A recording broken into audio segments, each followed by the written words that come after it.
Hey boys, good evening. Before we start with the campaigns today, see has released a blog about the patch 6.1. Let's see. Let's see what they say. Let's see what they say. Hey folks, the time has come for us to talk about what's coming to Total War Warhammer 3 in patch 6.1. And today we have one of our talented designers here to shed some light on the changes and additions you can expect to see when it arrives in mid-March. Mid-March, damn! Damn, it's like 2 to 3 weeks. Howdy. 2 to 3 weeks, man. We need a patch like every 3 months at least. Every 3 months at least. And we need the update on the old content at least twice a year and new content twice a year.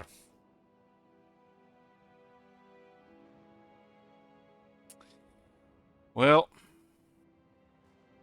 maybe we should be happy that they're still working on stuff. Give us hope that there's things coming and it might be for the better instead of more of the same. Maybe sometimes you don't realize, you know, as the stuffs are just keep getting alive, are kept alive, that that feeling might be gone, and we might lose something once they move on. Maybe it would be for the best if you know, at some point it's going to end, so we know where we're at instead of just hoping for something. Before we hand over the mic, we'd like to say a huge thank you to everyone who has opted into our campaign AI beta on Steam over the past few weeks. We had some great feedback that we have already had at work passing through, and we'll be closing this current round of beta testing this Friday 28th February at 11 GMT. The beta feedback survey will remain open until Sunday 2nd March at 2100 GMT. So if you haven't already, please do take a few minutes to share your thoughts with us and have your voice heard to help shape the future of campaign AI. We'll be in touch in the near future with an update on our next steps and hopefully set a date for the next beta round. With that said, it is time to hand over to Will to talk more about what's coming with 6.1 in mid-March. Enjoy. This is Steve Coleman, Senior Community Manager. D.A. Pingu.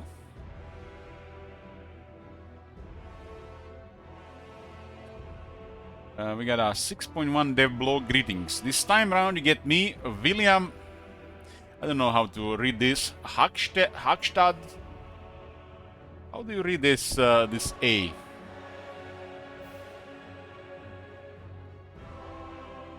I guess he call him Will, we'll call him Will.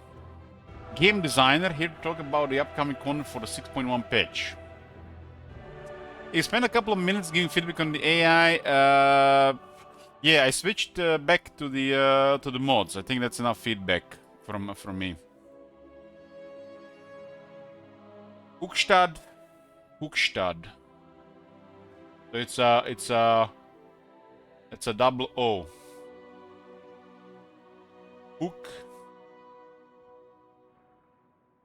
Hookstad. So up front, let's talk why. Alongside the release of 6.1, we're planning to change how Shadows of Change is sold by splitting the 3 Legend Lords into standalone packs that can either be purchased individually or as a bundle. So we are taking this opportunity to also revisit a pain point that was raised with the original release. Oh my god, man. They're going to start a riot. They are going to start a riot, guys. I don't know about you. I think this is great that you can pick, you know, what you want to buy. But the problem is, as they separate this stuff, this list gets longer and longer and longer. And one long list, no matter how much separated or consolidated, the longer it's worse. The longer it's worse, I think. In the public eye, the longer this is, the worse it will get. Like, this could be one, this could be one. Even the price is higher, I think it looks better. So look at this. Look at this, for example. I mean, 18 does it come to saying, because this is 9 times 3, 27, and this is 25. How are they gonna price that? Are they gonna just increase the price? This list getting longer, I think it's bad for the public eye. It doesn't really matter anything to us who play this all the time, but imagine you're new to the game and there's a wall of DLC about to crush you when you're about to start getting the game.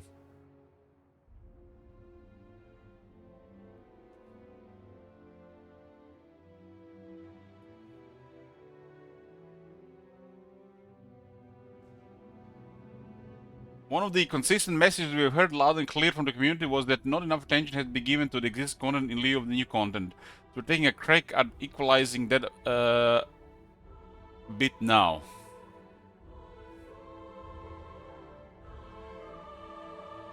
As a heads up, each of this content in this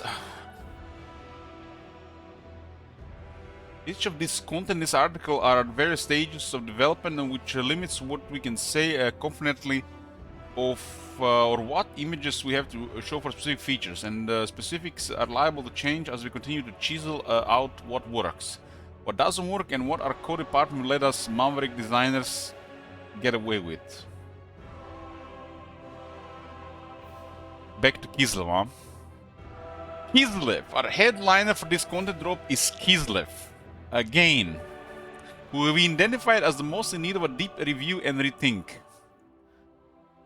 Man, the way they are going back and forth with this shit, you would think they're doing back and forth with their game. The way this is going, we're gonna be getting content until like 2035. And maybe in 2036, they'll announce Lizardman. Kislev again? What about Lizardman? Our focus here is on uplifting the entirety of Kislev, interrogating their core features and bringing them up to snuff, rather than focusing on a specific faction of characters, so without too much preamble. It's another word I've never heard before. Thea likes to use this, word instead of some simple stuff.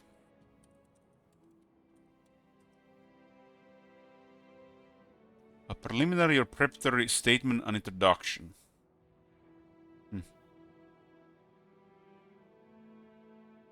Lawyer talk detected. Court and orthodoxy. Up front, the supporter race is no more. When we started looking at how we wanted to approach Kislev 2.0 core feature set, we concluded that we want to wipe the state clean. Keep the themes and ideas intact. So, before reading this, I have to digress here a bit. They're adding, expanding and changing mechanics for faction. Only has something, while factions have nothing, are getting nothing. They're being ignored. What's worse is they're doing one of these factions at a time. They're super slow. The game is freaking massive. Massive! It's huge! You can't be doing one thing at a time like this. Every 3 to 6 months. What the hell, man? This is like bare minimum they're doing. Bare minimum because they have no idea what else they do, or they don't care about everything else.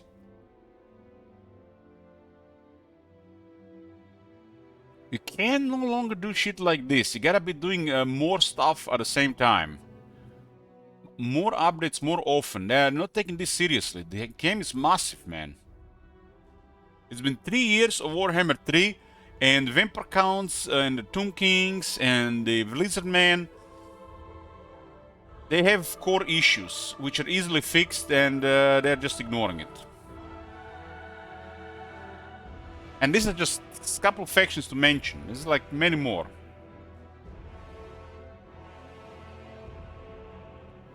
Okay, they wanna slate clean. Tabula rasa, right? Keep the themes and the ideas intact, but shed the baggage of the existing system. The core new feature is still building support for the two dominant institutions within Kislev, but the end goal and processes are significantly changed. So this is what they're cooking instead of, working on another historical game. Or maybe they're taking this out of a historical game. Who knows, man? I know the Medieval 3 is in the works.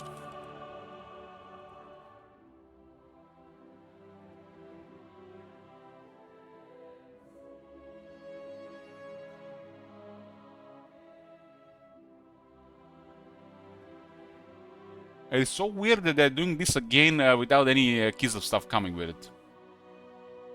It's almost like you know what this guy is. I know what this is, and I'm I can't help but talk about it. They are not happy with the sales of Shadows of Change. That DLC has been boycotted and doubled, and they are still not happy with the sales of this shit. So they are adding more content, more mechanics, more work into it to get that fat piece of the pie from the player base. They're not happy with the sales. And again, Shadows of Change is again getting attention now for the third time instead of something that matters more to the game. Because Kislev is just a little tiny fraction of Immortal Empires.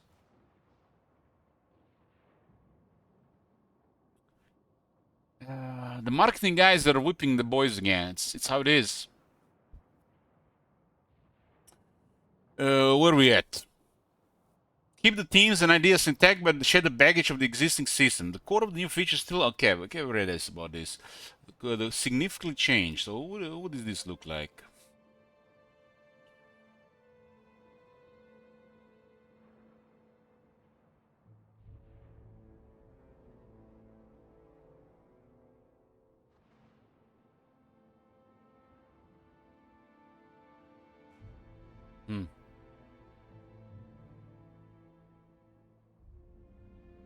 Yeah, maybe I'm getting old, man, but a lot of this shit they're showing us these days, it's almost like they hired people that work on mobile games and not really on the PC games.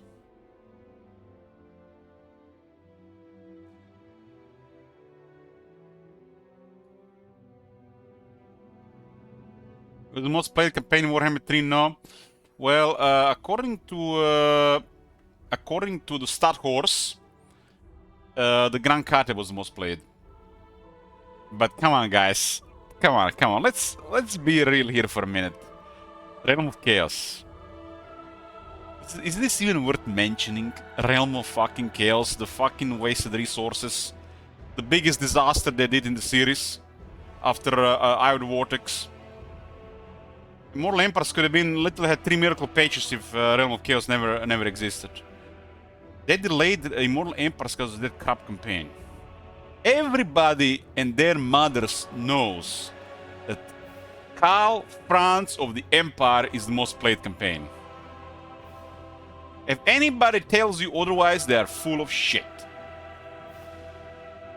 Whatever the Star Wars are cooking, or the other side of the world that doesn't have to do anything with us, it's irrelevant.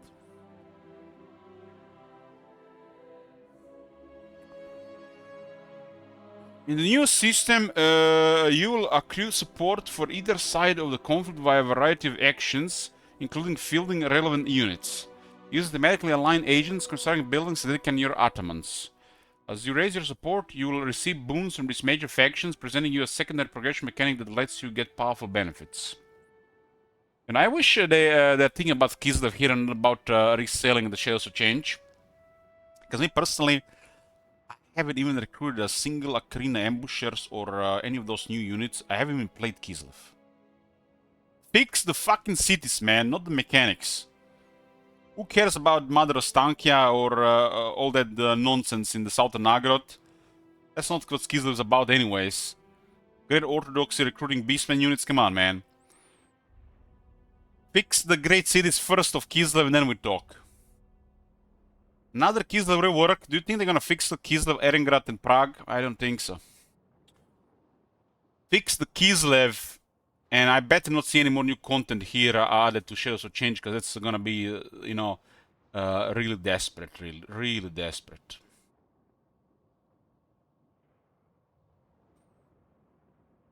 Okay. As you raise your support, you will receive boons from these major factions, presenting you a secondary progression mechanic that lets you get powerful benefits.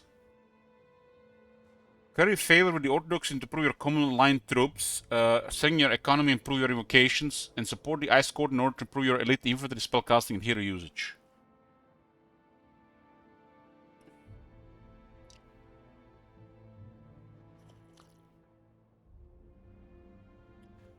I mean, we said this already a million times, but releasing Realm Chaos and focusing on Realm Chaos and Mortal Empires, that was the biggest mistake of Warhammer 3. And the second big mistake of Warhammer 3 was patching and creating Warhammer 3 in an older version of Warhammer 2, when most of the player base have played copious amounts of Warhammer 2 Mortal Empires and didn't even care about the other stuff. Then they released an inferior version of the game, focused on something nobody cared about. Or a very small minority of people care about, just like a campaign or two and never again.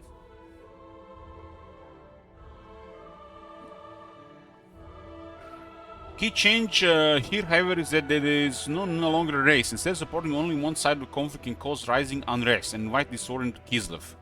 In the face of the growing threat of chaos, Kislev must seek unity. Therefore, players are encouraged to balance the support they carry for each of the factions. You may favor one, but favoring them too strongly incurs the wrath of the other.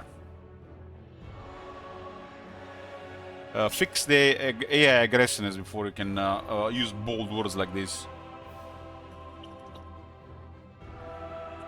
And Junk Bear. Devotion. Another aspect of the Kislev feature said we are taking a crack at. Devotion is moving from a factional resources to a provincial one, replacing control for Kislev. Representing the fervor of the local populace, it acts much like control, but can be spent on local invocations to temporarily boost the local province, or to empower an army temporarily. A core tenet of the Kislev approach is that they are strongest at home and prefer well-settled core territories.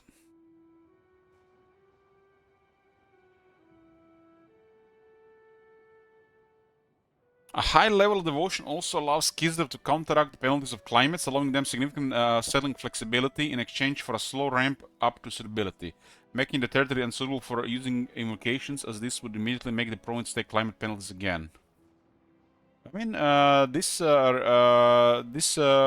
definitely sounds good.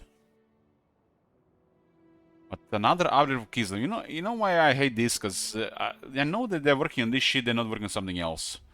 They're gonna work on another major update this year, and they're gonna slice away a couple of hot fixes and maybe another point patch, and that's gonna be it for the year. And another year passed by, another nothing for the Lizardmen and several other factions.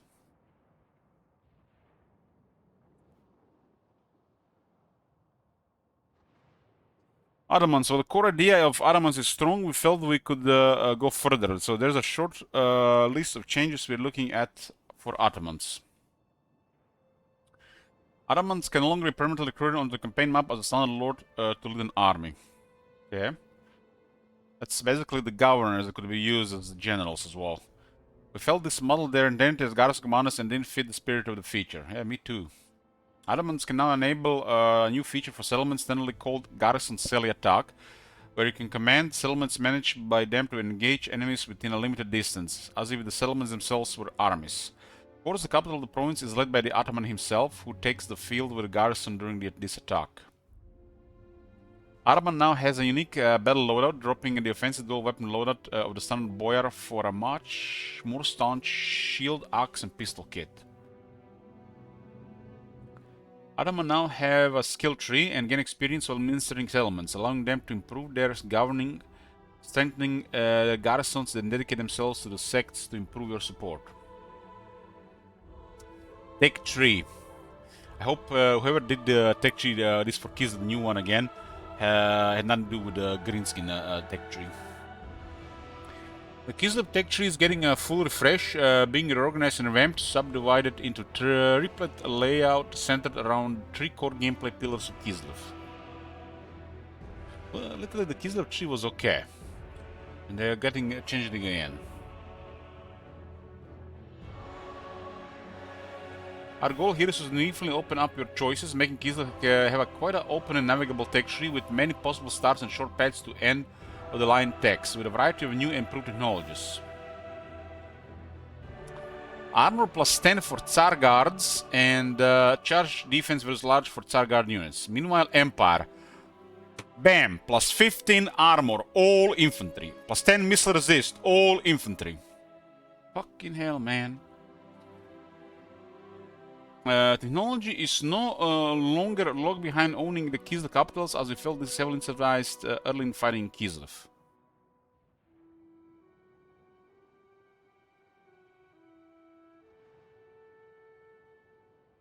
Oh, there's something down there. Something that's needed. Well, Kislev is our main offering in this patch. We also got something for Tzeentch to chew on.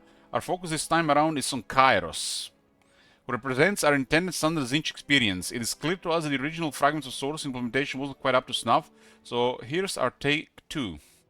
For a gameplay angle, the feature needs a little explanation. The core promise of the Fragments of Sorcery feature was for the still to build your own composite lore, and design quickly narrowed on a true any combination you want. You mean like a lot of life, ignore everything else.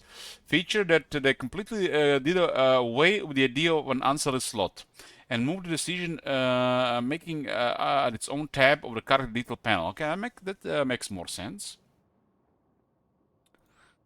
While we are at it, how about we draw back the curtain a bit and showcase how a feature is visually concepted?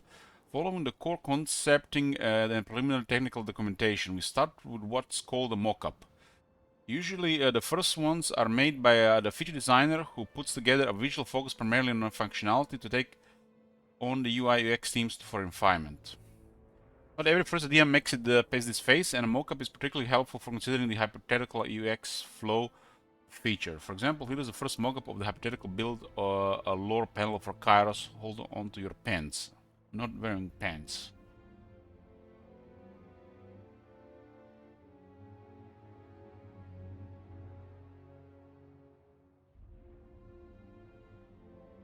Spell lores, huh? Kairos is a little bit underwhelming compared to Teclis and Marathi, for example. And don't even get me started on Grand Pepe, guys. We can't even talk about this shit. We're gonna summon Bloomcools here.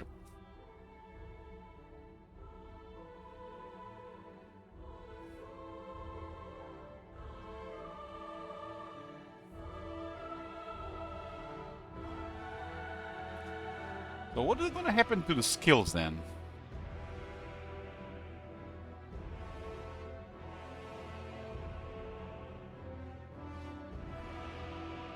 Don't you guys think Kairos Fat Weaver has a low defense? Should have much higher defense.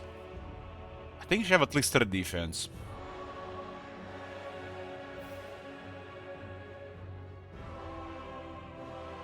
This is weird. You have something way more powerful to justify the defense.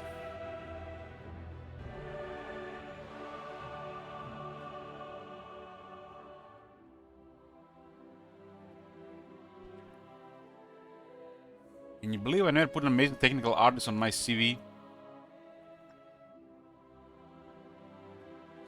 Obviously, while this outlines a lot of technical requirements for the feature, it also highlights the flaws of a design translated from the original technical specs, perhaps a bit too close. The information overall is saying it lightly, but a little bit of refinement goes a long way. The second take after I was done wincing at the first walk-up looked like this. So guys, the first great wizard that was released, the first most powerful mage that got released in the Warhammer series was, I mean, I'm not gonna mention Mumford there, but it was basically Lord Mazdamundi, right? It was like the first the power was released. Lord Mazdamundi, Teclis, and Marathi. I put Mumford there with you know, Gelt and Malekith and stuff like this. So we got Grand Pepe, Lord Mazdamundi, Teclis, and Marathi. They have put Marathi on steroids. Teclis is literally a divine being at this point, especially since the bird. And Lord Mazdamundi, what? Where is his shit? When will Lord Zlak actually be something more than a melee expert?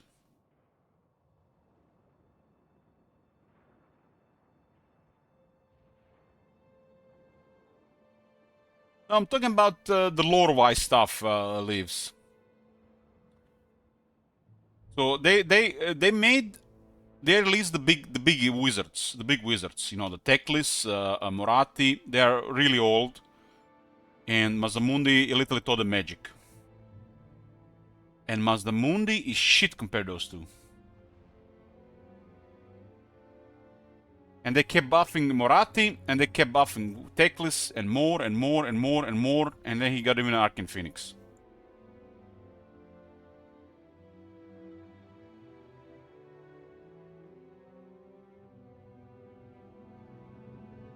And meanwhile, Lord Mazamundi is like, we have guilt.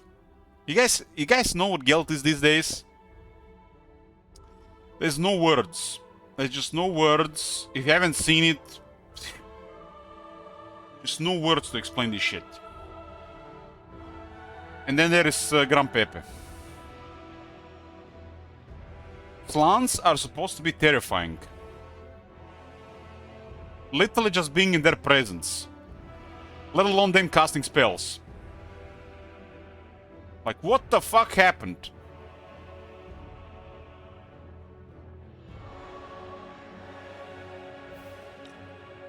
As a massive fail. Massive fail. And still all this year later, a huge disgrace in the game.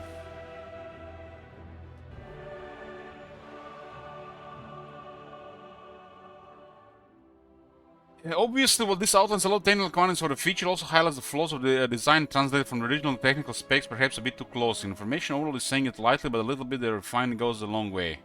Second take after I was done wincing, and the first one looked like this.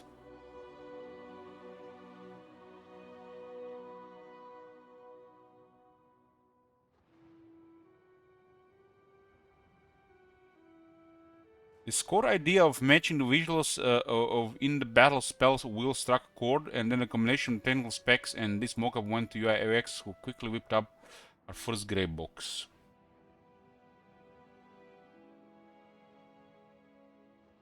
They intend to add another tab to Kairos, which will make him more expert spellcaster.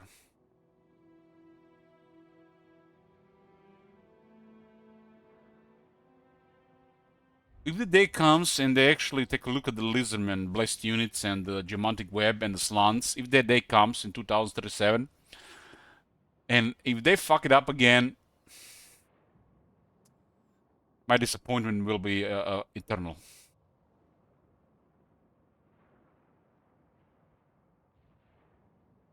Look at what they've done with the Chaos Lords, man. The Chaos Lords was perfection. Chef's kiss. It's exactly what I wanted the Chaos Lords to be. The Exalted Great Demons still a little bit work. The Demon Princes are very good. Why can we get a slant for such treatment?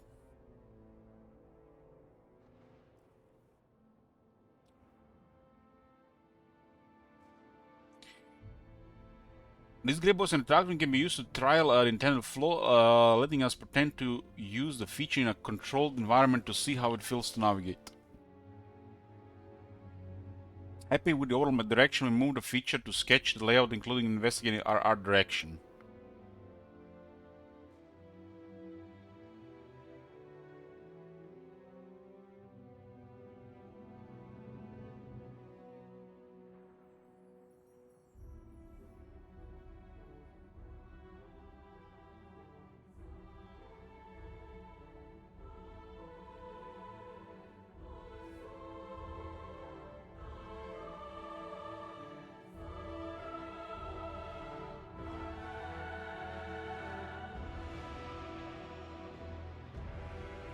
Early version of selection interface. Everything is in a process, and on each stage, stakeholders from design and UI came together to weigh in one direction, keeping the things we liked and discarding or improving things we didn't.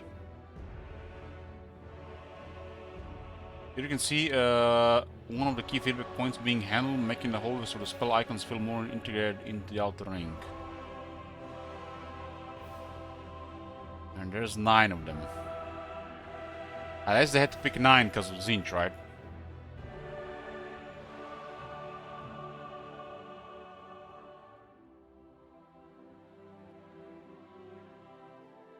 Twin Heads of Kairos know 4 lores apiece, and the UI is designed to evoke with this bit of lore. Selection wheel is rendered both without any elements are fully loaded.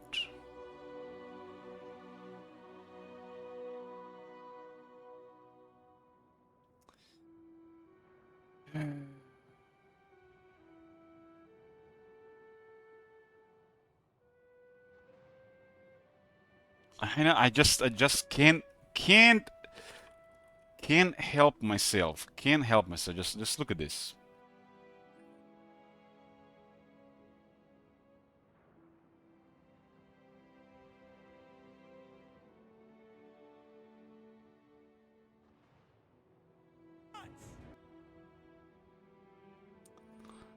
Just look at this and then remember there's slants in the game.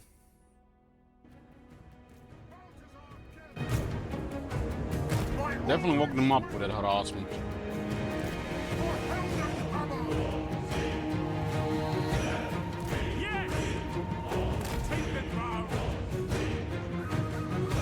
Ready for war! Prepare for combat!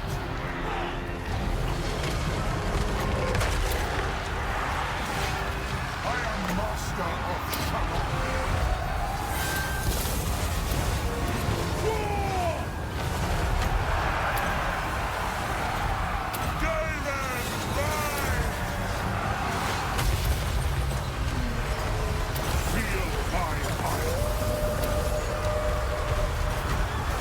Gold magic.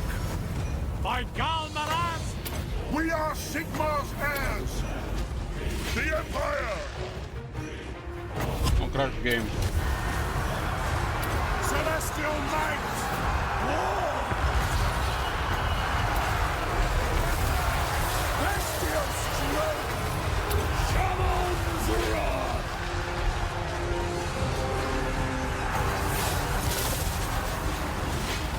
They will never move again. I am master of shadow. Lord of metal. Brave danger. Gold wizard.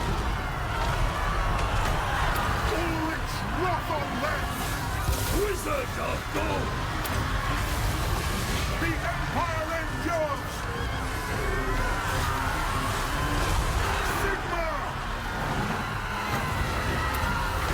This guy's too big of a target on that thing, huh? I am supreme! Death's door knocks. Spirits invoked.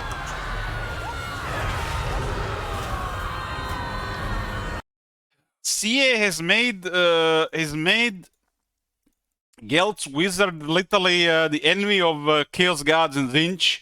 Meanwhile, slants in the game. That Spearman's supposed to die for bloody.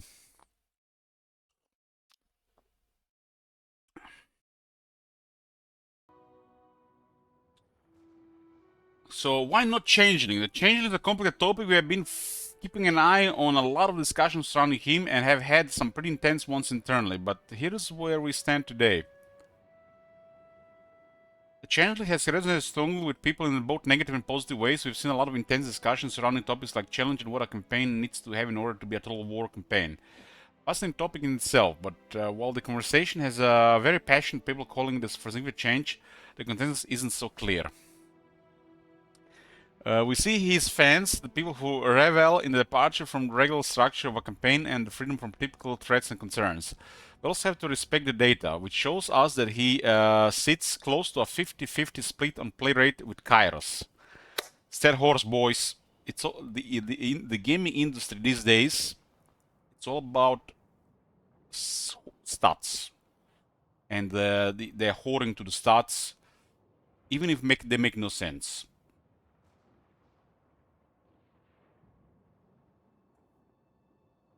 This is kind of crazy that it's 50-50.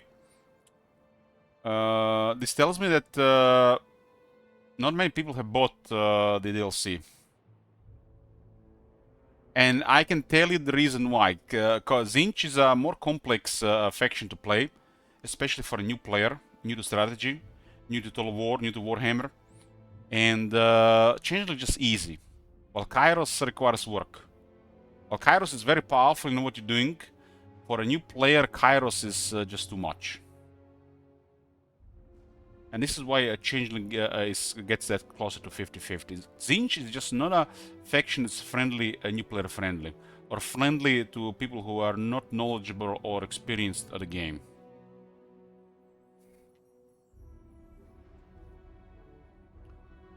And then he enjoys regular, middle, and road popularity on the new campaign peak rates. Of course, it plays into this. I bet you a lot of people here haven't played Tzeentch until the Changeling.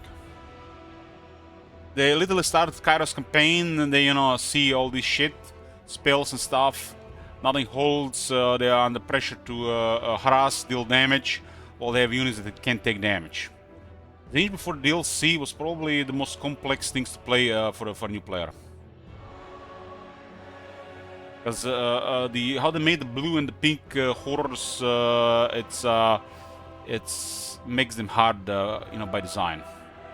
It's more of a like kill the enemy before they kill you, and if you're not effective, you just suffer. And combine this with the terrible, worst, absolute dog shit tech tree in the game, and the lack of several critical stuff like replenishment in early days.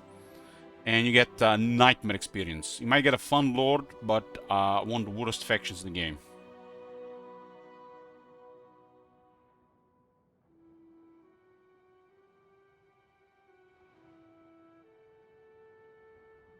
The lord is powerful, but the faction is not good and it's not fun. And it's not that something is missing. There's literally like 70% of missing. Meanwhile, Kairos is literally cruising at 30%, being a faction. Changeling arrives with 10,000%. Of course, people are gonna pick Changeling over Kairos.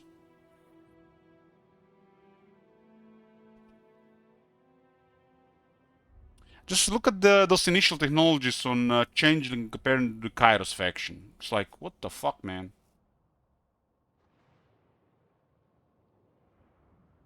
But the problem at Top Manager is they were reworking Tzeentch, and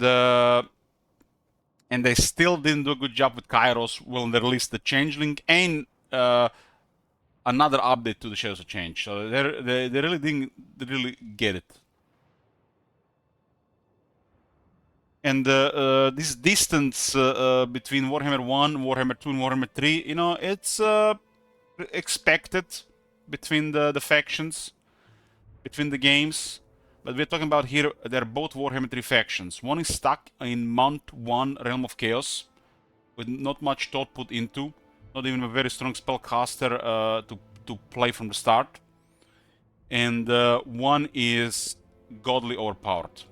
And one is Kairos, and one is somebody nobody ever heard of.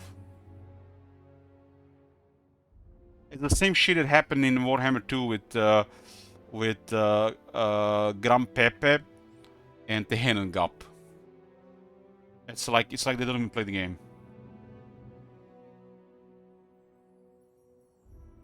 So this is just a massive screw up from design, because they don't only play it. I would really love to see them play Kairos how they did back in the day in Warhammer 2. Like, you can see devs play some of the factions and they are completely oblivious to how the game works. They were actually playing Clan Rictus one time, after they patched the balance of power. And they used to open campaign, auto-resolve, recruit a big army, auto-resolve, oh shit, we can fight this one, because, we outnumber them, end of the stream. This campaign was literally every campaign, this time was every battle was a fight to the death. And they were failing on epic proportions, just because they patched the balance of power. And that's Clan Rictus that has tools. What kind of tools do you have with Kairos before any of the Tzeentch DLC? You have nothing. You have no idea what you're doing, just suffering. And they've given him the worst starting units for any gameplay. You know, it's like back in the historical wars, some of the starting faction core units were cavalry, and people still pushed infantry, but the infantry didn't work, and then they crippled their cavalry armies. Let's say Parthia, for example, they would still use like hillmen and not use mounted skirmishers or horse archers. And just because they cripple themselves from recruiting an army in that way, the battles just don't work. And that's exactly what Kairos' problem was initially for most players.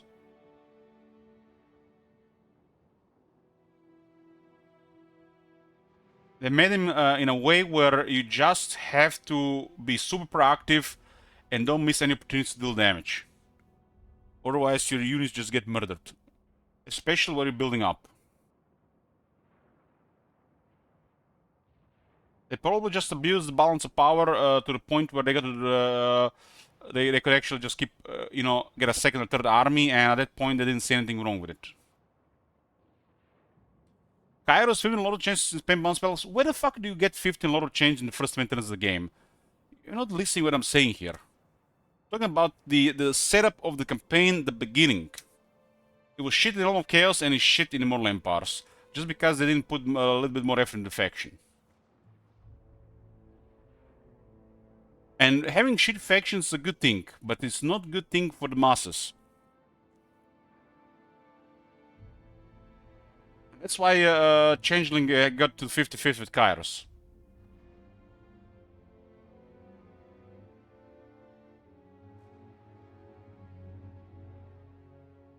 Who the fuck is gonna get Kairos to 15 Lord of Change when they can't even defeat Teclis or Oxyotl? Eternally, we've taken to calling him a Marmite faction. You love him or hate him. We have decided that for 6.1 we'll be leaving things as they are for the Changeling. Not every campaign can be for everyone. I think Changeling is fine as it is. They just ought to patch that the AI is more proactive at clearing the cults. And the Changeling himself actually tries to be a faction instead of just something broken that only works with the initial army. That's the only problem with IFC with Changeling. In the player hands, I think Changeling is fine. AI side of things, Changeling is broken. It's so broken, it's just best to remove him from the game. Does this mean we will never change the Changeling upon someone intended? Probably not. He's a bit of a wildcard and there's definitely some rough edges to deal with. But we felt that for 6.1 our focus should be on raising the elements that make Kairos unique, instead of risking losing the magic that makes the Changeling work for his fans. This isn't an end to the conversation. We'll allow for those passionate discussions to continue. Rest assured that we read and discuss them. Oh, please, please, no more Regim's Renown. No more. Enough.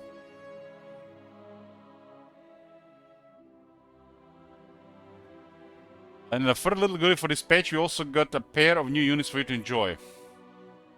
Usually if there are an army book image of an early council, we use that as a placeholder image for the unit.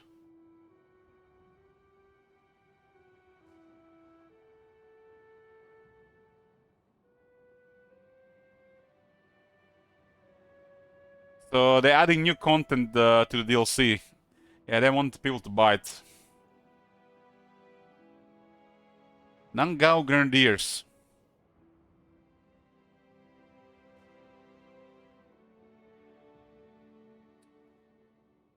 For Kate, who was a part of Regional Shadows Change, we have a new human unit to add some specialist tools to your army building. This is going to be really shameless if they put this under DLC and not for all of Katai.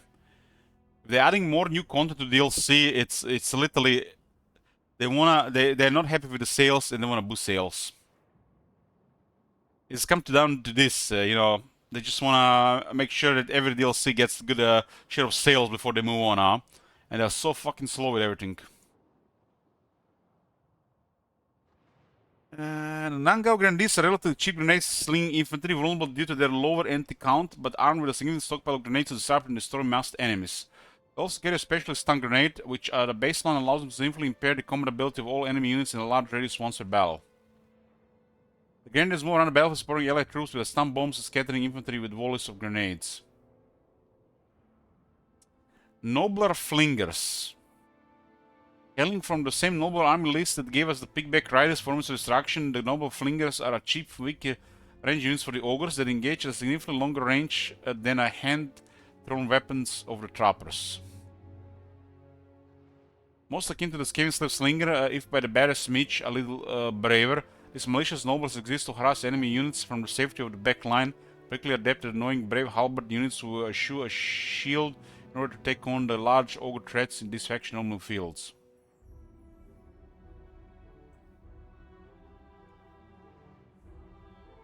And that's about it. I hope you enjoy some insight into things we're looking at for 6.1. This article doesn't cover everything being changed. We're looking at some further minor tweaks to a couple of things such as the ice core character recruitment feature, but the showcases are major hits.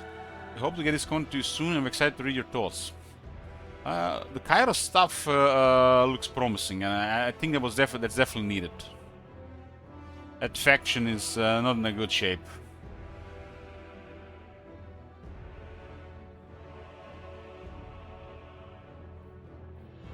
Anyways, where we at? We still have Blood of Wanderers on turn 16.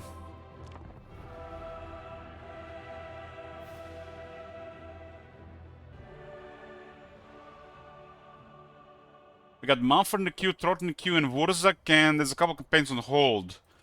Oxiotl and Hans Marshall, and Karl.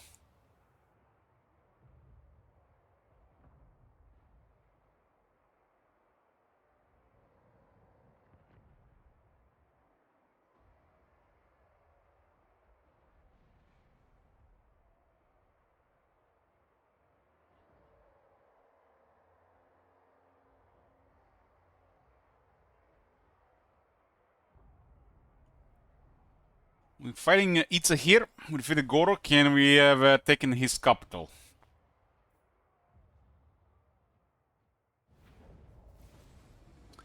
There's a skill I'm thinking. I haven't even seen that character.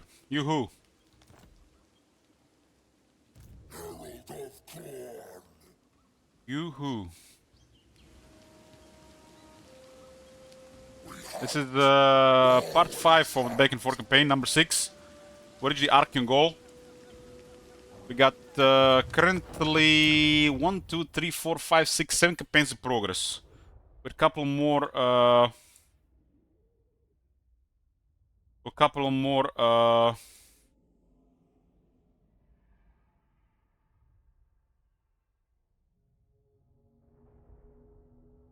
waiting.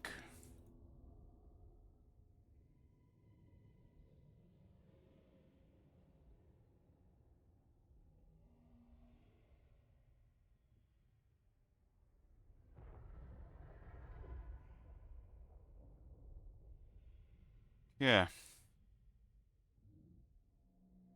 I'm not sure where this result is either. Mumford is currently most in turns, Wurzak second, Sigil third, and Trot fourth. We'll be considering the size of some of these changes in the campaign setup. Will definitely be taking a couple of days longer in the March to determine who's going to end up in top 4. Because not everybody can also trek every day. Skulltaker. These guys came back. They have 20 more armor than the regular exalted bloodletters. We're upgrading more rampage soon. I think Itza has been wrecked. Yeah, that's done pretty much. It's kind of crazy that you can keep if you carefully manage a blood host, it can last so much these days. Destroy.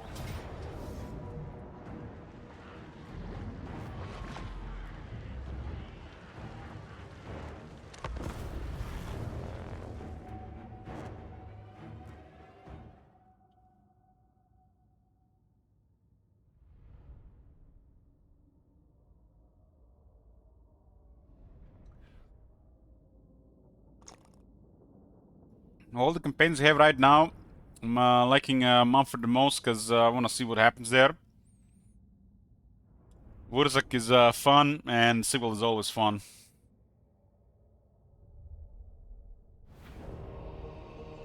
I hope we don't see Kairos or Trot in top 4, but people decide. People, shekels, and wallets decide who's gonna get in top 4.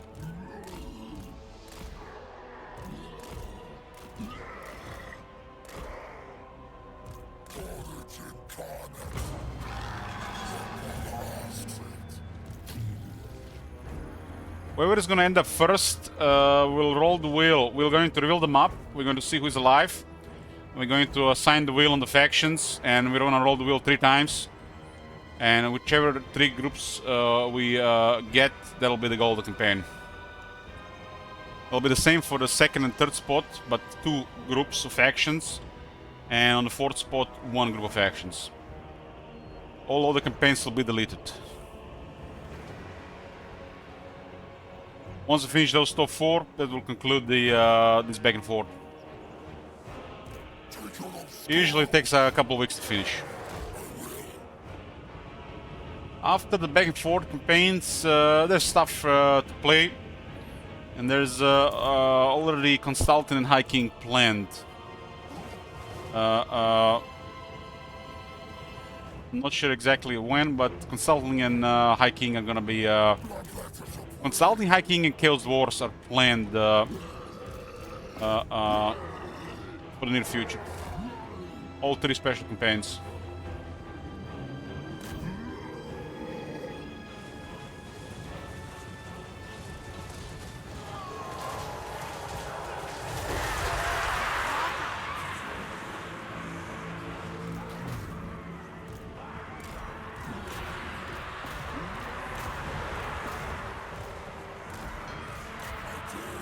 A good smack by the Chaos spawn now. Spawn corner is.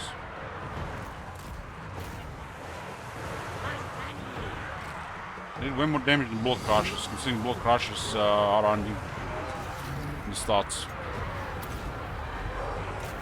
I guess the collision damage between a spawn of corn and the skinks is way higher than between the Blood Crushers and the skinks.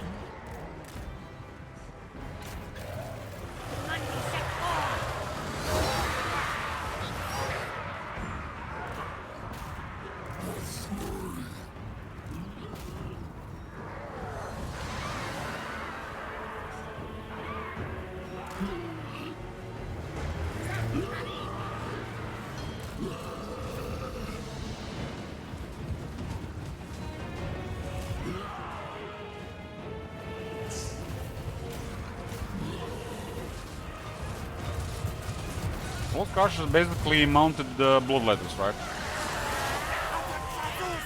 They're riding Juggernauts.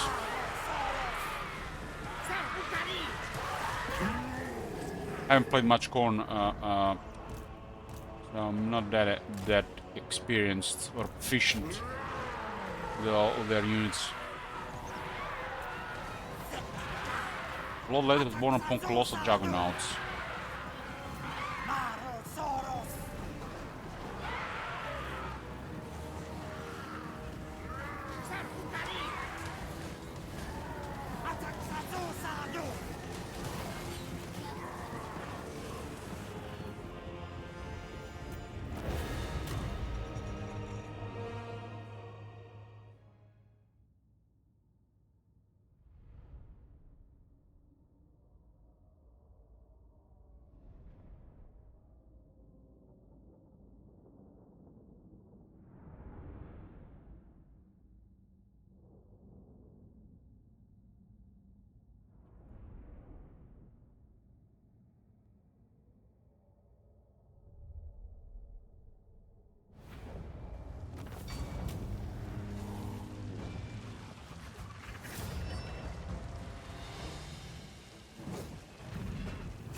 definitely get the skulls here.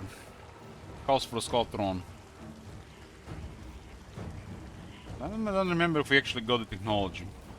Or just 2 extra hounds. Skulls for the skull throne. Replenish 10% combat moon range when raiding the settlement. So there's a rampage ancillary. I want to see more of this in the game for every faction that fits. No, 3 turns. Skulltaker.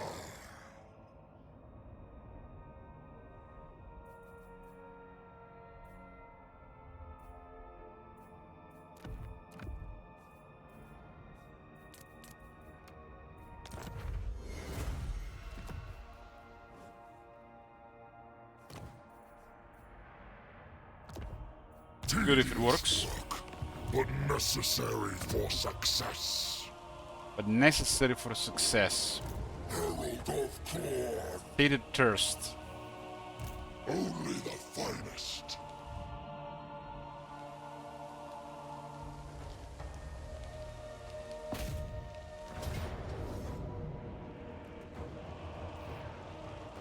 A challenge! I think we'll fill the scouts on this too, and I'll get a host in the next one. Raise the place to bone and ash. Blooded wanderer.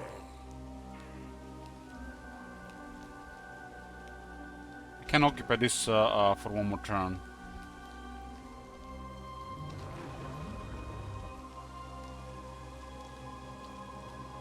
But you know what? No. It cost us 8, right?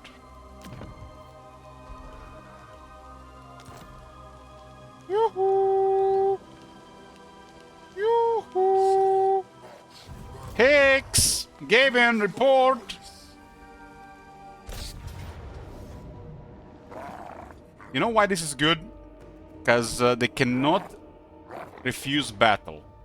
Survivors live, we have a follow battle. Rampage, rampage.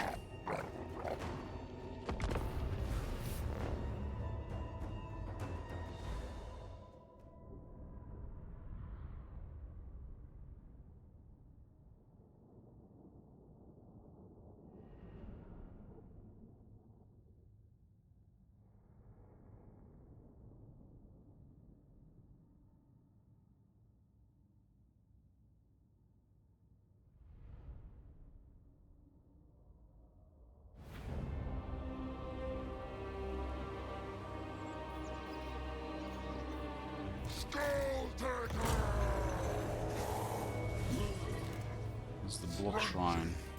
Bloodlust. These are our virtues. Fly at the Let's take something that gets replenished to max. your honor.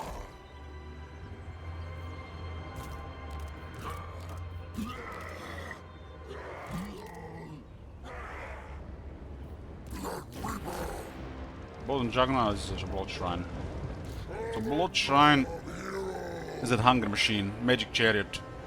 It has total metals blooding, attack buff, leadership buff. Buffs itself. Not all this type build is buff self as well. And has a hunger. Hunger is a regeneration mallet. Skulltaker.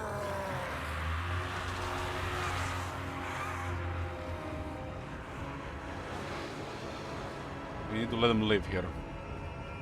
Most brutal bloodletter.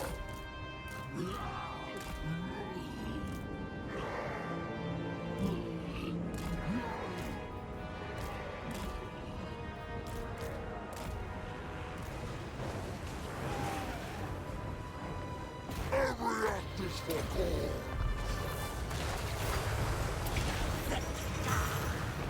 Skulltaker. We can kill all of them here. But letting them live is better. Executioner.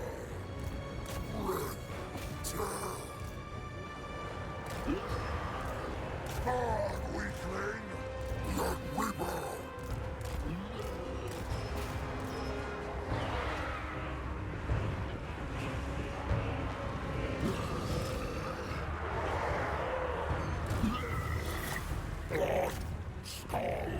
slaughter!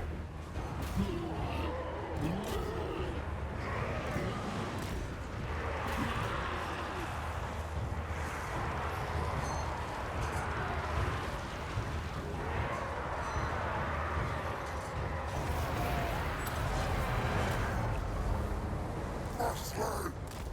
Fortunately! If God commands!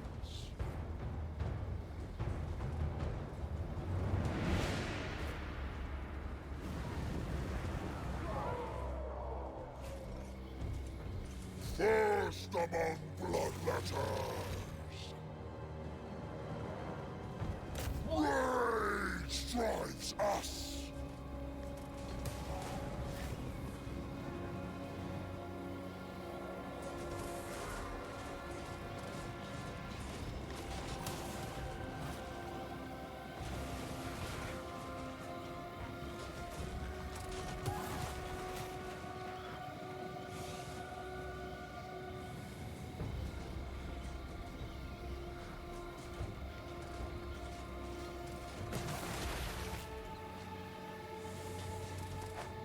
Skulltaker!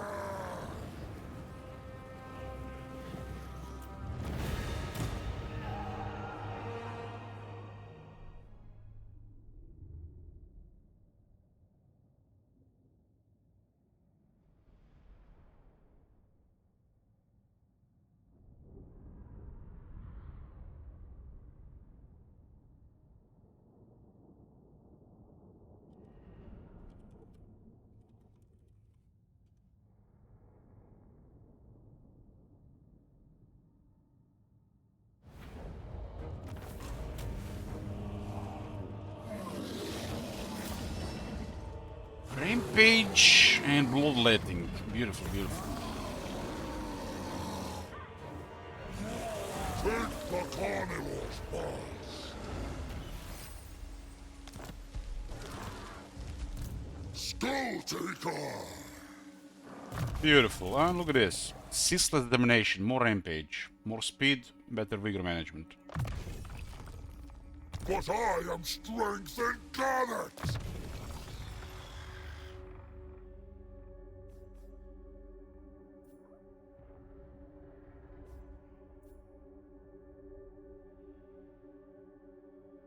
I'm still not sure about the Blood Throne and the Juggernaut.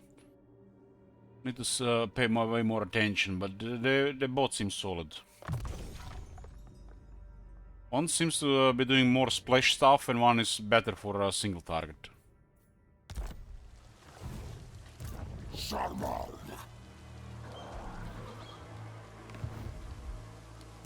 Herald of Corn! First among champions! And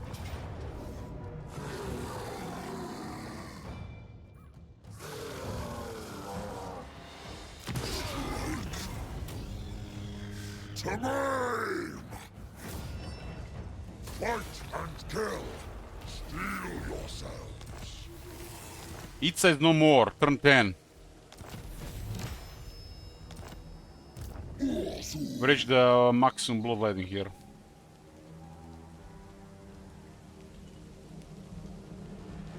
Skulls piled here!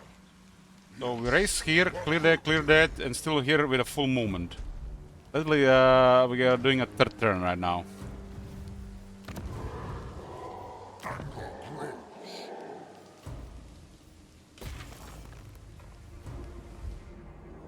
There's definitely shit cooking here.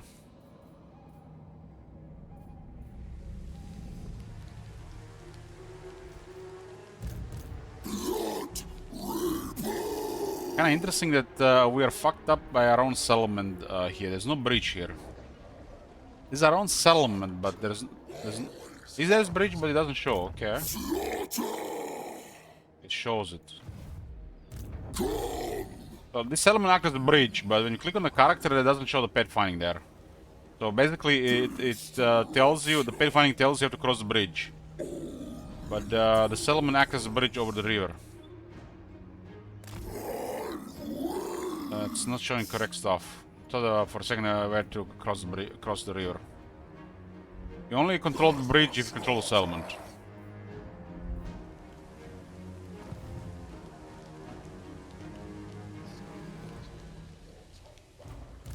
Corn's champion! I use this name as a generic name, huh? Matic Mal!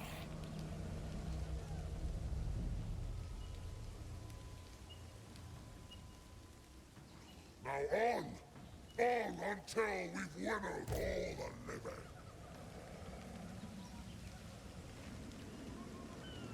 A hero's journey ends here!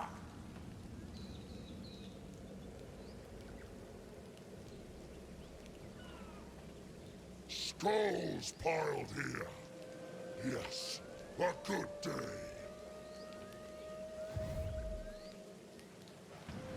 The crew are restless. Vampire of the waves. Slayer of King! We don't want to kill the skink outside.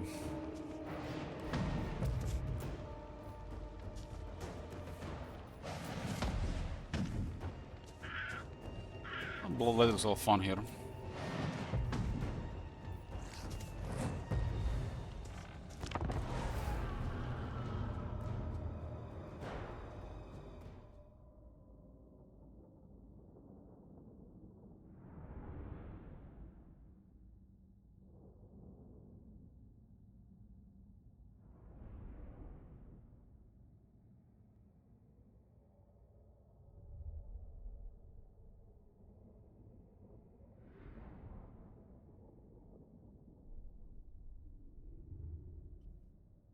Having fun, son.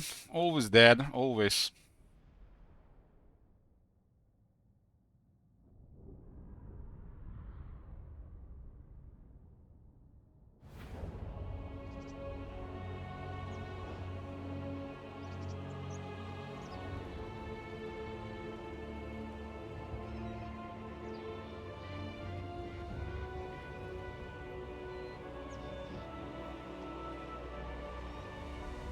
Minutes there, because of the lightning strike. Heal. Blood! Skulls! Skulls and blood! Blood and skulls! Skulls!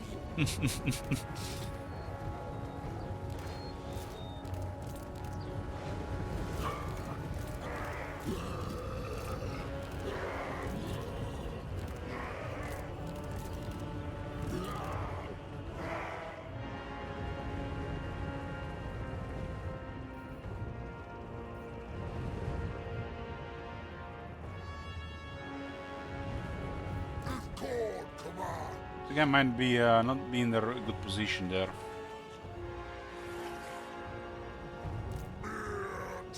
Sometimes some of the rampage stuff is down to the RNG.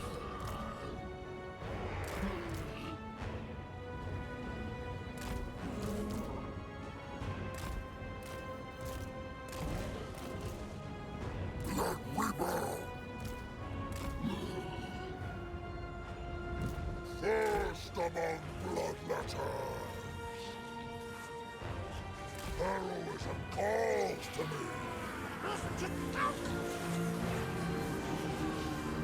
Fight well! It's actually vulnerable to missiles.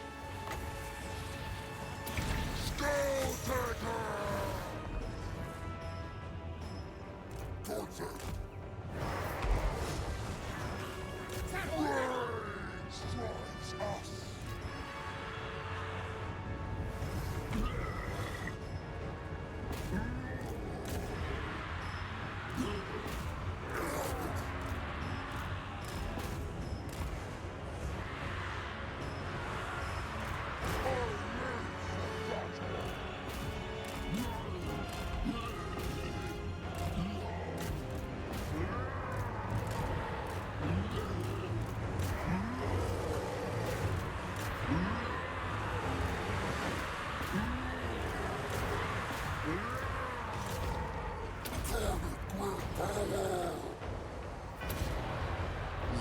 24 attack buff. Skulltaker! Cut down the chaff!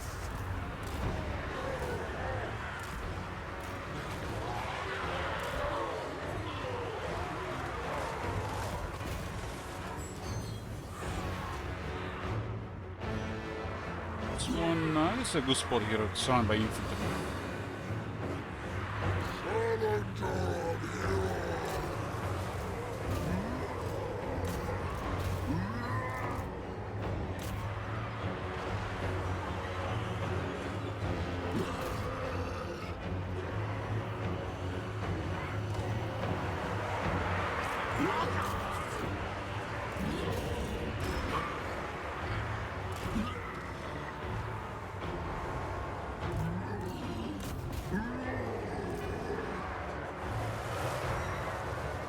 Guys, really murdering stuff here with this.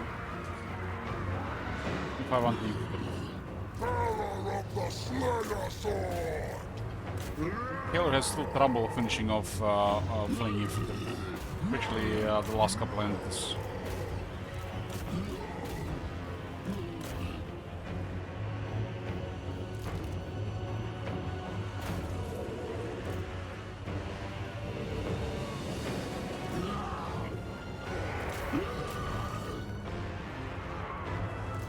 Barbacore! My slave! Yeah!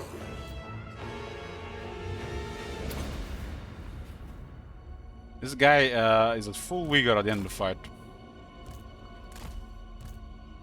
Incredible.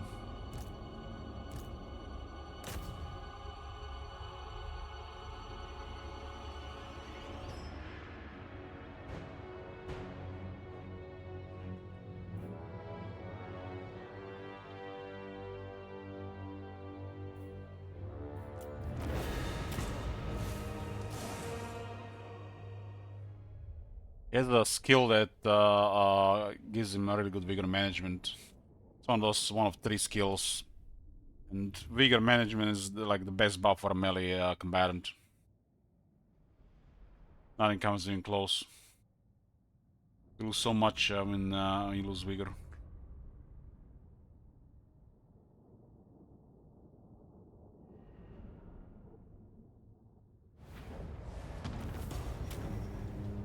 Blood Crushers kill a lot.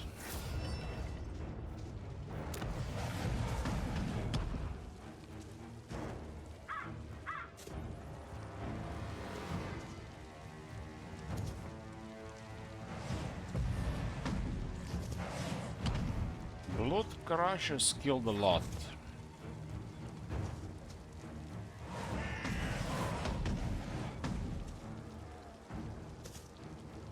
Also, a Skull Throne not good here.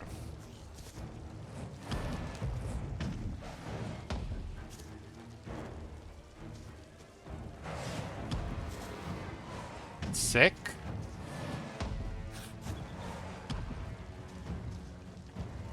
I think we're gonna have enough movement here. I'll just take my risk here. The Blood God's armies Went to the other side.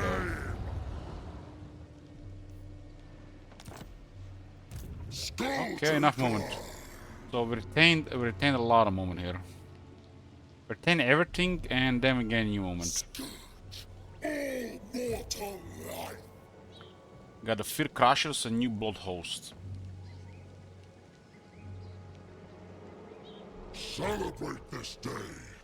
Tomorrow may be your last. The rampage goes on. And on and on and on. And on and on and on and on and on.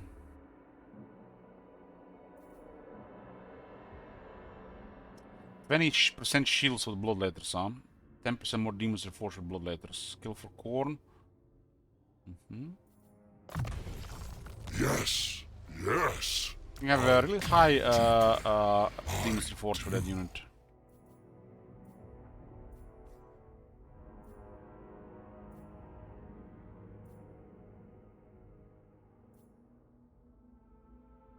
Only 17 seconds for this, man. What the fuck?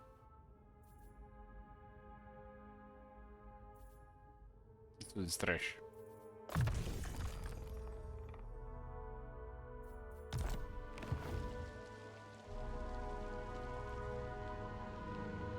On! On until we've winnowed all the living! Rest!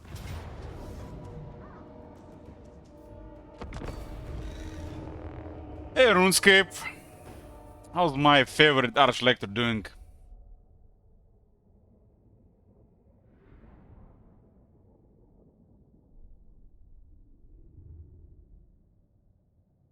What you doing these days?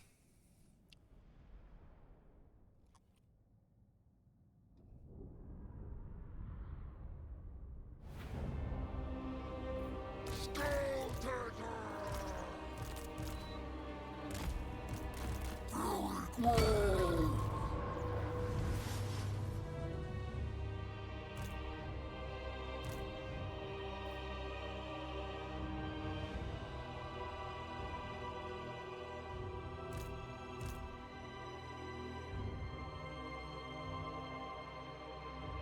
The guy is so bizarre started. Exhaust from work, but I can still degen. Still Nash will invigorate you.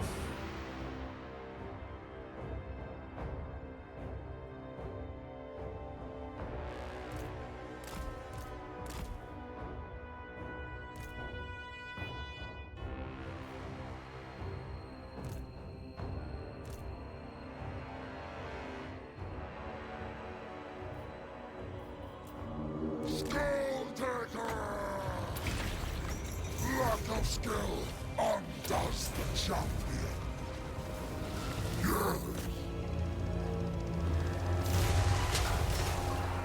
Skulltaker!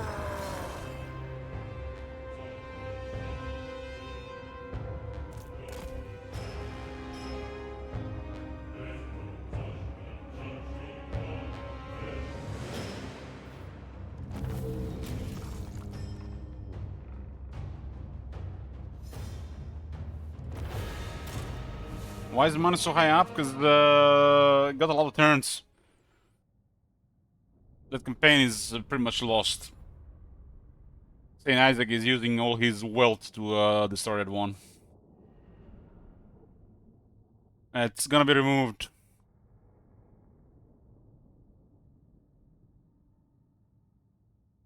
Because Saint has brought the Wrath of God upon the campaign. Haven't had that much struggle against the wallet in a while.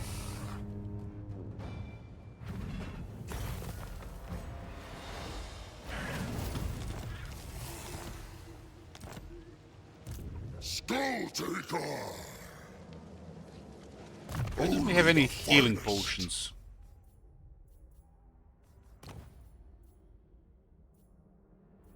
Nothing for healing.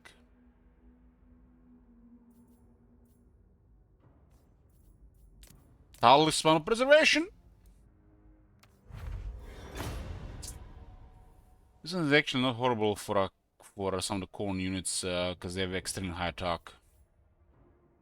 I think 6 defense is better than this guy. He's taking a lot of damage against some stuff. Potion healing. Piece of crap. For Corn's eternal glory! That's 5 corruption. We get armor of corn, but I haven't ever really seen armor of corn.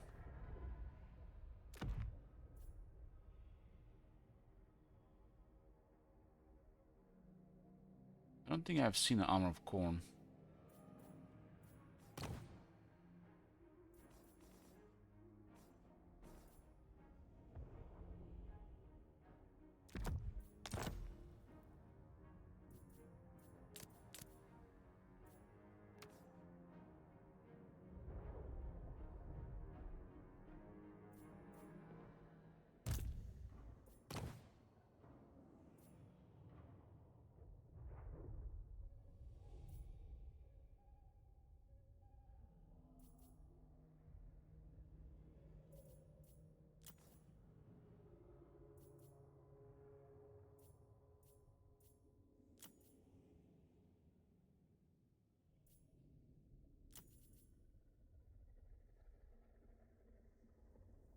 I guess we go for the Skull Master first. Anybody cast spells close to him, they're gonna be taking damage.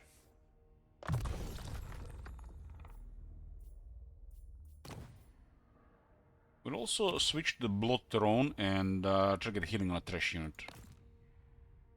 Do not test my patience with mortal concerns. Landfolk are weak. Burst them out. I thought they're gonna retreat here, but we'll try to attack that no matter what. Request what you will, but I answer. Unspittily, you wanna pay some money? Show me your paw thing. Then I'll know if there's a dagger in it. What? Yes, what? Rampage goes on. Sight. Fury. Corns herald. Corns On champion. retreat. When the Don't be like that! breaks. I'll come out for you, don't you worry. You're next. Celebrate this day. Tomorrow may be your last. Wow, don't have a... Oh, we have just enough range. Don't scare him like that, game. Frenzy. Bunch of chickens here.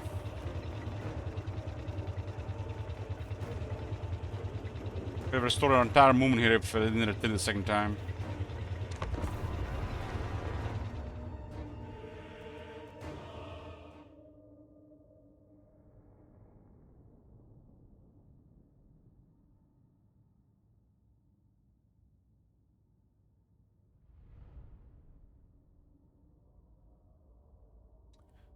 This tends to happen to a manager with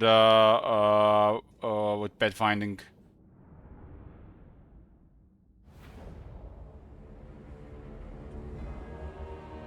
You also have to understand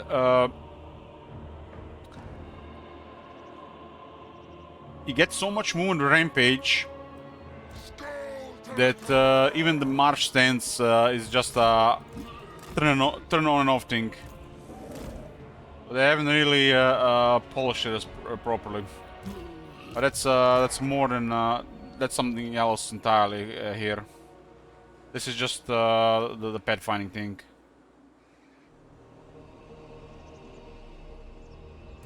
Skulltaker.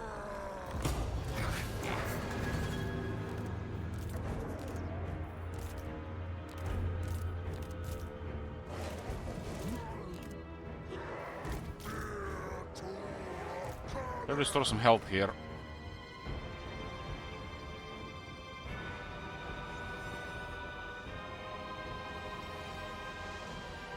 They exploded here, huh?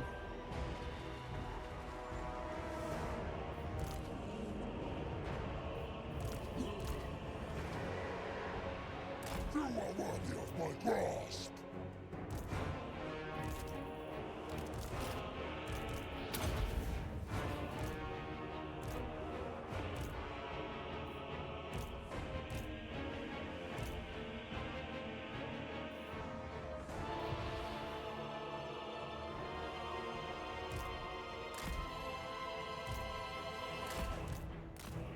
Three blood shrines here.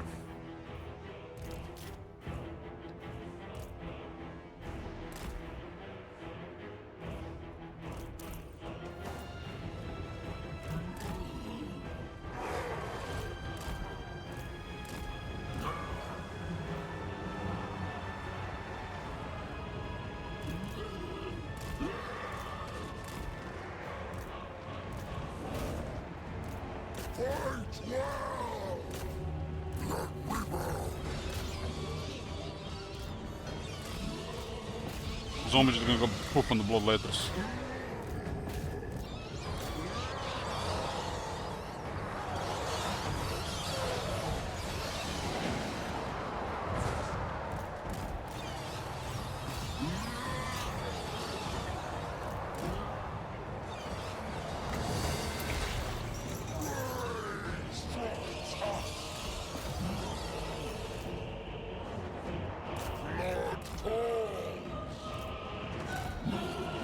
Trying to heal the Skulltaker here a bit. We don't have any healing available yet.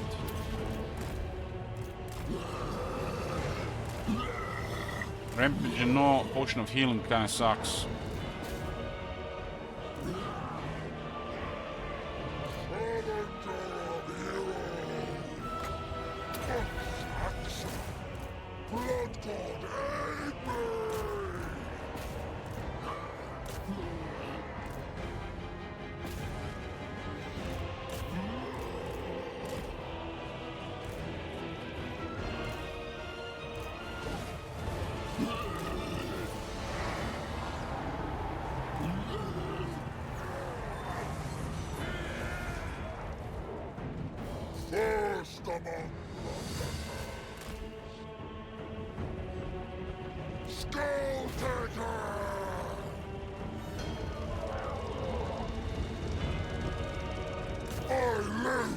battle!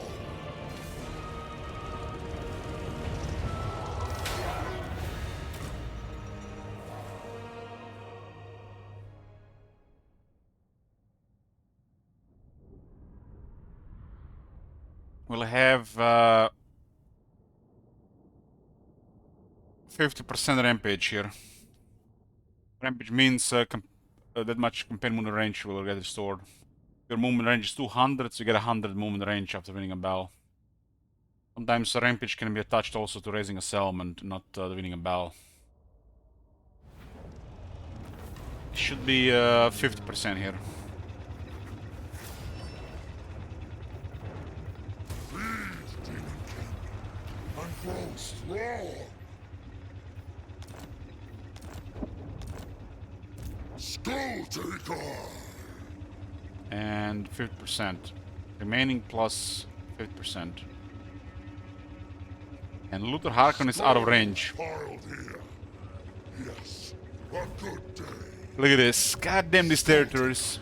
For the Skull Throne! Out of range. Oh my god. Praise See that shit? God! Holy shit. What the hell?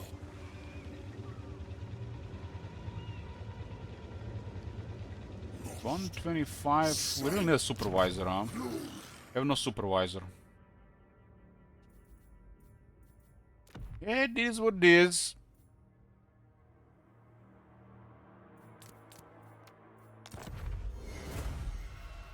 A hero's journey ends here!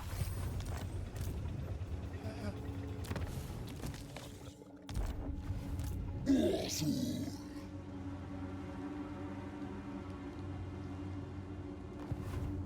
For Korn's eternal glory! Movement range is supposed to be 140 here.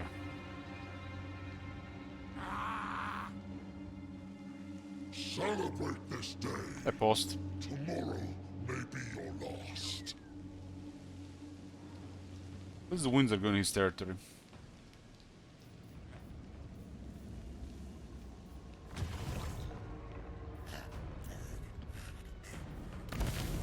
$66 skulls, so we can upgrade 3 of this.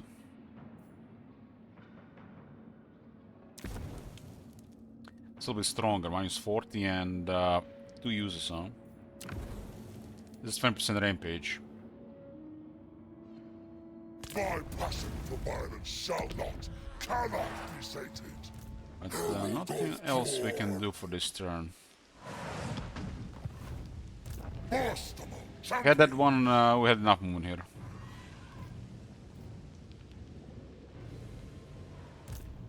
His army is really weak. On until we've winnowed all the living. I mean, it's only turn 10, so they can't do shit. We're just progressing way too fast for them. The end to all saga. Luther Harkon. My hand cannot be stayed. Who are you? As many shooters can be pinned here, so they have another army nearby. Slayer of kings. We'll still move into him. Sweet oblivion He call. has a muscle line of sight, so it's unlikely that we don't see anything here. He has a higher line of sight than what it used to be before the difficulty kicked in. So he can see everything. He can see literally over 130 movement right now. But this is they got an extra retreat here. I thought I was the crazy one. I've lived centuries already. We should pin them here at this point. A hero's journey ends here.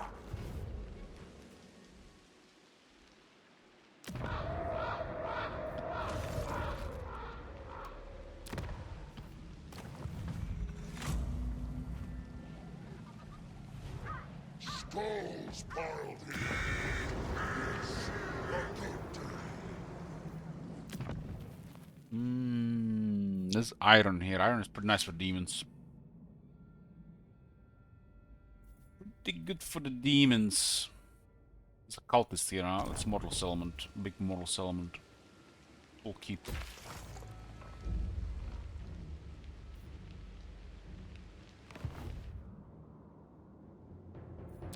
corruption can take the rest of the elements here.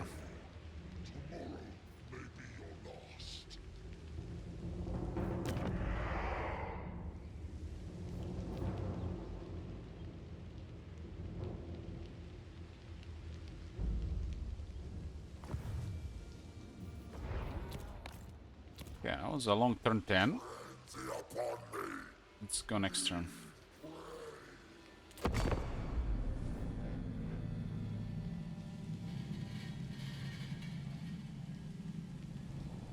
I will sear your flesh from your skull. Tread carefully. What's going on with Clan Pestilence this campaign? I don't think anybody gonna switch back to this campaign, but let's see. Let's list. Skulltaker Clan Pestilence is -3. They love us, but don't care about diplomacy.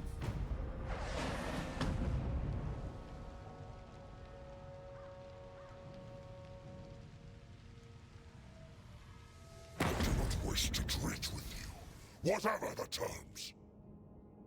Was expected. Because he's our next target anyways.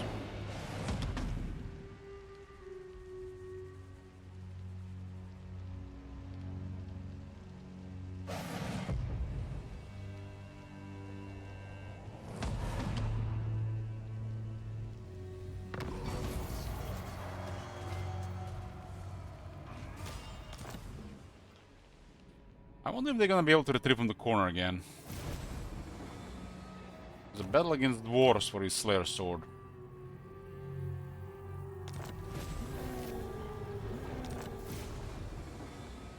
Copy hole. For the dog. Unfortunately, it's really good for the Blood Reaper. Only the finest. That corner here, I'll see how they retreat. Khorne's champion.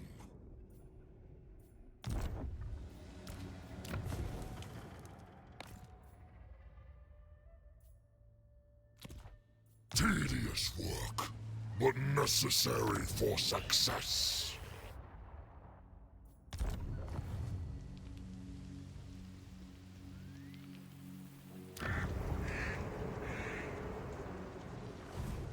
Blooded wanderer.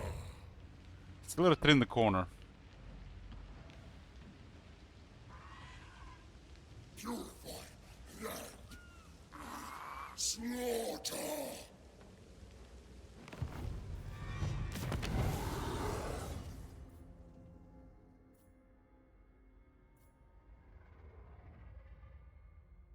All shall fear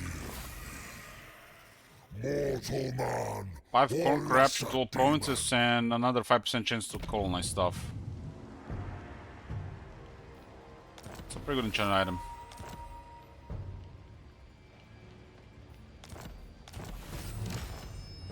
Slayer of kings.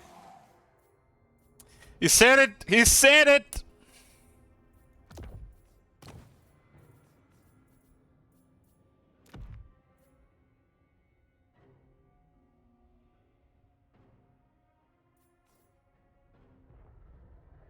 For Khorne's eternal glory.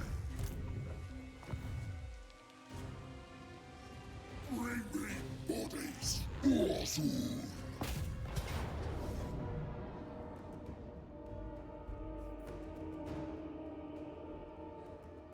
There's a vigor restore on this item. It's incredible. That's how you do banners. 8 leadership and vigor restore. It has a condition to be in melee, but still, that's how you do shit.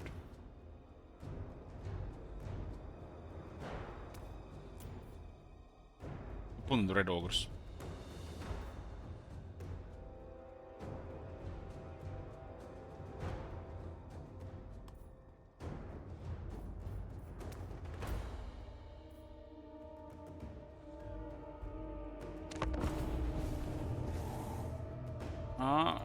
The bounce power assigned to that banner. even if it doesn't increase any stats on our units until the battle starts.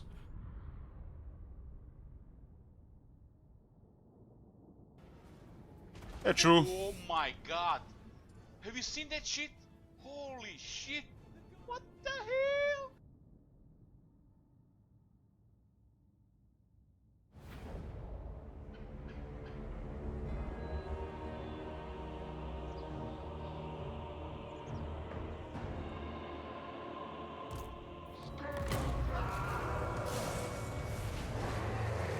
A lot of shooters there, huh? Well, initial conflict. Don't wanna send Skulltaker from the middle there. You know, the bloodletters are meant to take heavy damage. They're kinda squishy. But this guy has the tools to bring them back, so that's intended. The Exalt bloodletters are tougher.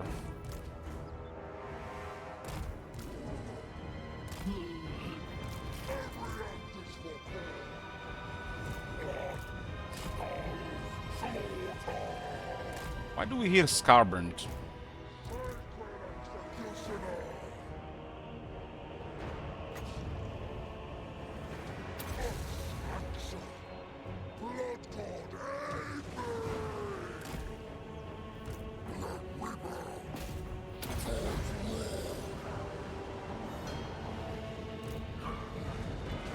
England to the right, that's the blood shrine. It's the motor, the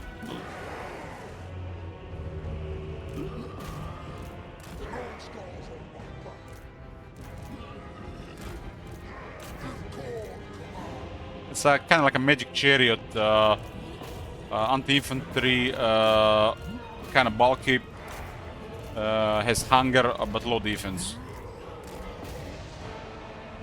Buffs leadership and attack in the area.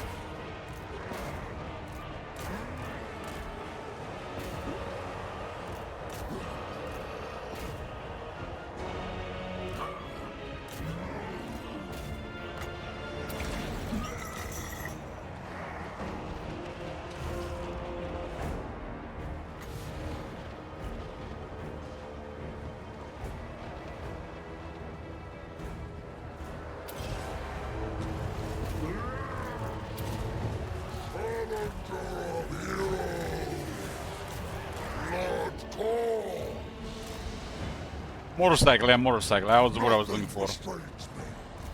The motorcycle. You are worthy of my grasp. Archer, the foe is doomed.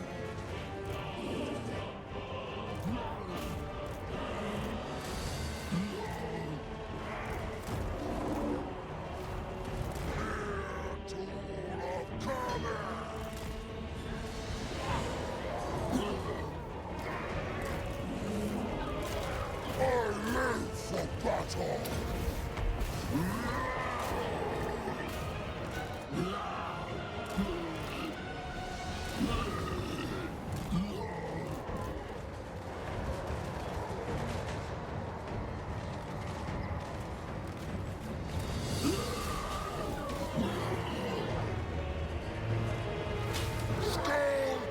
This is at 57 seconds. Holy fuck, man.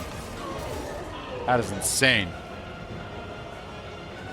Its original direction is already good, but there's a skill that does more stuff and buffs this skill's duration on top.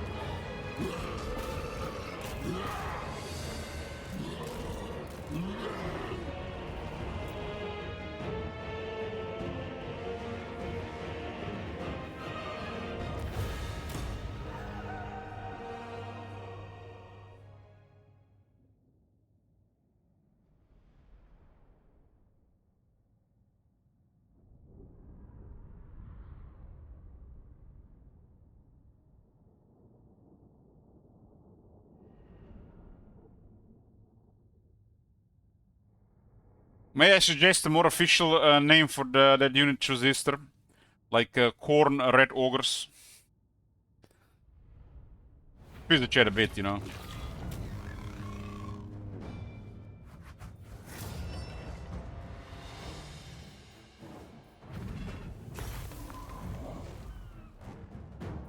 Take the carnival's pass.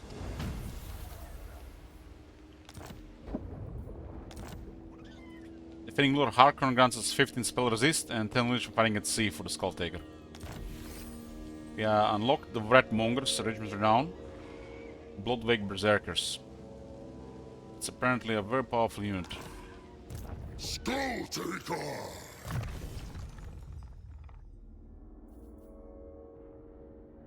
We got Blood Hosts and leaving some kind of debuff in the area when we win battles.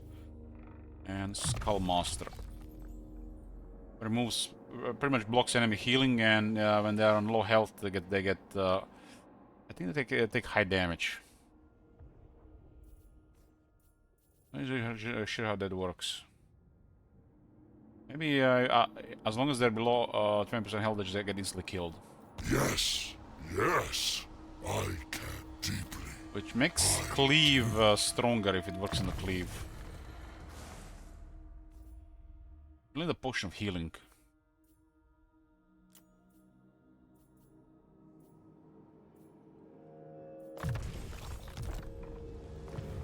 Corn's champion!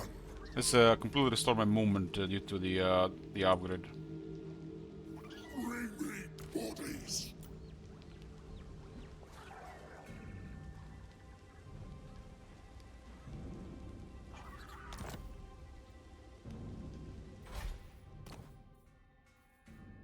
Still can't believe they just taken Red Ogre, and just made it made this unit better.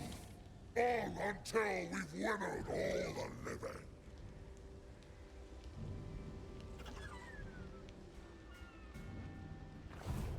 living. Awesome.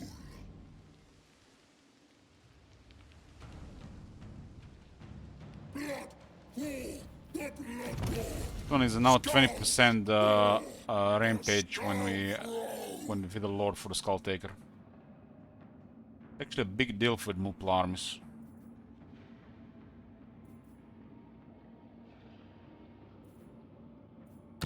Big deal.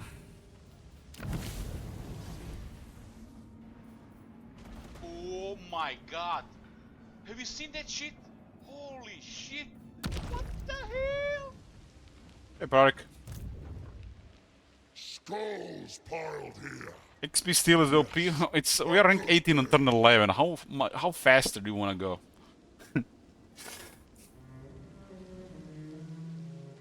Celebrate this day. Tomorrow may be your last. Rest upon.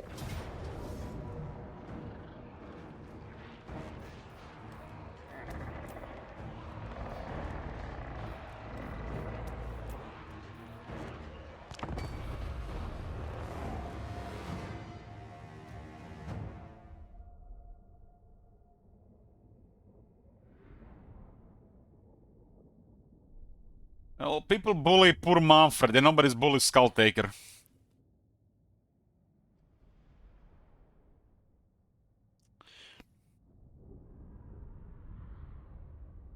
If there is banner units, we had struggle against Itza.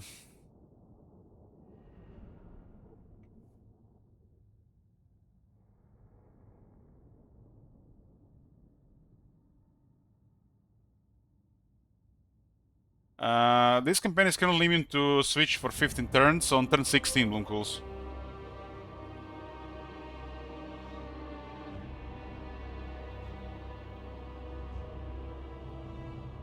This band was actually was pretty good before we defeated Itza.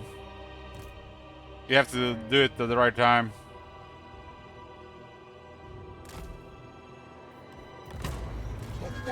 If there is band units while Gorok was in the area, we would have had a big delay there. Now it doesn't matter anymore.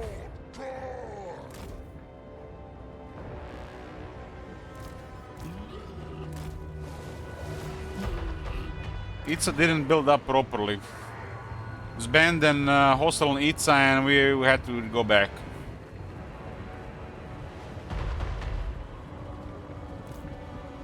Cluster has too much whack-a-mole if you are sabotaged.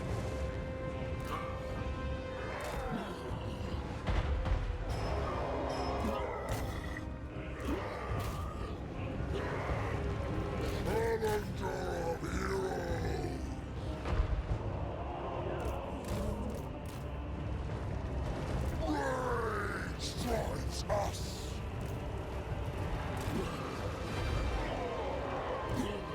There's actually 2 spots here. Skulltaker.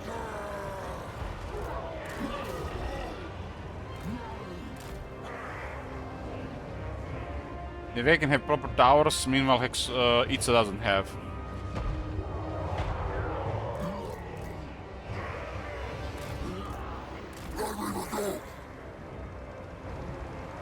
Frosted.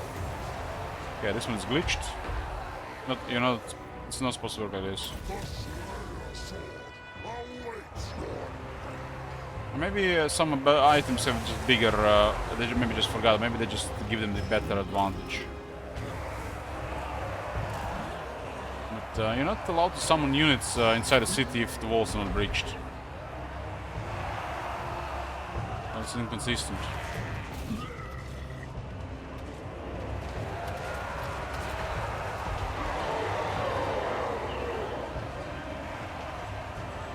Imagine being a vampire course, have to deal with the corn.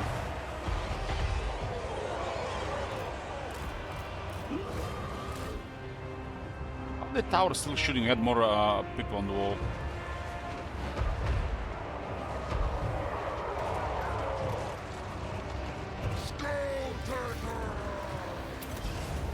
So it's 55-meter range. Wow. This is below range. Too large a target.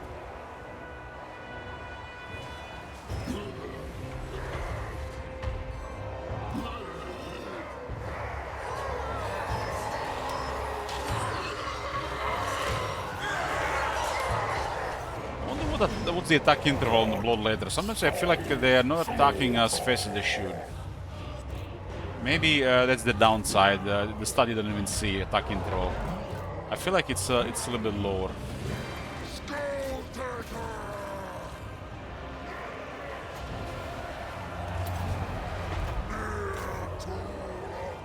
Hey guys, those guys are tired.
Guys that are shooting in the air are actually doing some damage around.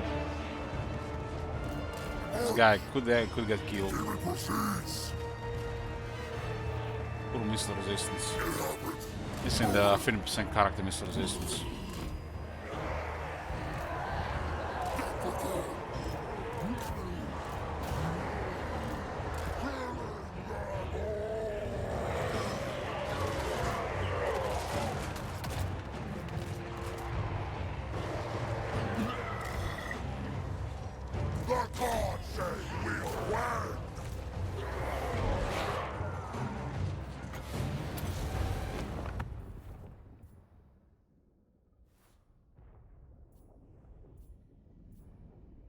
This guy have magic attacks, sundering armor, flaming attacks.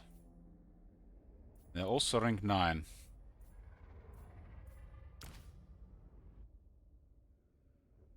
They explode on that.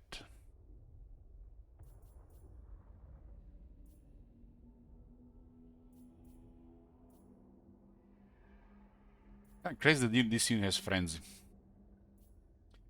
Where the hell is that bloodletter? They don't have frenzy by pass, they just have this hungering blades.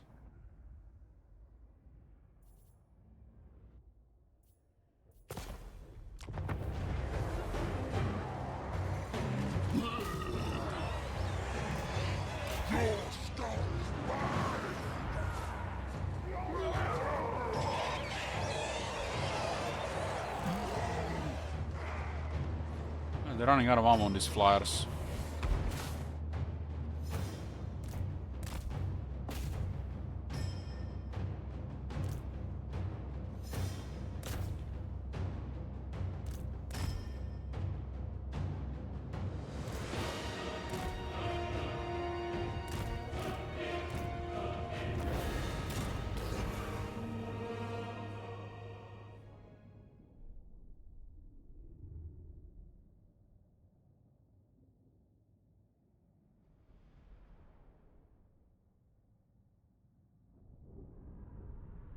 Well, flying wise, Scorn only has the Furies and the Bloodthirster, right?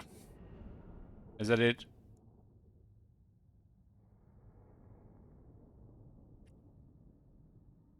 For Mary Orange Faction, their flying game is not that good.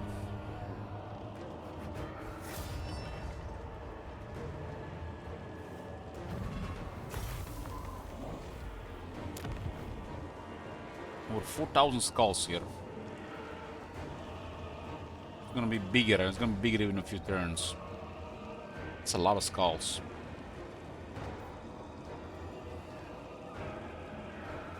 Born desire the skull.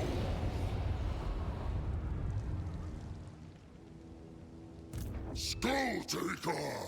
Okay, I'm gonna do a break here, boys. We'll continue when we get back. In a bit. We're back, boys. That was Skulltaker Raising of Awakening. Don't have anything in range here. We do have Albrecht going hostile on the other side. Herald arrives. There are two kings on this side. Herald of Corn. Demons, go further. This man we can actually start recruiting something here.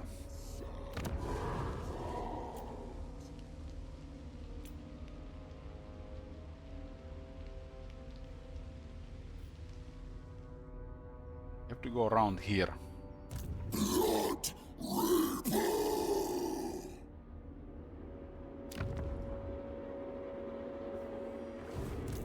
Destroy all.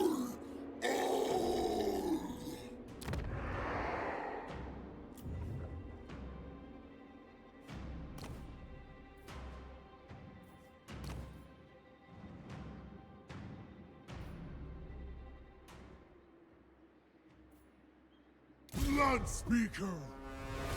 Blood Speaker. Blood Spirit sounds like he's from Norska.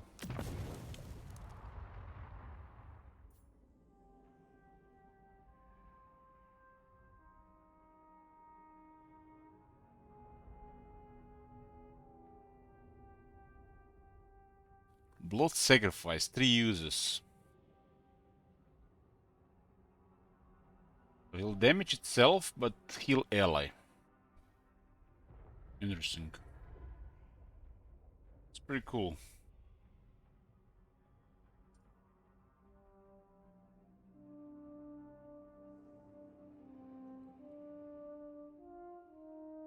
Now, what can I say, Scorn? What can I say? I hope they squeeze the extra update this year. All the Bandom. Massive attack, cannot die, minus 24 defense. An ally in range. You get all this on all the rank 1 what?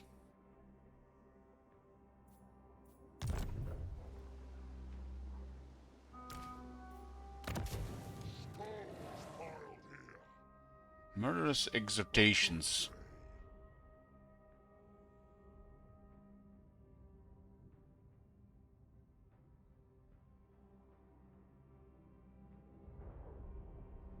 Hmm.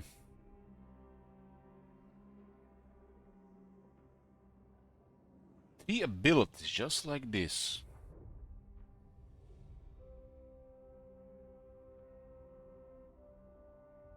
Interesting.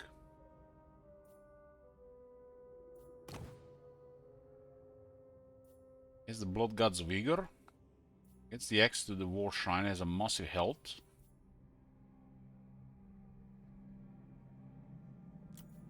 Lead the Worthy.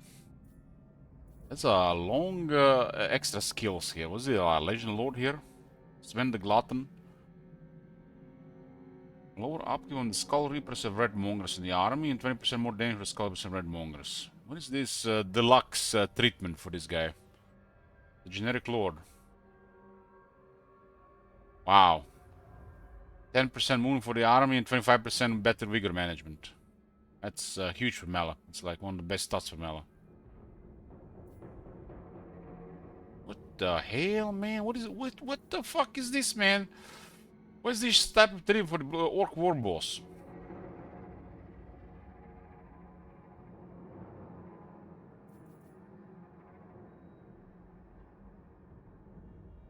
What the fuck? What the shit? Why the, what?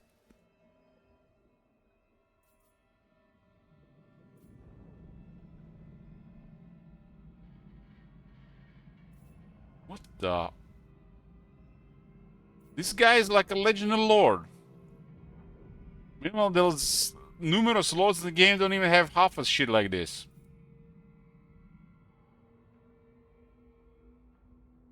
They put a blood speaker that looks like this, meanwhile we have exalted greater demons still in the shitter.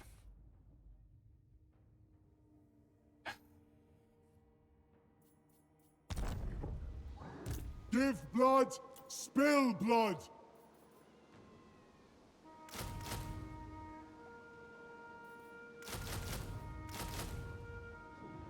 Might get attacked hard here, so let's get some extra troops. The soul unbound. The commandments are just like, the commandments for this faction are like, holy fuck, man. It's like,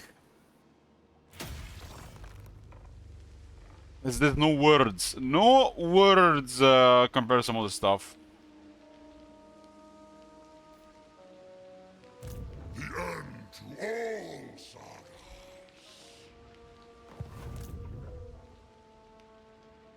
Frenzy upon me. The pride. Sweet oblivion calls. No rest while there's skulls. More skulls reaped. He even gets deluxe march stance because of the rampage.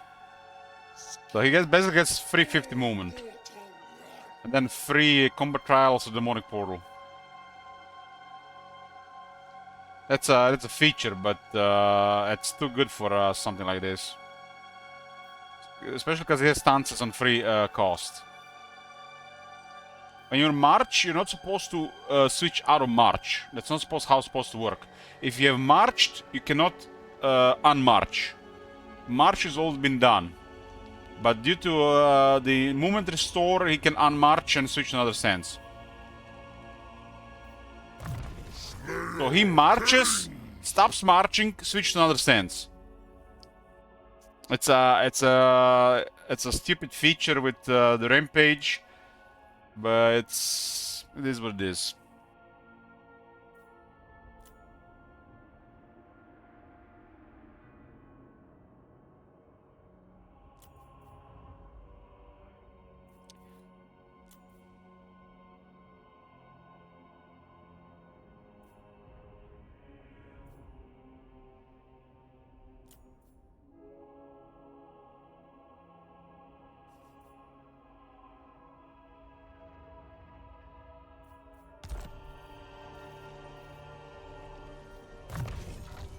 Celebrate this day.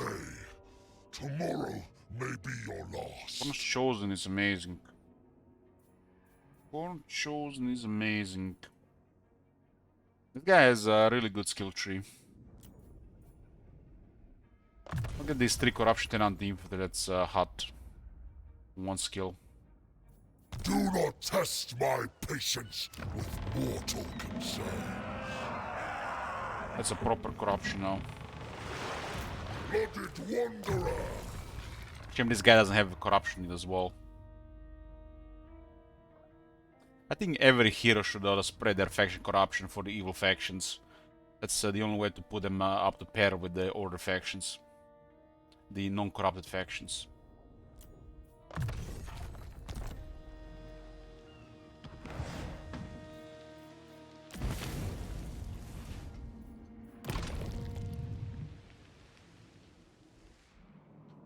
We'll finish off with the Awaken here and then go for Borderloo and Hans Marshall.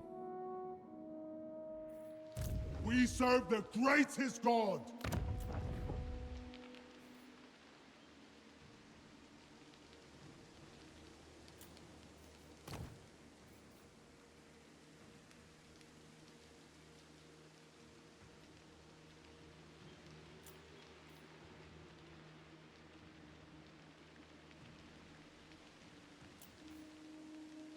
Blood River.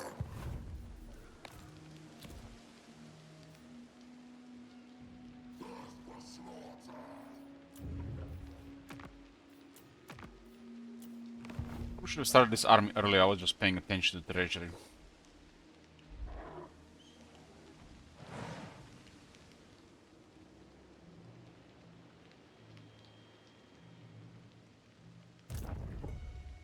We shall refuse no battle offered.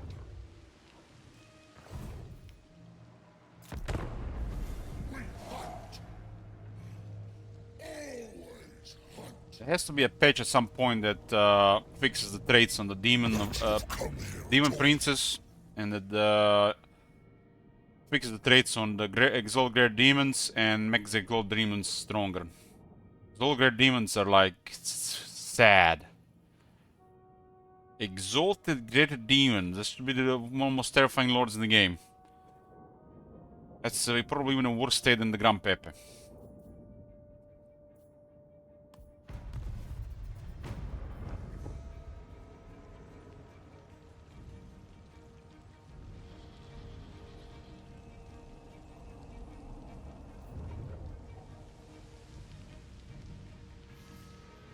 We need more military in Lastria to prevent Vecmol.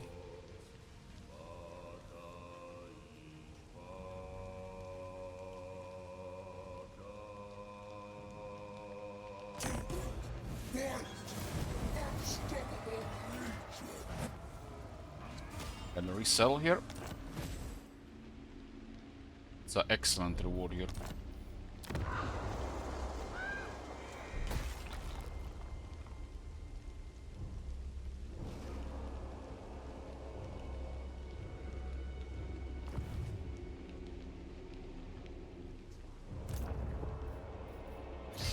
Exalted Gerrit demons supposed to be some of the most terrifying things, literally, in the universe, in the game as well.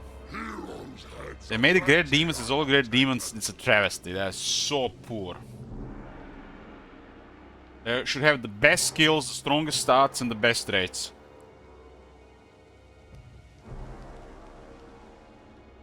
Slaughter. Only the finest. Cool. Do you take me for a churl? You're a chill. This is a cool one here, 8 turns. So this is actually very good for emergencies as well, especially after you upgrade it. This skill upgrade is gonna be ridiculous. 5 turn cooldown. It's gonna be probably one of the most ridiculous mechanics available in the game.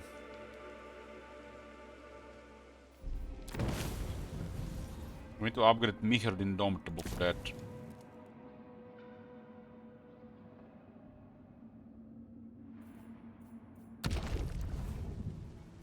I can. I will. I must. I must. I don't want to pull them here. They're going through the jungle.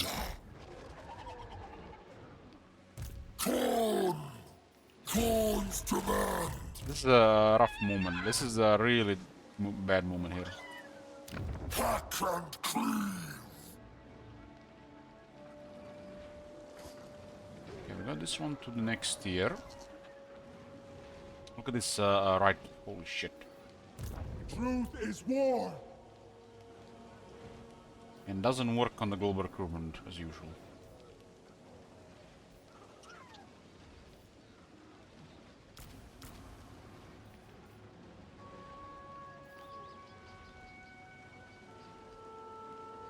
The guys are very slow, and the flesh hounds go really well with them. They also get murdered by the cavalry, but we can't expect cavalry this early.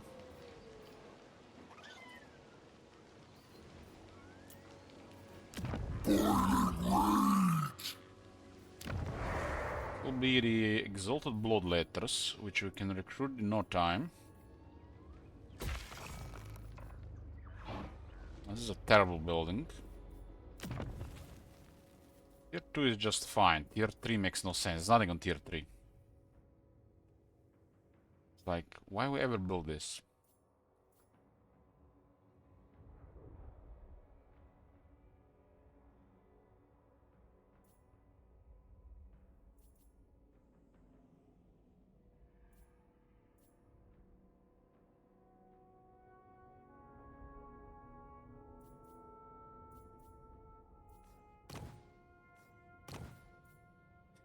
Trophy hall is sexy, but only on tier 4.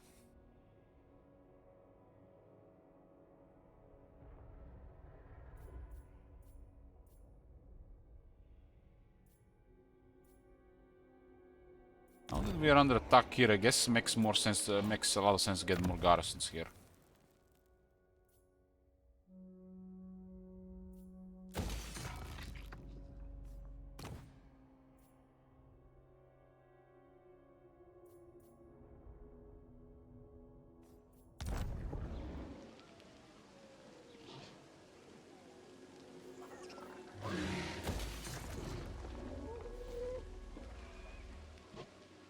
Yeah, we got another Blood Reaper here. But this one doesn't do anything. Like, get 10 more growth, and the growth is already good. Why would we care for tier 5?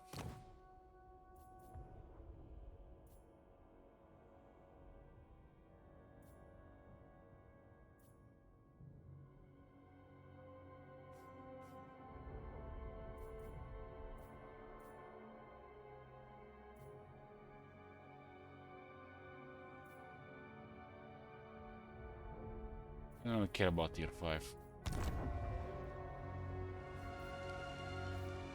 War is torn. The only reason to even build these buildings is for tier 4 and tier 5. I guess tier 4 is okay, but tier 5, we're gonna be in a distant galaxy before we reach tier 5. Nothing really good there. Hunger to slay. I will. Suffer. Let blood flow. The bloodied flesh. This is good buildings to get everything tier 3, and then you remove them. I guess you could keep them on tier 2 for tier 4, and then you remove them.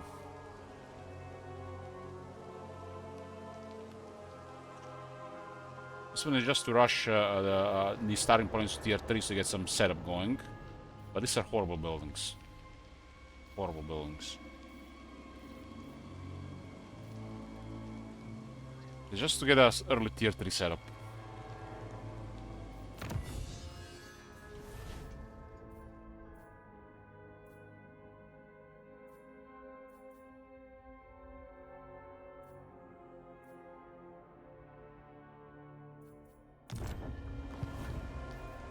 For Khan's eternal glory. Blood is truth.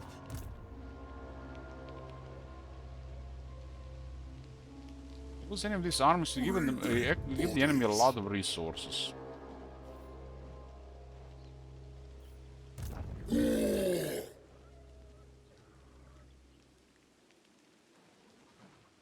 We hunt. Always hunt.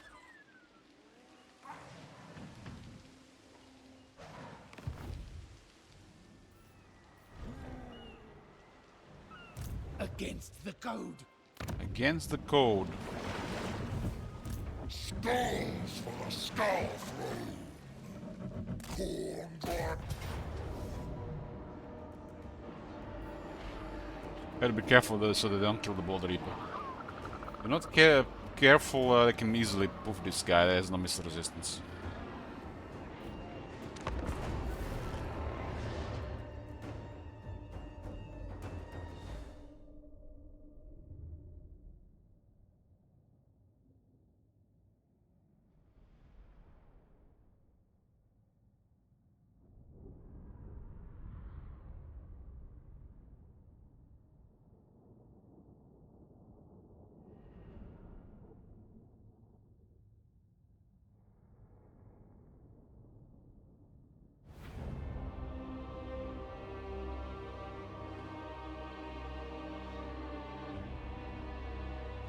Skulltaker!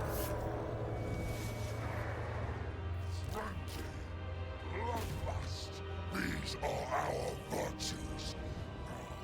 Fly at the bow, so corn your honor!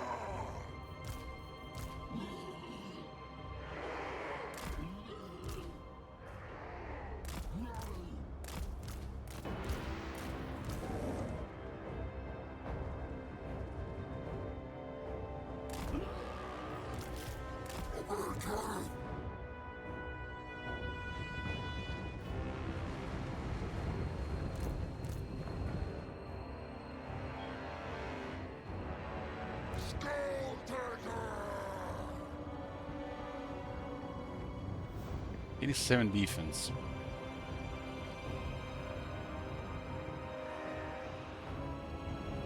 Challenger of heroes!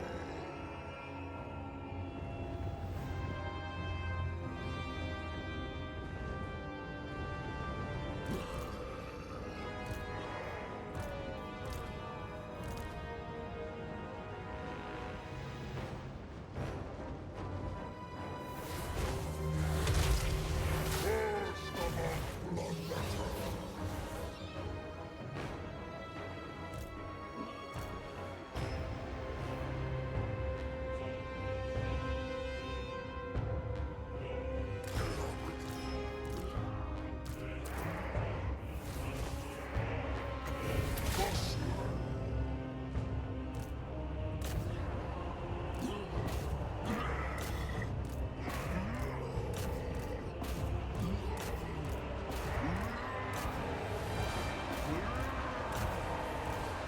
Out away!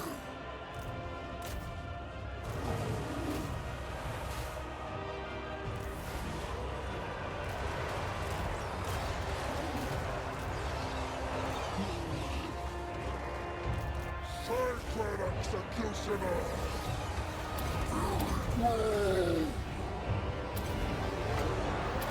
Skulltaker!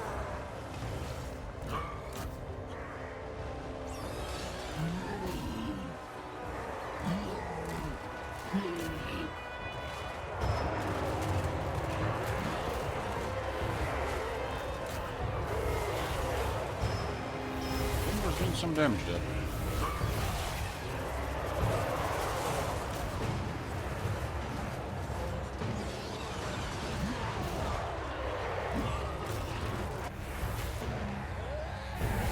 Blood core!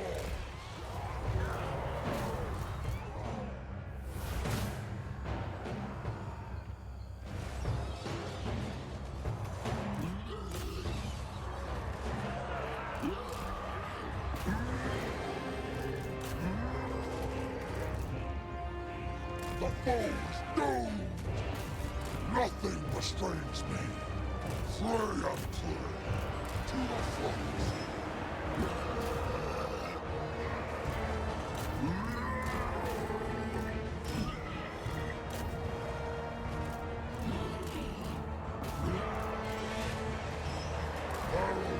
Calls to me. At the enemy. Of course, can do a lot of damage in a lot of battles, but wins. Skulltaker. They're so poor these days. The early game units.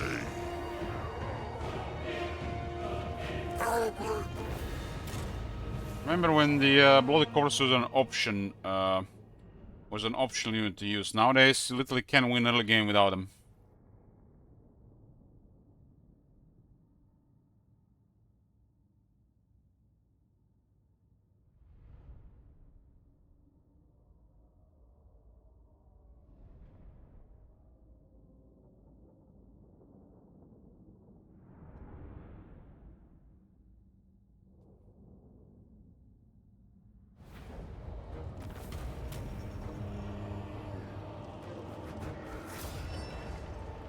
Six 107 skulls.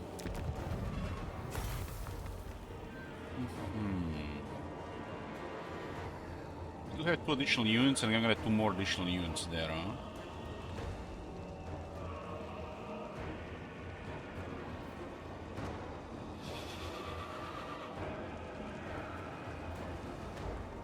The mighty host. Hungry. Slaughter. They still make trash answers like this. Answer like this could be recruitment, but it should be something on top of this, like some kind of combat buff for them in battle as well. Pointless, utterly pointless to even exist. Should be a small combat buff in the battle as well on top of this.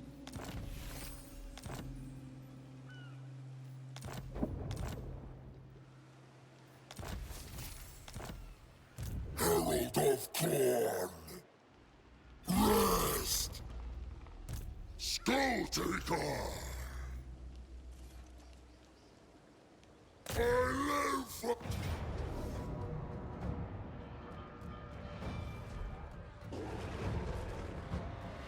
Ahead, ahead.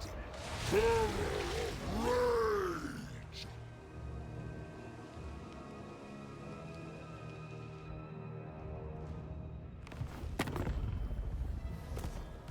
Waterloo actually is lacking military. When the blade strikes. Yeah, it's kinda stupid that this is turn 12. Lord is rank 20, like what the fuck? The blood god. Skull. The skull throne.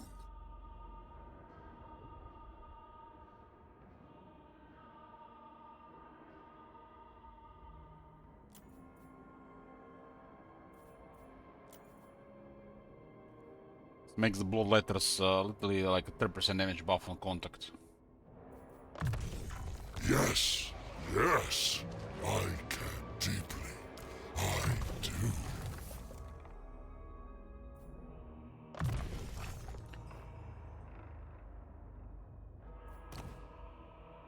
I think this guy needs more defense.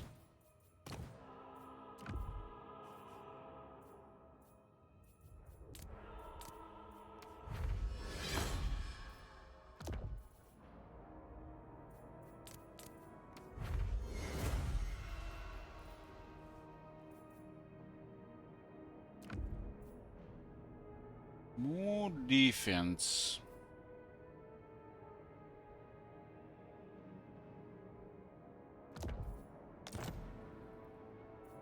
Rest upon Gorn's throne.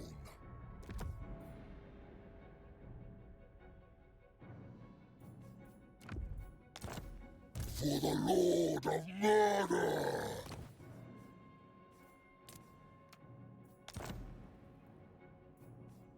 Ranked up in enemy territory for this.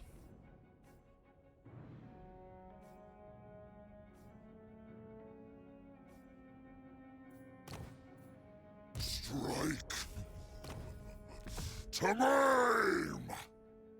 Sweet oblivion calls. Oh my god. Have you seen that shit? Hey, Jim. Holy shit. What the When hell? the blade strikes.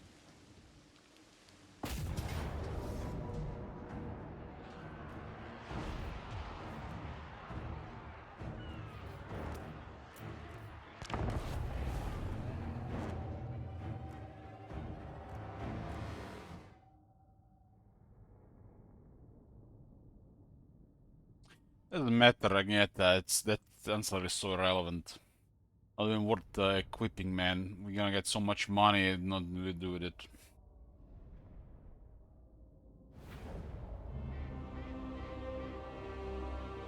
Every act is for call.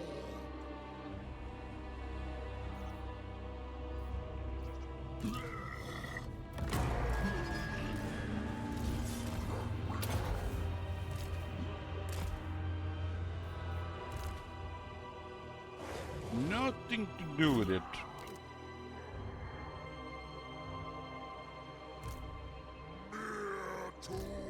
You can't really call that goal, it's really nothing. I'm allergic to shit like that when I see it in the game. It's like that follower that lowers the cost of recruiting banshees. Gives me a red itch.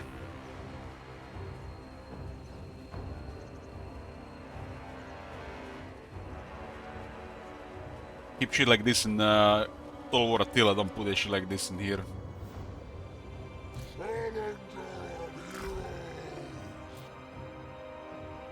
The red itch, Nurgle's blessing.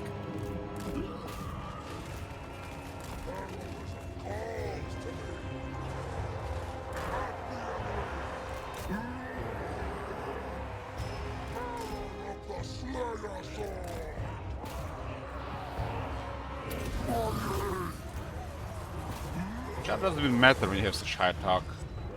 Just attack animation sometimes questionable. Put down the chaff. Lack of skill undoes the chaff.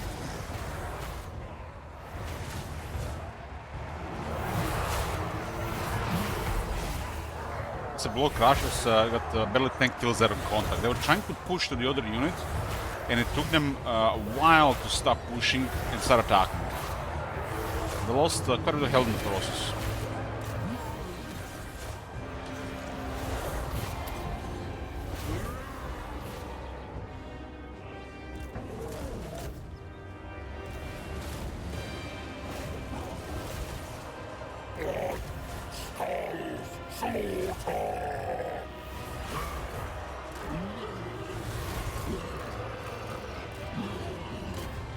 It's interesting considering they have 100 armor, 41 defense against this.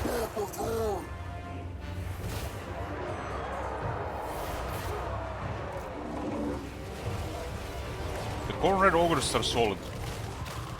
That's what the red ogre should be.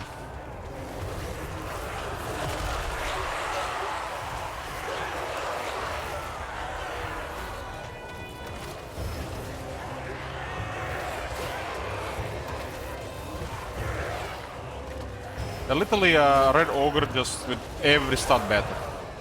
Every stat better. Nearly double the damage.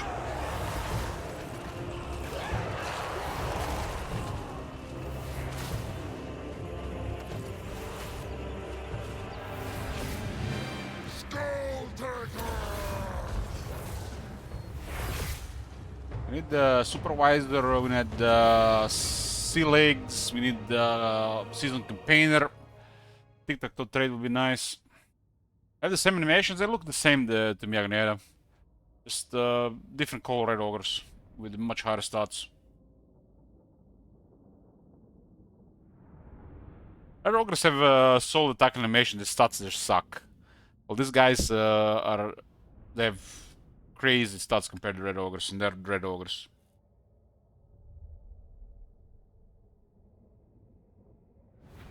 They're even faster, which is the most bizarre thing.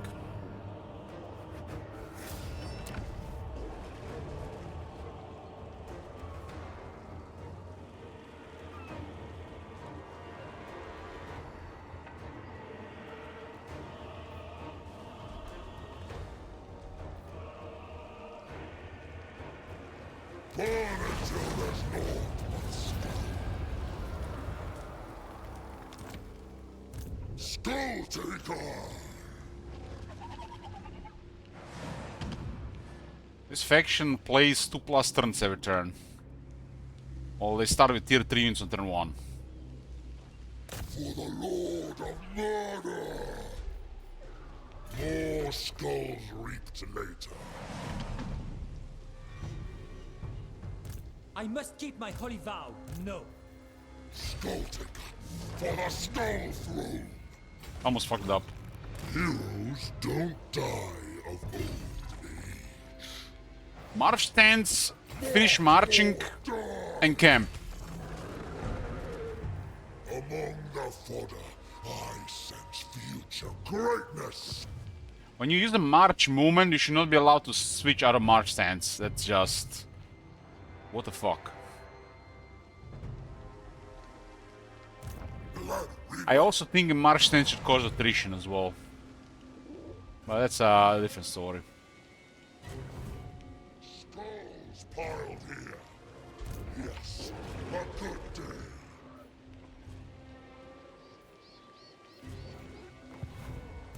I am a lord of Bretonia. Never. Herald of Corn.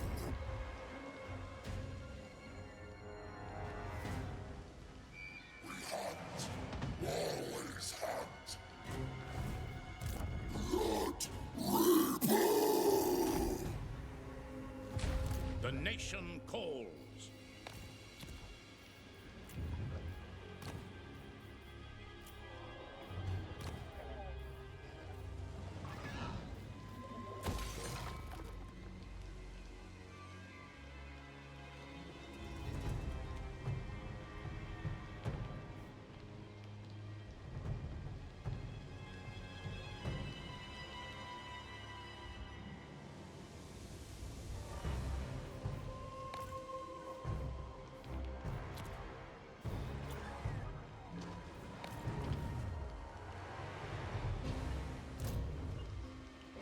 Now on until we've winnowed all the living.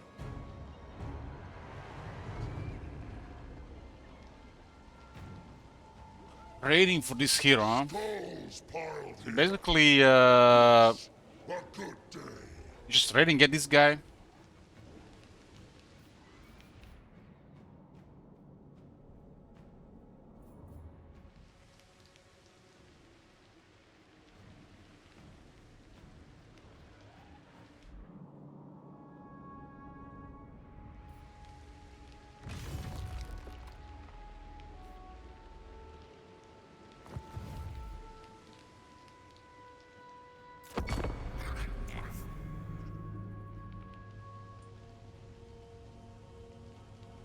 I knew I was not clicking this campaign was the right move. I leave shit like this for requests only.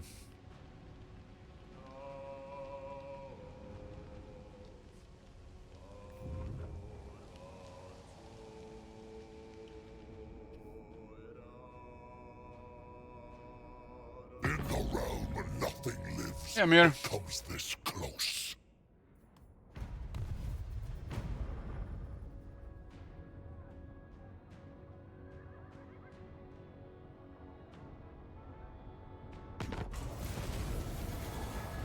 Gotta both host another 2 units. So +2 from the Skulltaker, now +2 more from the technology.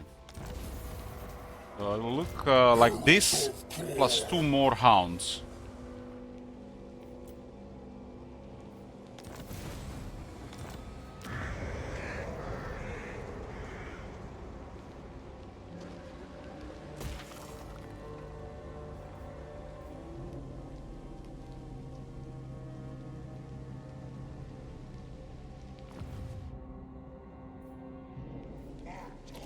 Endless.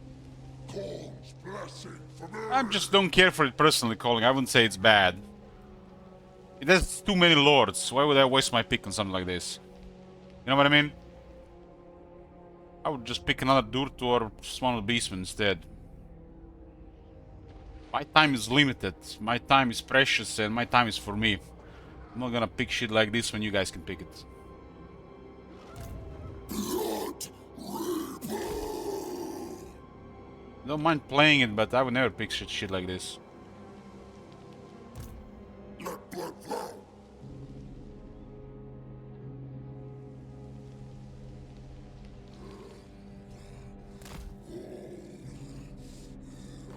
These guys are terrified. The men urge me to slay you where you stand. I struggle. We are rank 2. We can all have been rank 1 if I got another bolt host.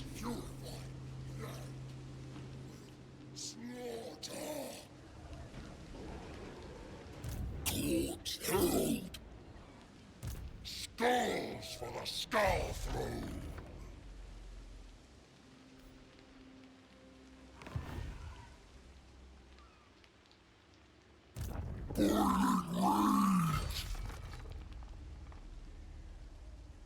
By cloven foot, we march.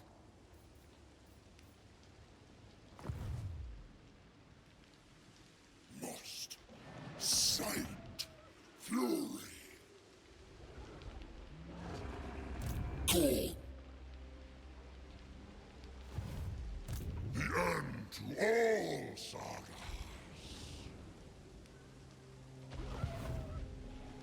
It's 20.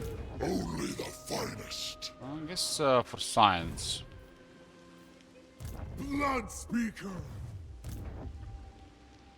For science. Sweet oblivion call.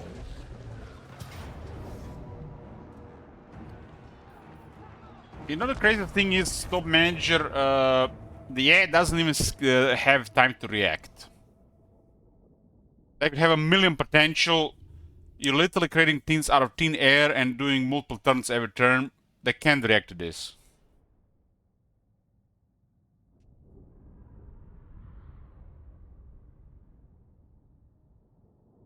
And the more effective it is, the more trivial it will be.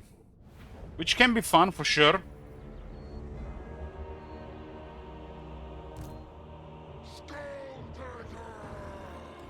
But it is what it is. Like I said, Corn is mindless slaughter, and you know, mindless slaughter is fun sometimes.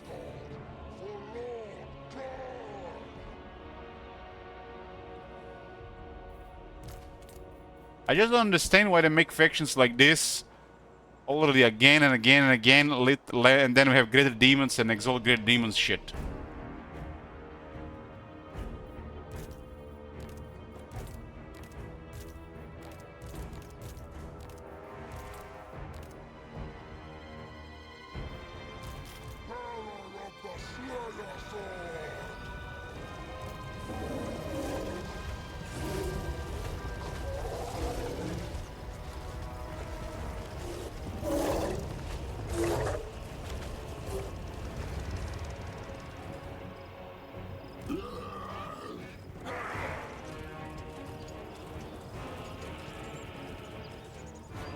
But the most bizarre thing is, this is clearly, you know, subjective and a preference, and depending from person to person. You know, some people find Corn fun, yet they find Vampire Counts or Gores boring. At least you have to put some effort with Vampire Counts.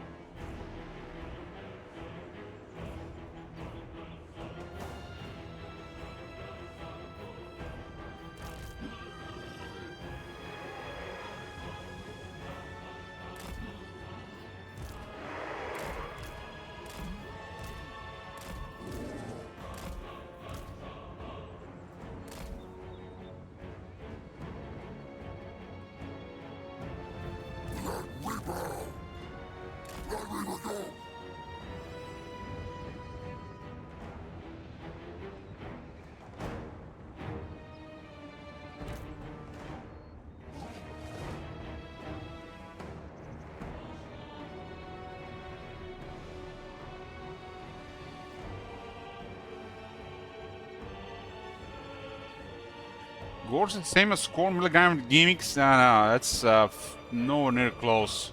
This is closer to Beastman than the Vampire Counts.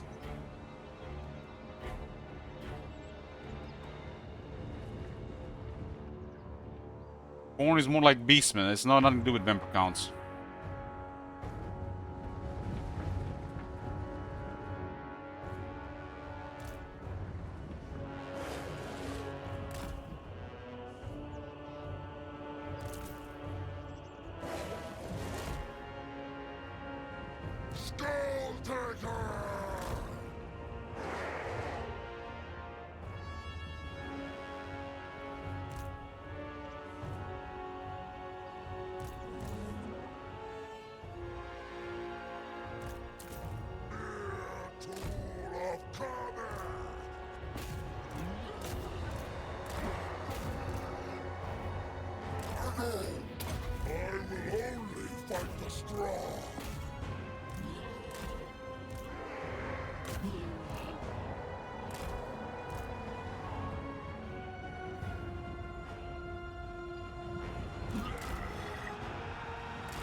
The range is off.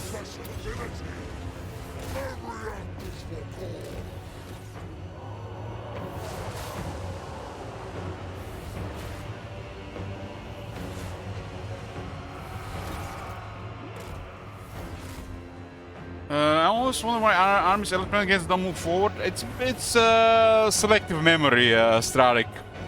But in this example, we have no range.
Skulltaker!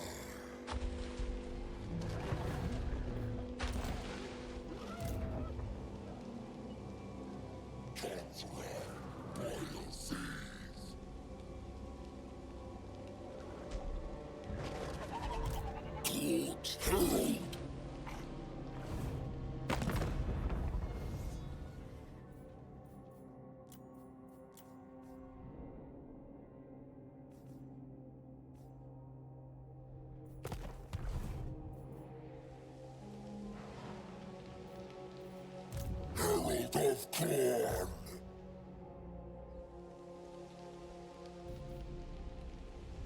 Scourge all mortal life. Blood Reaper!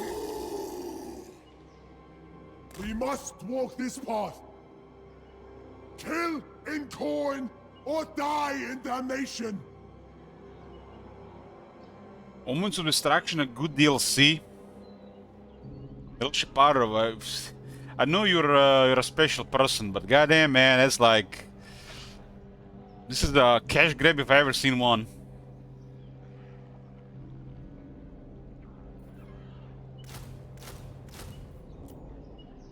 Hey, Bubble. Oh my god.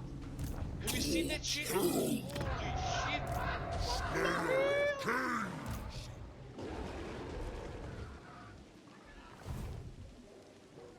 Corn's champion! We might get lucky with movement here. Walking wastes my skills. There's exactly enough movement here. Shred them apart!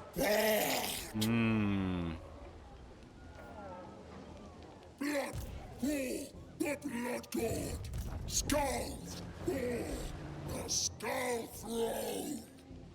A hero's journey ends here! The DLC before that one, what was it called? The Thrones of Decay? Thrones of Delay. That was a good DLC. That was a good DLC. Do not test my patience with mortal concerns.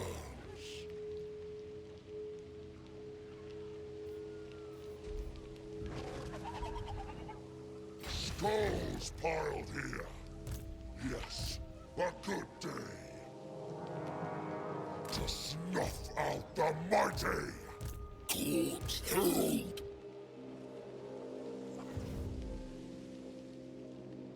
Herald of Corn. Master of Blood. Sacred Executioner. I am a lord of Bretonia. Never! We march. 1, 2, 3, 4, 5, 6. 6 armies. I could have 8 armies at this point. On turn 13. Rework. When new DLC will be released, I'm feeling it's gonna be late May or June. Crimson. Hopefully not the only major thing we get this year.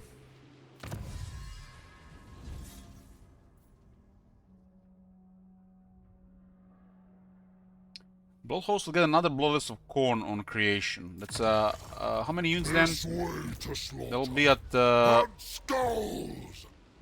Only they'll be at 15 units. The fact they can get Soul Grinders and the Blood Crushers on turn 13 is crazy.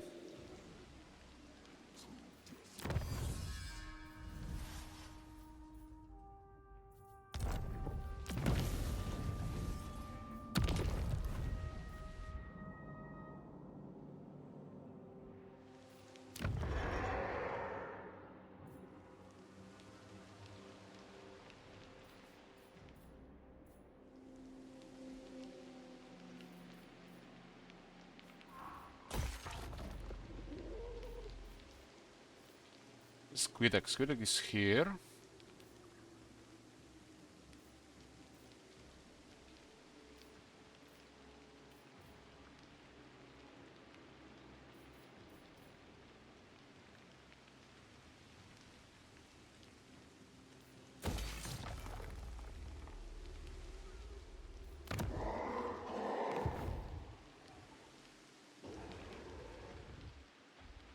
celebrate this day.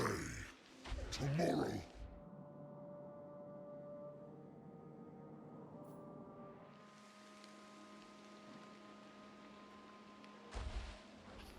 You know what this looks like? It looks like we are the one playing with legendary difficulty, and the AI is just a scrub who have never played the game ever on easy, and they picked up the legend difficulty.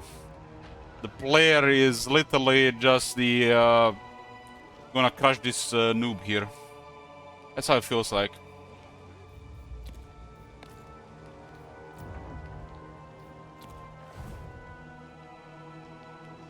The tempter shall pay! Blood Speaker!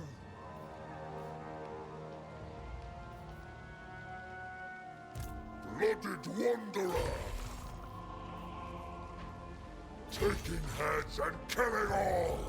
There is nothing else!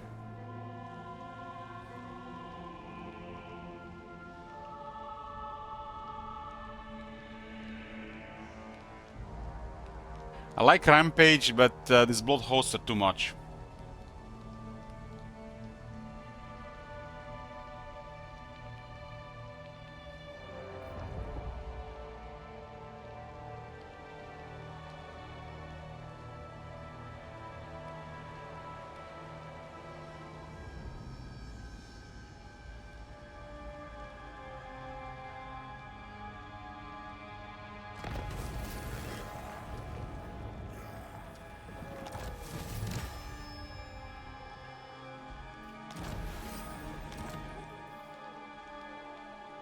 Bring me bodies!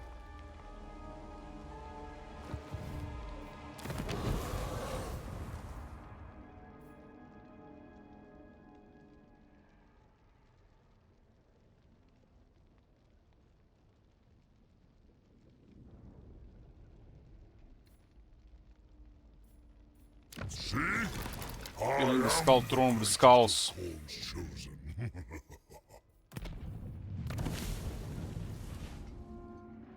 Sir Old Tape, it's been going great. I've been wondering where you were with your call request. Corn! Suck blood first!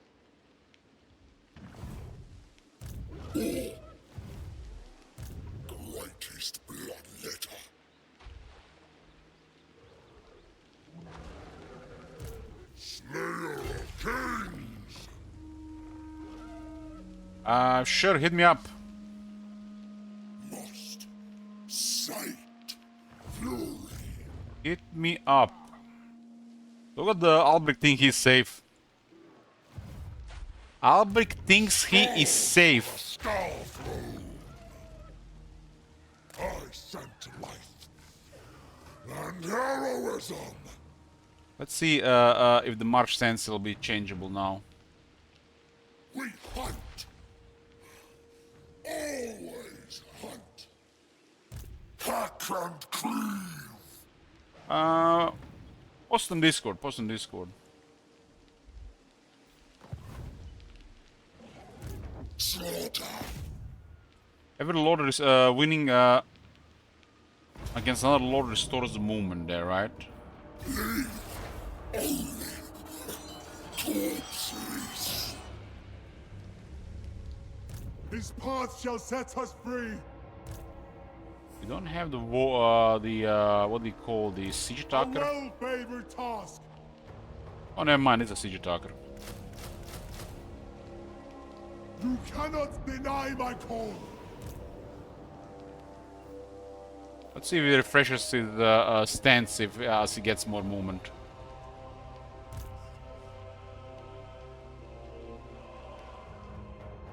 Corn calls. We answer.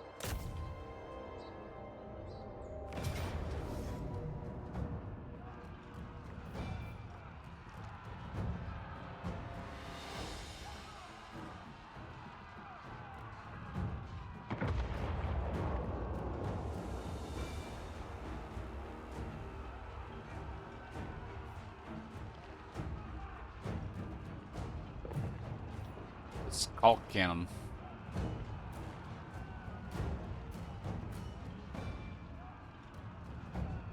Special with these guys, they clear the enemy magic attacks. Music on effects, they get hunger. It's a pretty nice one.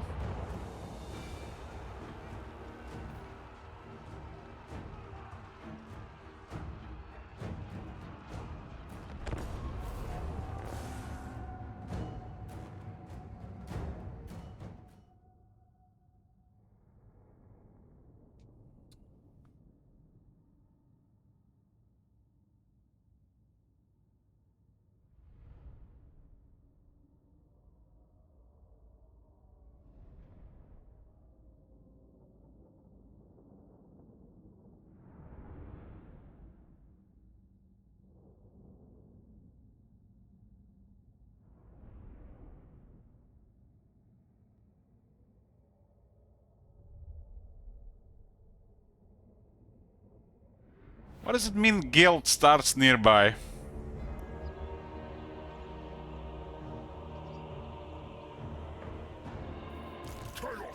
This guy literally has 3 abilities on rank 1, what the fuck?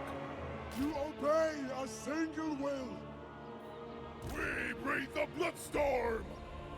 Nobody told me the Blood Speaker is a legendary generic lord.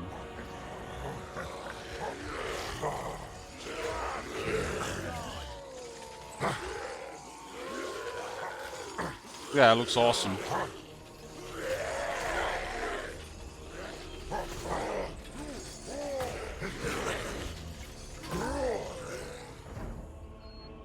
This is how I imagined Chosen. Another standard regiment renown, another standard regiment of units.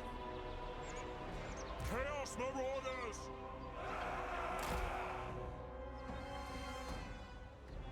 War is Now on.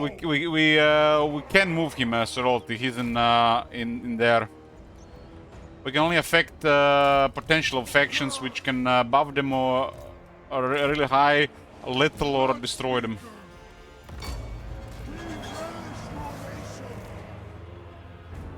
The voice of blood. Looks good, Sorority. It looks good.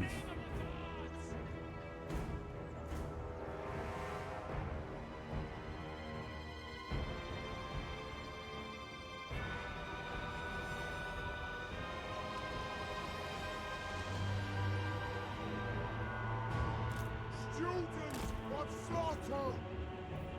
The dark gods command me.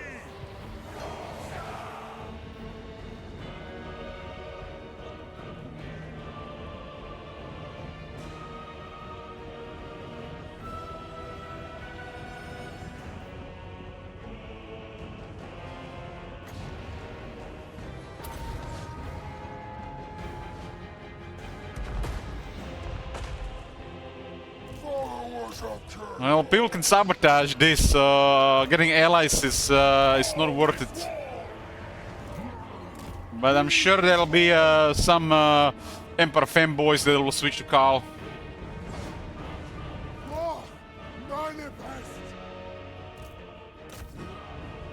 Deep strike.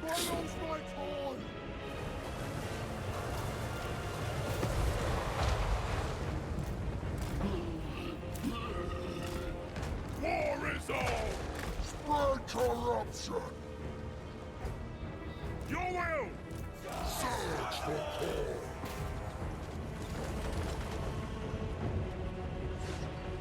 The voice of blood! Where the campaign goes and turns, it all will depend on the chat.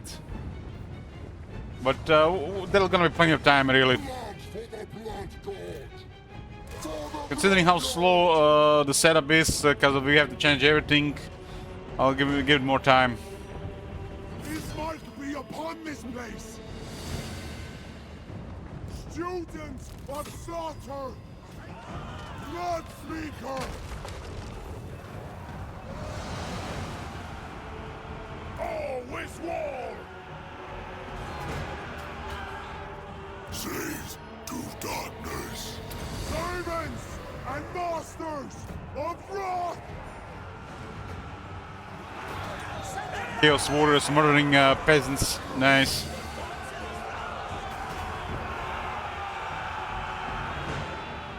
Slaves to darkness! Dogs will eat well tonight. Desolation will grow! Spreading his will! In his bloody name, this totem is ours! Warriors of Korn!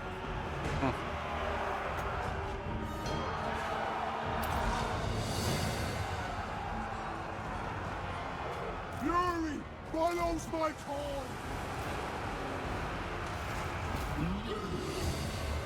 Chaos Marauders! We breathe the bloodstorm! Spill blood!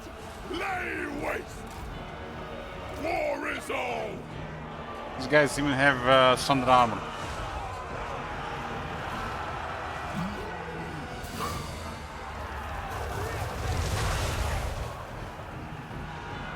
The voice of blood! No stopping! Blood speaker!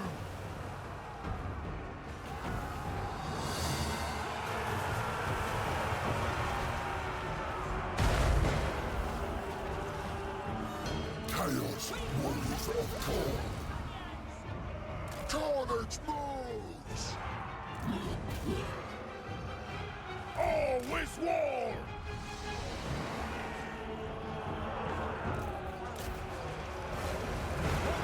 Chaos Marauders! Glorious bloodshed! Take the walls of reality! For the throne! Another flail infantry.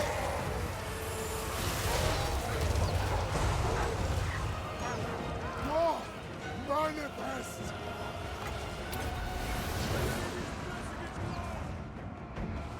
Got 10,000 health. Warriors. Seeking victims. Blood speaker! This guy I really got a healing potion. We take no prisoners! Kill the shining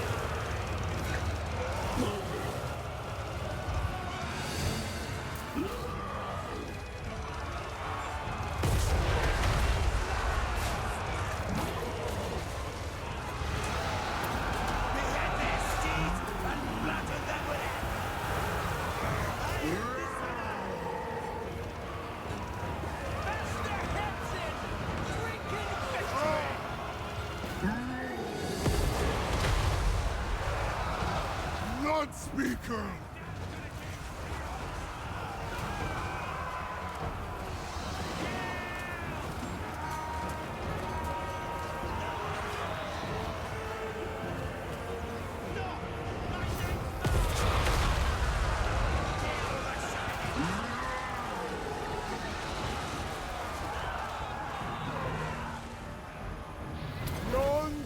threshold! There is blood! For corn! I like how it gets marked to where it's active. The red circle. Inevitable triumph!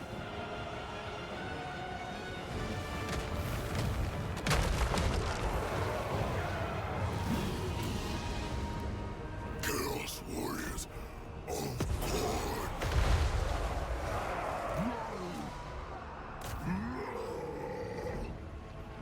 We need meat for the slaughter room. Desolation consumes all! Kill the shining.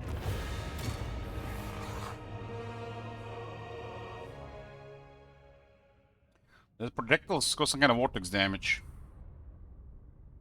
Let's see what happens with campaign movement now on Skulltaker. If it works, he'll have enough movement to reach Albrecht. Because there's a lord in this place.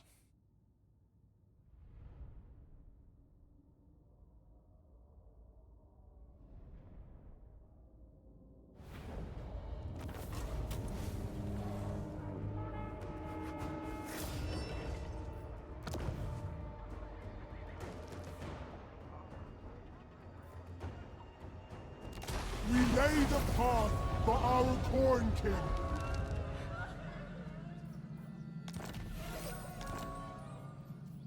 Blood Speaker! Herald of Corn! 15 units, 1 Exalted Blood Letters, 2 Soul Grinders, 2 Blood Shrines. There are 14. Is here. They have 7 armies.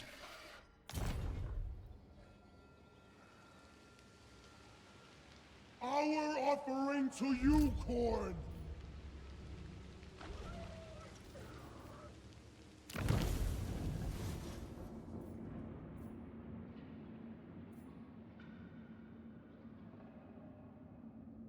This one didn't work. It looks like this only works on the Skulltaker. It didn't do anything. Skulltaker! Purify land with slaughter!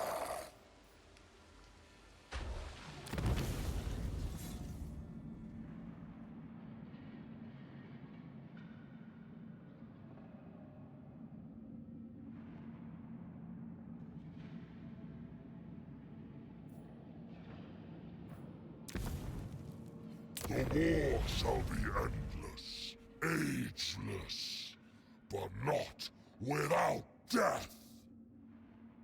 This one, this text is still confusing.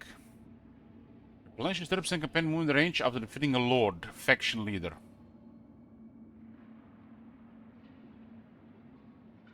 But we just defeated a lord and we didn't get it. So what's up with that?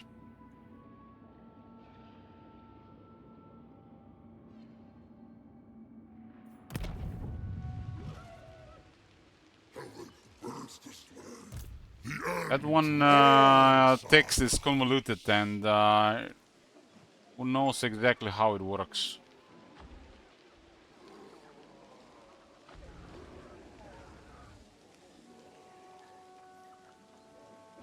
Yeah, but Skulltaker didn't replenish movement when that lord defeated. It seems like it only works on the Skulltaker. When the Skulltaker does it, not other lords. Some people have said that it works with every lord.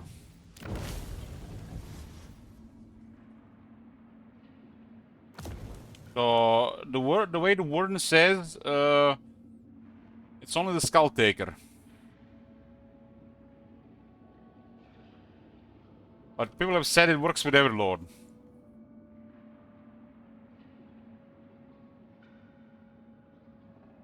What people have said is when a lord defeats another lord, Skulltaker gets movement range replenished. I guess that would have been too much, so it only works when the Skulltaker does it.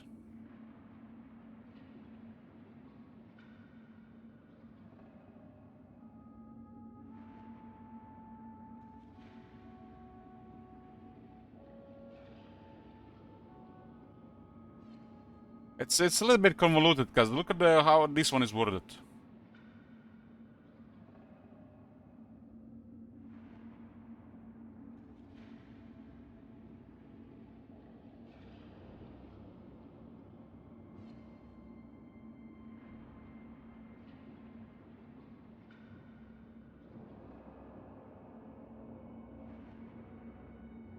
So it's different.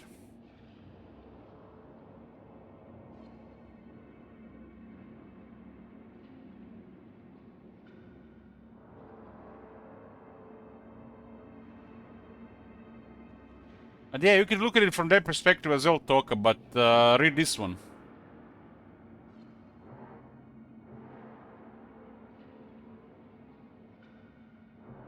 Skulltaker gains plus 20% of the experience of defeated Lord, faction leader.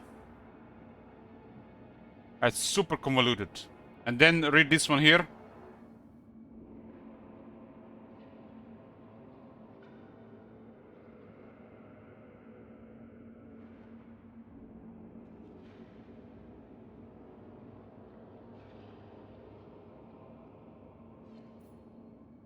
This one only works when Skulltaker does it. Well, this one works when any Lord does it. But the way this is worded, it's the same as this one. It just mentions his name one extra time.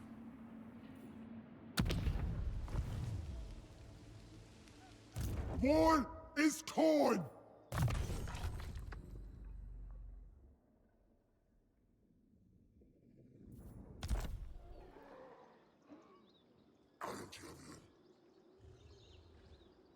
It's convoluted. You have to pay attention and see what does what.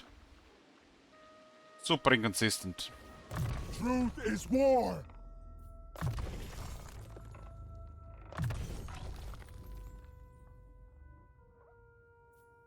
All wars are won in his name. So the way I see it, unless they done something else,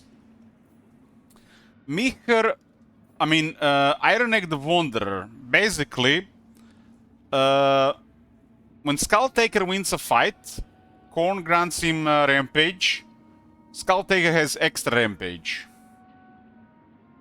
And if the Skulltaker in that lord has defeated a Lord, he gets additional Rampage. This one here basically means that he gets additional experience when defeating lords.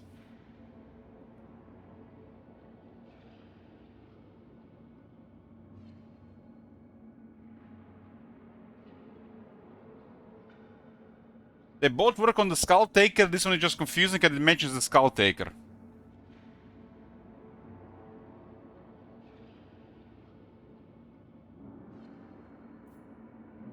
And the confusing part is not this, because, you know, this wording is fine. The confusing part is people started talking about this and that, and it doesn't work like this anymore.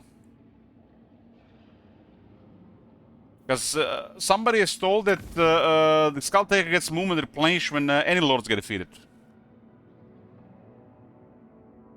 But it's the wrong way to say it. It's only when the Skulltaker defeats the lord, not any lord.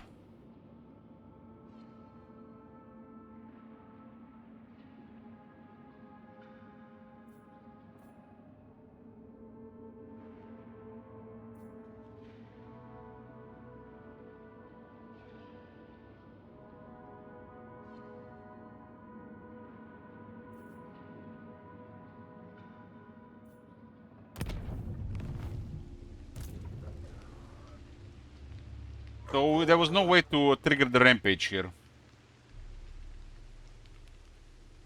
Give blood, spill blood. It's very important to know how this works, so you can plan for extra shenanigans. They died as they lived, in disgrace. Legion, don't stop. Wait. Herald of Corn. Legion not stop. Yeah, exactly, yeah, exactly. But the chat was confusing with an old version.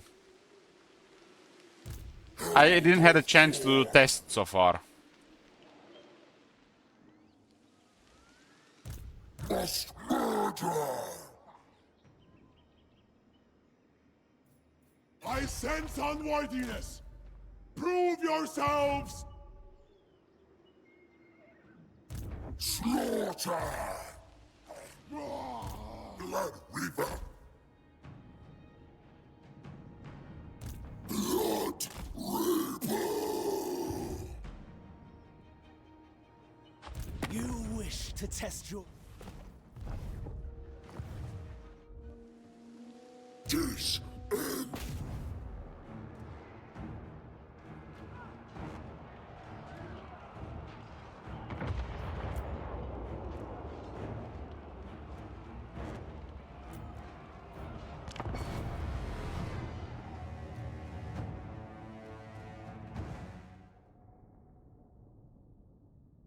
Oh, this is definitely the better way. The other one just sounds absurd. But it was just the chat was confusing things.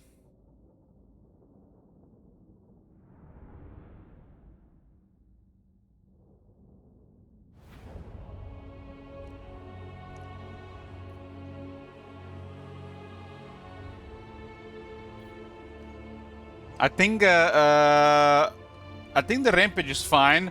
The way they handle the blood host is too much. There should be a limitation to blood host. It should cost more and more skulls. The amount of blood hosts you can get in short time is not properly balanced. They should have kept even increasing cost on the blood hosts. So at least you run out of skulls if you keep spamming blood hosts.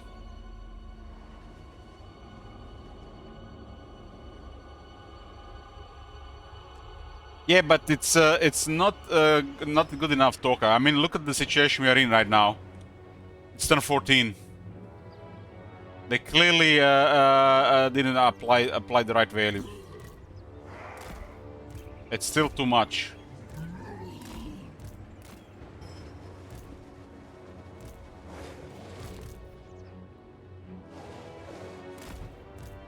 The better way to deal with this would have been to limit how many blood hosts an army can create.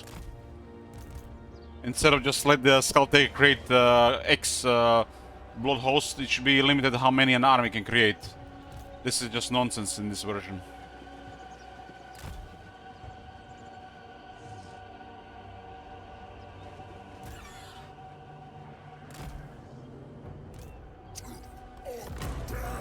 I think that will make the blood host feel more special instead of just spammy snowball. Maybe even then at that point add more customization to them.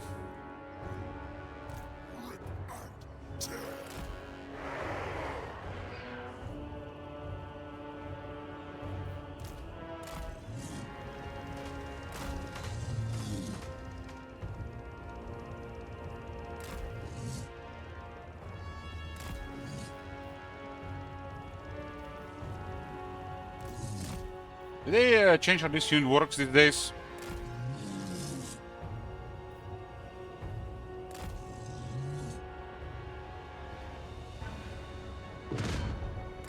So the shooting is just extra, wow.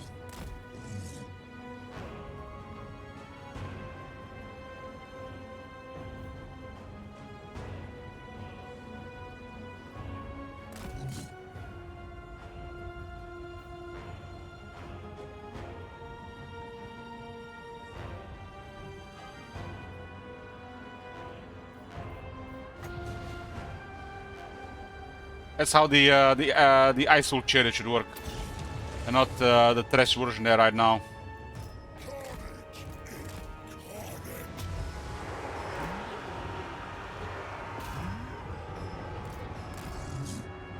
Same for the Asian Stegan, probably.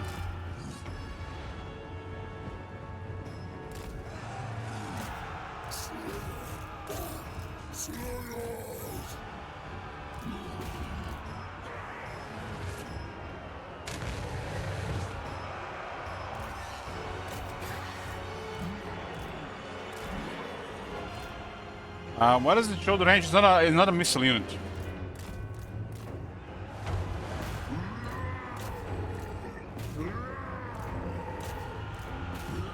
That's why.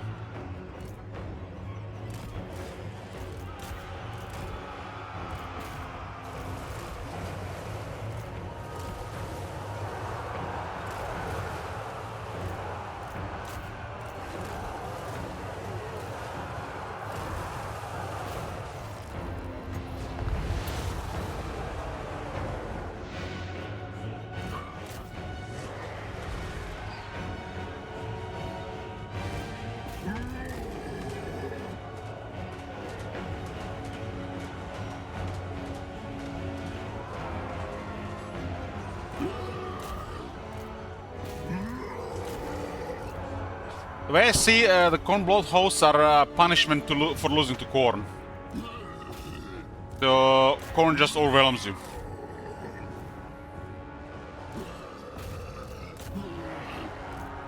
Bloodbath will just create more bloodbath.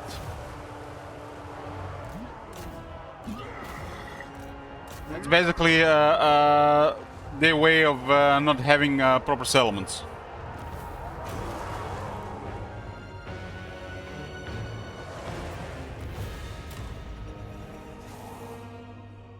Saint Isaac, have you managed to hold out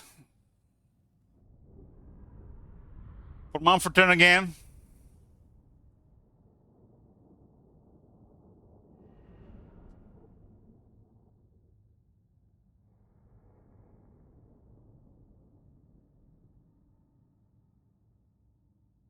You're stalking? Well, it's Mumford time again. Will we see this defeat screen? 5,500 skulls.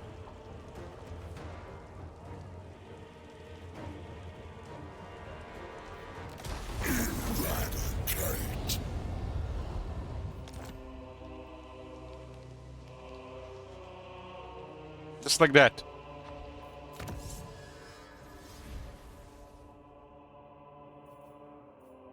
Should get the sword and rip blood in case anybody switches this campaign. I don't expect anybody switching back this campaign.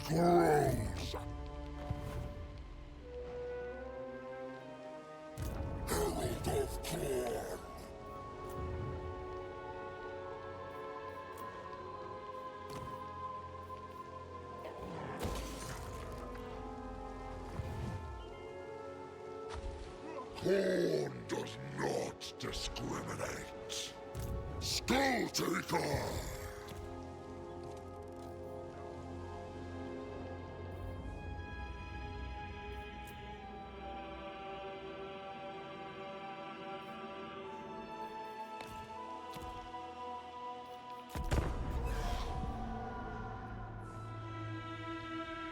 I think this is it for Manfred. I might survive maybe one more turn.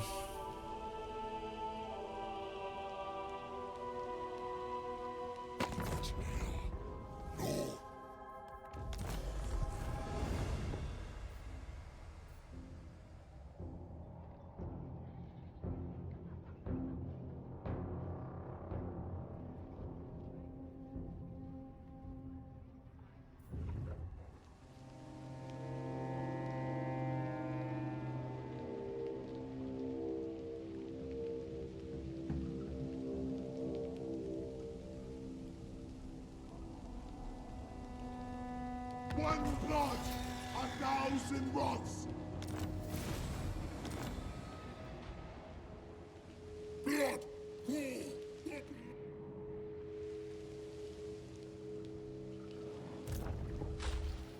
Bearing the Slayer sword. Hack and cleave. I see wisdom eludes you. There's a guy that marches into corn territory. Blood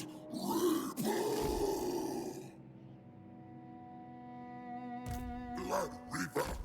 Is there any faction that actually gives the eligible challenge to playing legendary? Only the sabotage campaigns, really. But sometimes people go crazy with them instead of just leaving me in the struggle.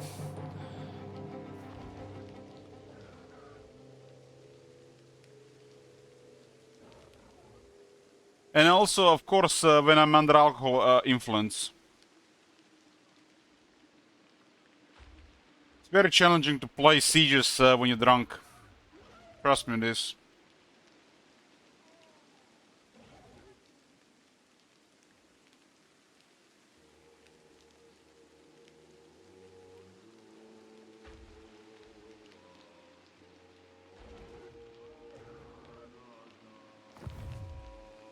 Slaughter! Corn's champion! Corn's herald! Skulls for the skull throne!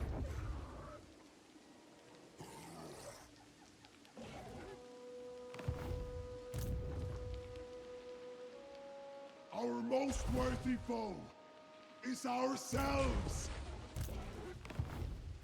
Blooded wanderer!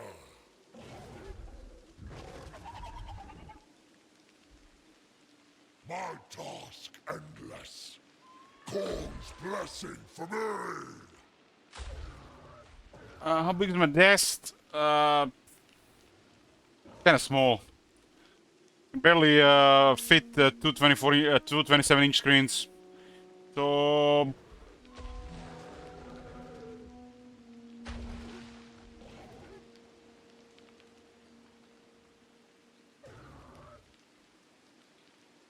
about 60-inch wide.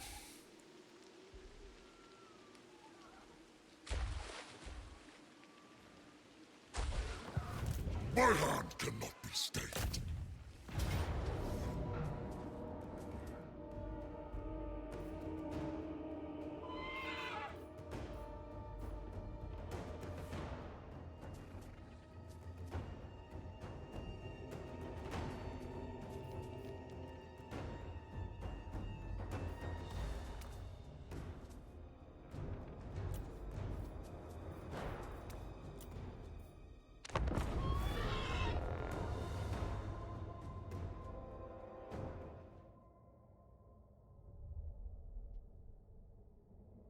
Burgers got a Illich.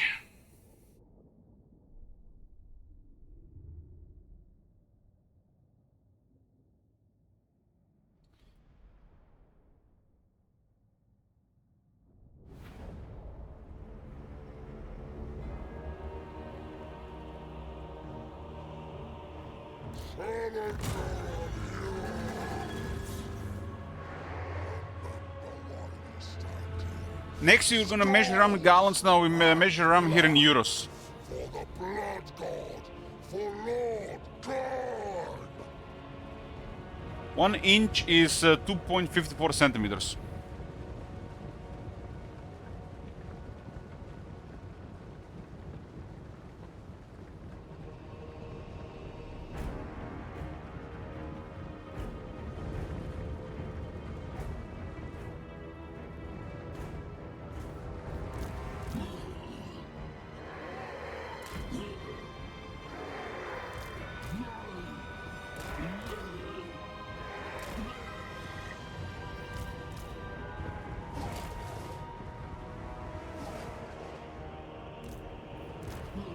I'll give him a chance to judge charges here. No, I've got two directions. No scars on my back!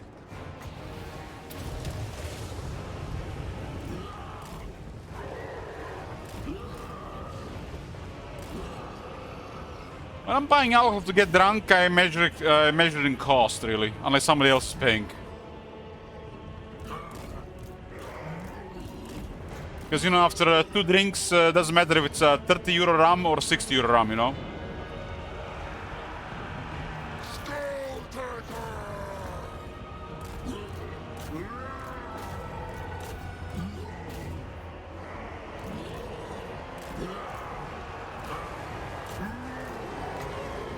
Sacred executioner!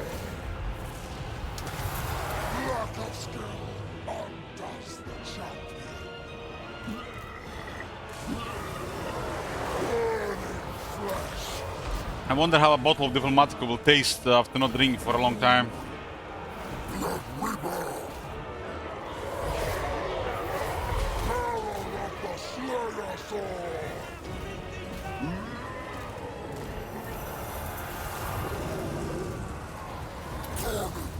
I need to upgrade the outbreak damage. Ram is pure sugar? No, Ram is not pure sugar.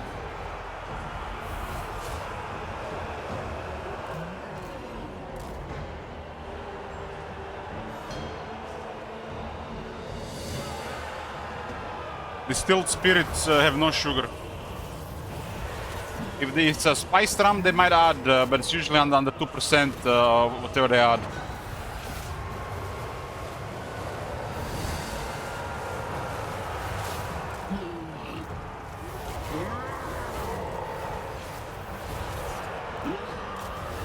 I'll not lose this time. Cut down the chaff.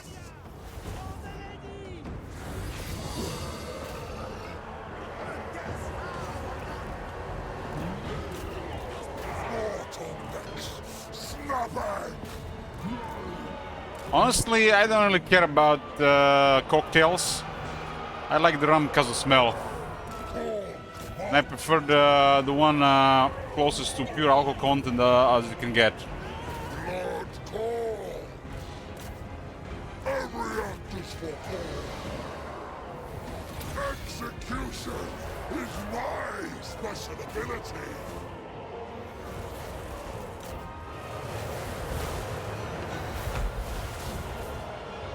Well, most alcohol is made from sugar, heretic. But the process of making alcohol, the sugar gets destroyed in the process. It turns into alcohol. There's no leftover sugar. It's usually the leftover sugar only exists with wine and similar alcohol. When you're making like rum, whiskey, there's no leftover sugar.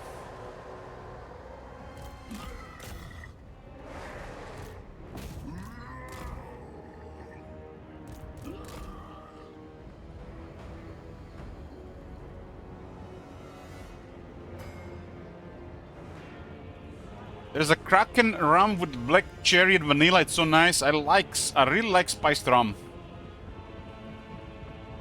Some real nice spiced rum you can get. I have never seen Kraken in Croatia though.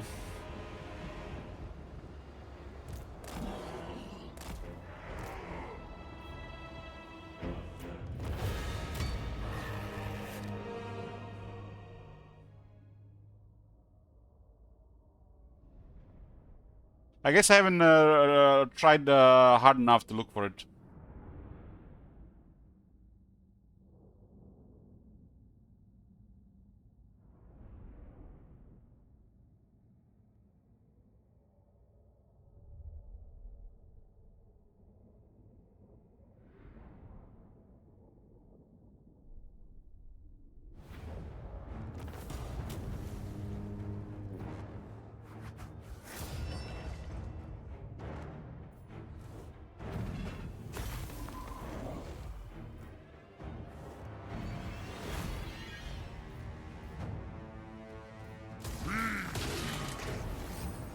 Melee attack plus 50 when fighting at sea.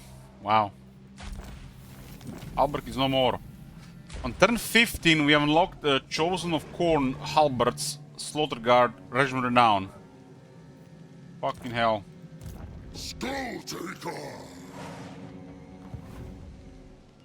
Herald of Corn!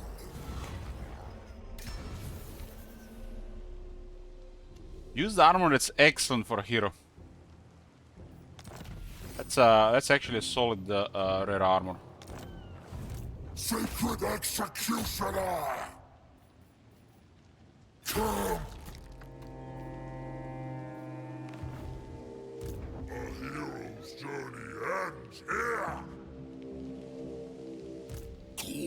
I guess we go for Wolfheart next. It's the hand in the bottom. Demons, go further! Court's Herald! Herald of Corn! What do you think this guy's gonna do with all this armies around? Master! Blood Speaker! For the Black God! Herald of Corn! Slaughter! Hack and cleave! Blood is truth!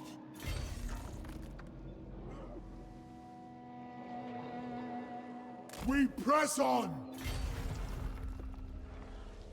Only the finest. Obliterate all. I've heads to take. You need to, looks like I have to have 2 rampage effects for this. The slaughter. Or move and then. Blooded wanderer. Yeah, that's poorly balanced, really poorly balanced. I bear the Slayer blade. What need I of aid?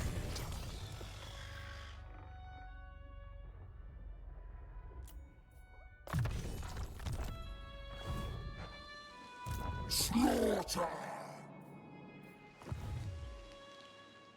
I don't serve you.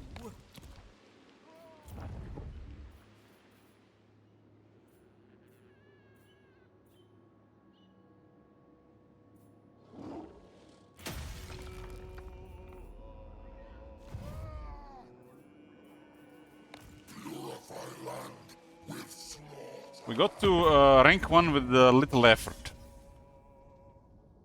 That's crazy considering what's in the world. The problem is these armies are getting they're getting soul grinders. They're getting exalt bloodletters or better. On this early. The tempter shall pay! Although the soul grinder corner is really nothing special, it'll be as act as a deterrent.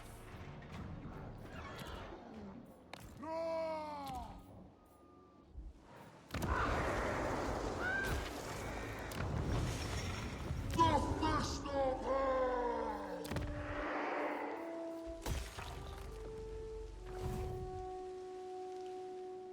We hunt. It was the last turn of Skulltaker.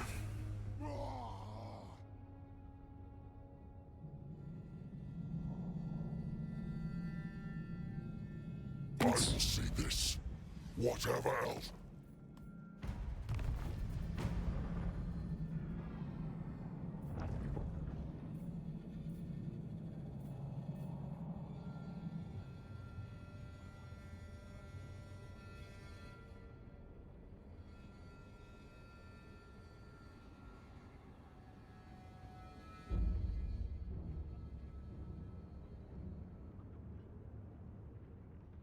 I don't see anybody switching back to this nonsense.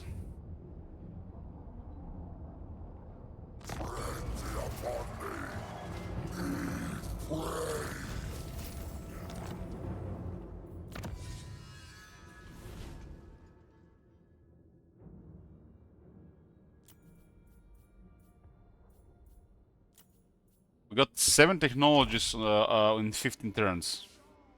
7.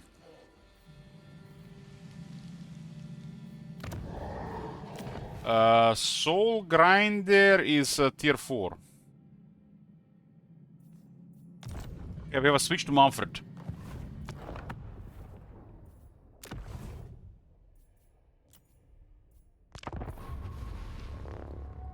If you wanna see more Skull Grinder, you can add him to the queue. I don't recommend it. There's better campaigns to add. But it's your call.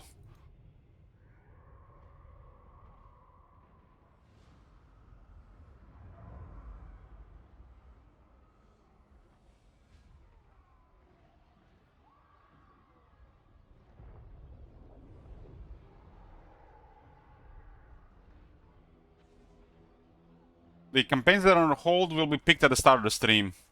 They're currently not in the queue.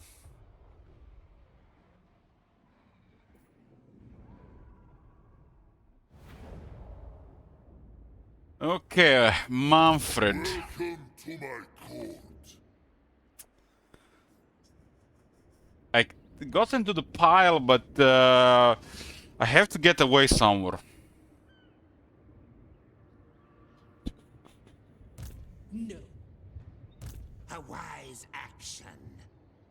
Yes, plunder the grimoires. I only What the hell?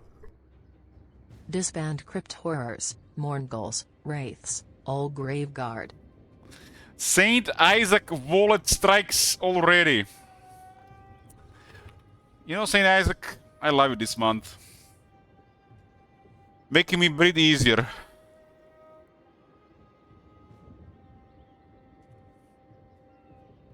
Don't feel bad, boys. Sabotage. Ever. You've been having that type dead for 3 days. 1, 2, 3, 4, 5. This 6th, right?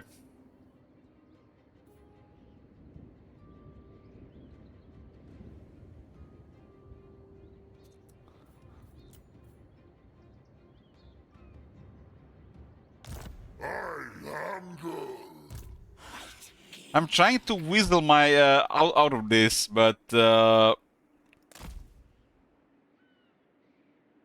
Isaac said he has like 23,000 on his account, so that's not possible here. Crypt King.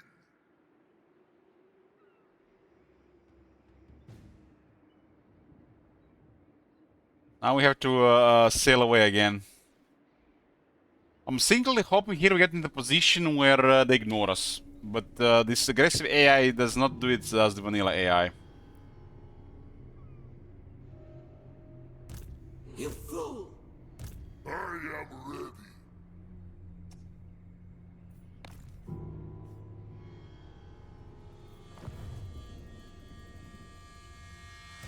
Starve rats as only corn.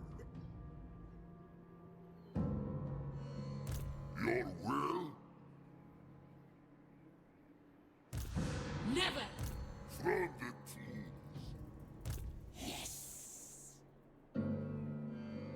tombs. Look at the bright side, I got money again. Look on me and despair. Maybe I go to live on the Fep Islands. Live in the jungles.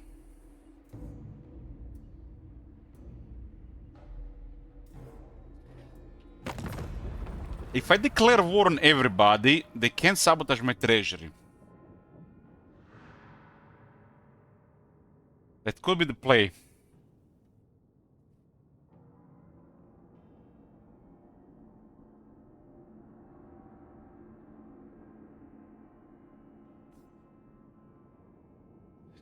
Can we get a Hellman Gorst for good luck? I hope that's good enough for you, Boomcools.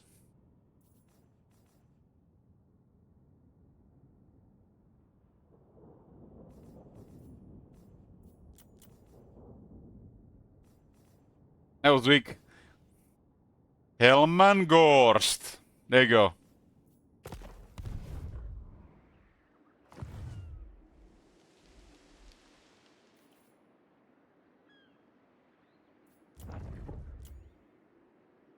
Tremble, mortal.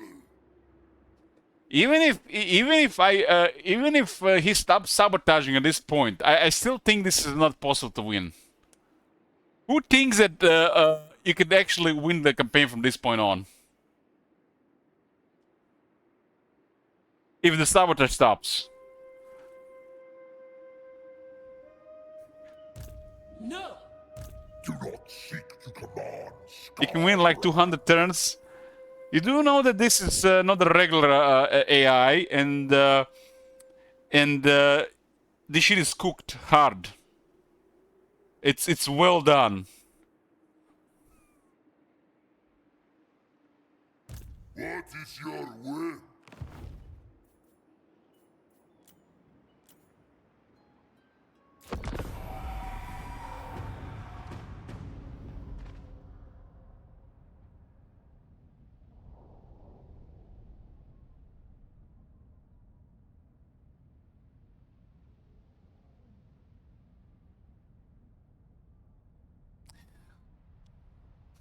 I do as an experienced player myself. Blumkos, man!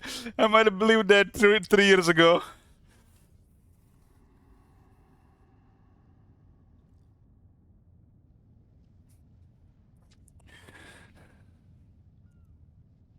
The chat can sabotage the campaign with the wallet and channel points. And this one is been sabotaged in turn 1.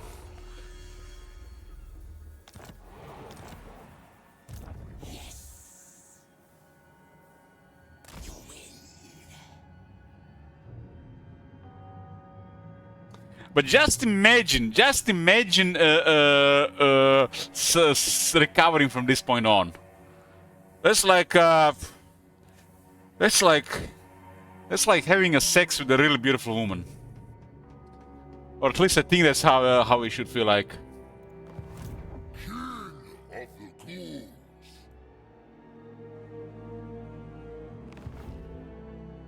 Absolutely not. Ah. I will not betray you. This will be fun. Garbrann, don't sail after us. Yes, misery awaits. I only obey Korn.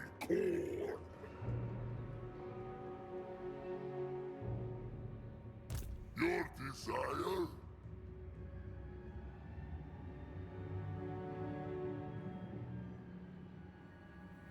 You won't because no one will let you have a beautiful woman. What are you thinking? Well, if Saint Isaac burns his entire account on this campaign for 23,000 euro, you can get a couple of beautiful women. I know where.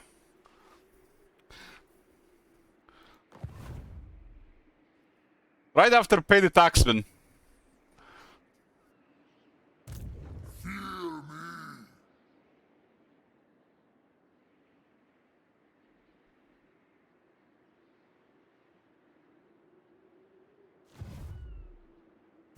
You fool! Ellich, please, this is a family-friendly Christian channel, right? This channel has been stopped being family-friendly Christian channel ever since Agnera has moved in these parts. Stregoi, Ghoul King.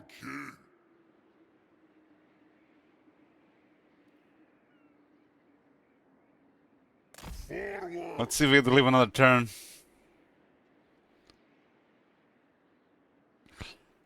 Was that Fenrir mode that I put in my channel as well? There you go. That's one of my favorite quotes. This chat is going further and further away from God's light.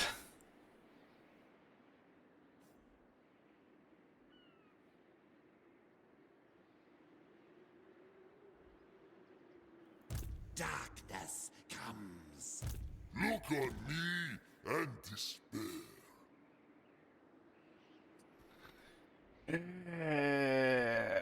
I would have to declare war on everybody to save my treasury.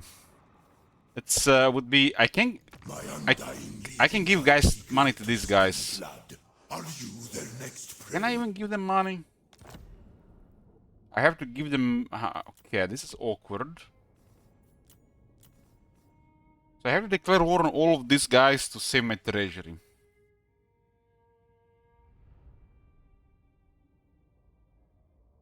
I don't have much money right now. That's a play though.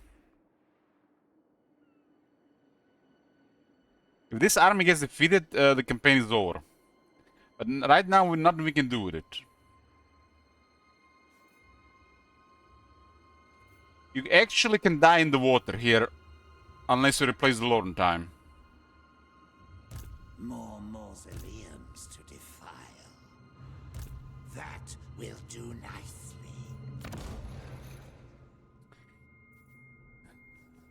This is exciting and desperate at the same time.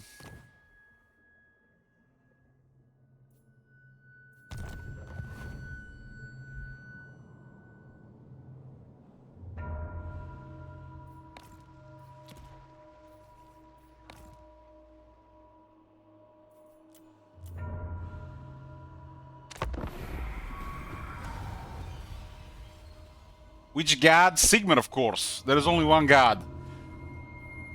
And he wields a hammer. Mortals, thou hast trespassed. Thy words had best hold prominence, or death will visit thee.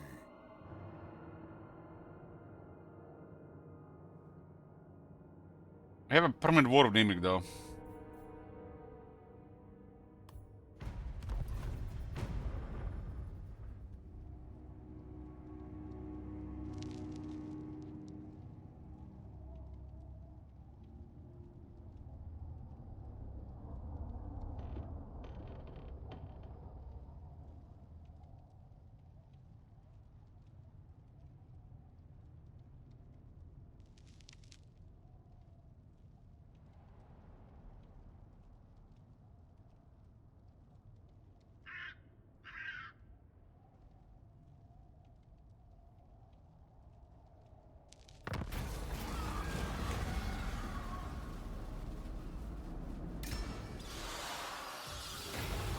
Well, I managed to survive turn 38.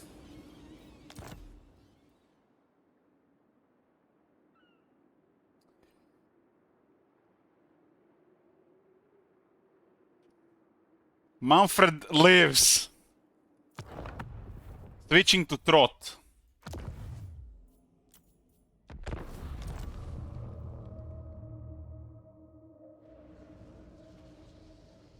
Wurzak is last in the queue for tonight.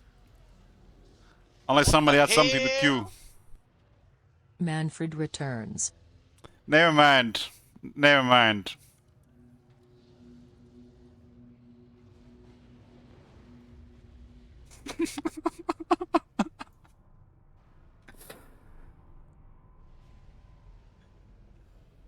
I hope your wallet is not gonna be regretting this in the end, Saint Isaac.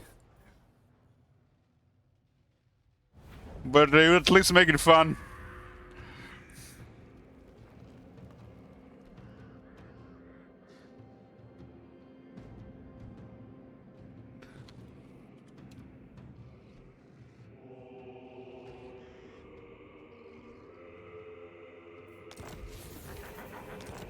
It probably will, but I can take the burden. Yeah, don't spend the money you don't have. It's like going into a casino. You're there to have some fun. You assign a budget, and you're probably gonna lose all that money. But you're there to have fun, not to make money, right? Twist, bend, mangle, experiment! I didn't really initially like this Star Risk campaign, but Trot is growing on me. Trot is growing on me. I'm gonna be getting a coffee, boys, before we do the 2 turns of Trot. Yeah, big boys. Gonna be some green tea and some dark chocolate. Boost the morale. You guys don't know what's going on here. We are doing back and forth campaigns. We call this the sellout pretty much campaigns of the Warhammer 3. We used to do sabotage campaigns of Warhammer 2 where people would be sabotaging a campaign with their wallets and sometimes channel points. Basically, anybody who tips 100 can request any campaign. We're doing it with mods this time. So aggressive AI and potential.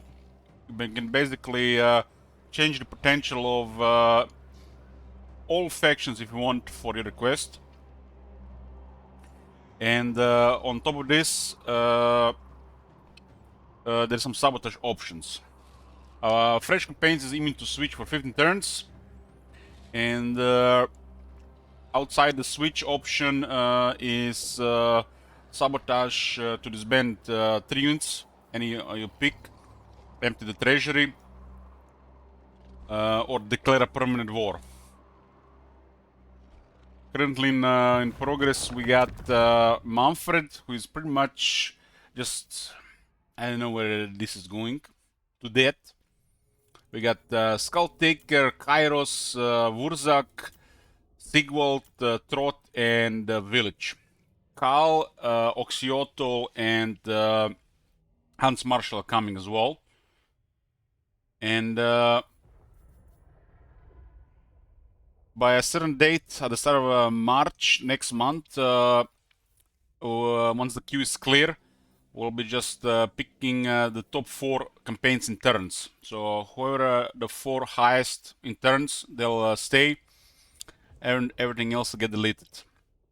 And those campaigns will get finished.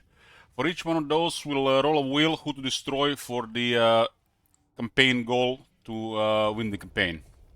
A lot of these campaigns have the most fucked up setups you have probably never seen. Are pretty much on stream in general. Agnieszka cooked some crazy trot in Kairos. For example, St. Isaac literally wanted to murder Manfred for a while now, and it's literally the whole campaign is just sabotaged. There's also an Oxyotl coming and a Hans Marshal as well. Out of all this, Manfred is the most interesting because there's no way to recover that, but curious to see what kind of behavior we get. Might sometimes feels like infuriating trying to sabotage something because the AI might be going thinking about it a different way. So I'm trying to weasel my way out, and it's the most exciting one we have. And other than this, I like Wurzak the most. But it's totally up to you. If you've been following all these campaigns, you got channel points, you want a tip, you can switch to any of these campaigns. The queue is on the left, and the top 4 campaigns on the bottom left. We are probably going to be having 3 of these campaigns this year. This is the first one. There's too many factions in Warhammer 3, and we gotta have a system how to go through a lot of them for the most early game. Make it interesting. One thing I didn't mention, anybody requesting campaign and their campaign gets sabotaged, whoever has requested that campaign gets a special request, up to 5 request tokens worth, to request a campaign down the road. So if St. Isaac campaign gets sabotaged, he gets to get a big request later on. That's one thing that goes his way. And he already sent me one of the requests for the High King. Literally gonna have to go over with my lawyers for that request. I mean, I don't know the details. My reaction for his request was this. Only forking shitballs. You can see the request on the. You can see the request on past the bin. It's a public file. He's already ready.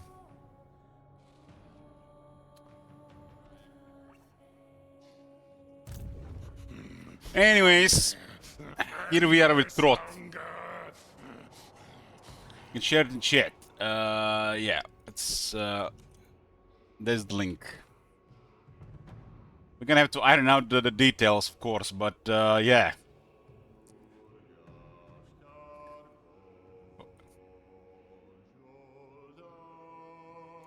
Look at this one, Top Manager.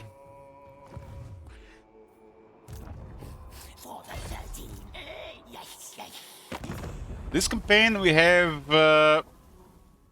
permanent war with Kostaltin. And Serena has declared war. So we can still make peace with Serena, for example.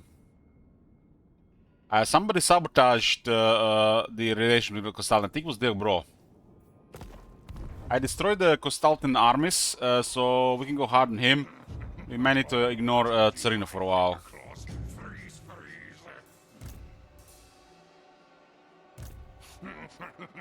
Bifurcate and transplant. Problem is, if I get a second army and our money gets sabotaged, who's gonna pay for that? If I don't get a second army, this still gets sabotaged, and we still can't deal with 2 factions at the same time.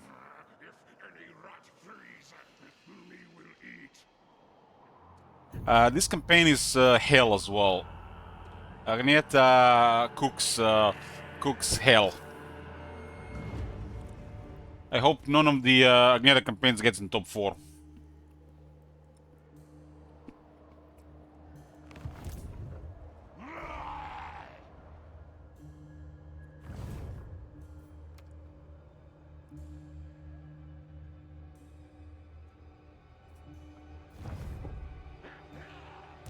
It is treason to command me. You dare give me orders? Two turns. Surely nobody's gonna switch back to this. I can't even rush it, cause if somebody switched to this and we rushed it, we are just fucked. There's only one RT. No, this we have to iron out the details.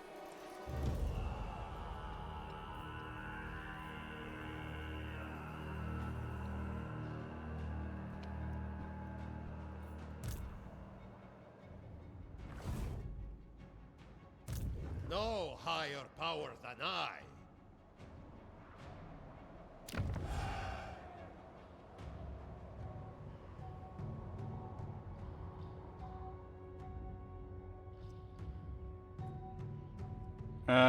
He was asking about the request in the past, but that one didn't go through. So we have to still iron out the details for this. But Saint Isaac has currently 4 request tokens.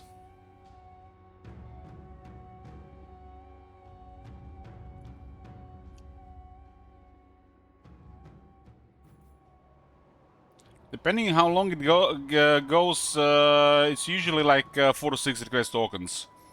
But if he sabotages the... if the monthly campaign is gone, he definitely gets something like that. Without using any of his request tokens. Crossbreed creatures! Boyars bow. We can't do the Gorge battle, because we have to attack these. This guy's gonna get too many units. This guy's recruiting really crazy fast. It is treason to command me. Where the hell are they getting units from? No higher power than I. This looks like global recruitment. Boyars bow to no. I guess we don't see Kesel Alexandrov.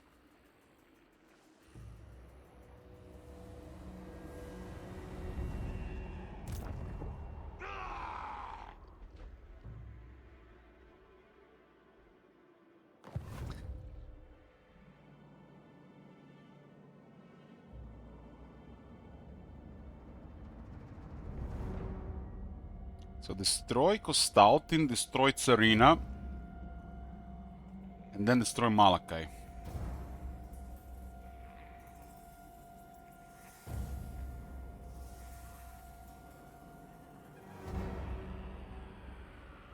What's this campaign again? On the potential.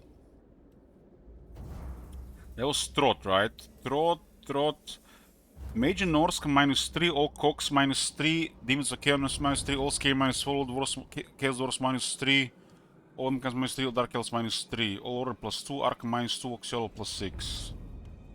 God man, if we roll Lisbon in this one, holy fuck.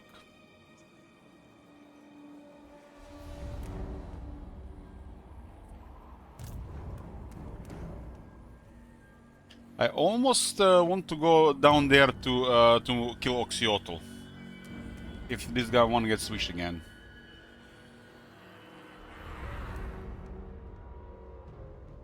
All the characters in this army, we don't know if somebody can be here. Born to rule. 1, 2, 3, 4.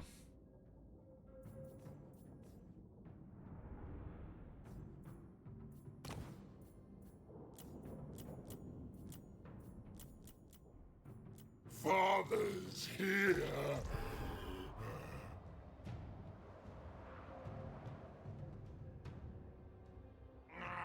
Cannot eat snow! Bring flesh meat! Oh, there's nothing really here. We have to go for this shit.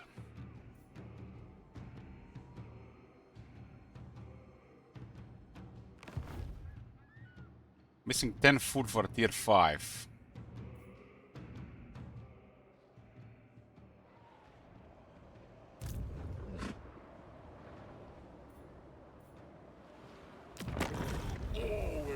a delight to chat with the likes of you.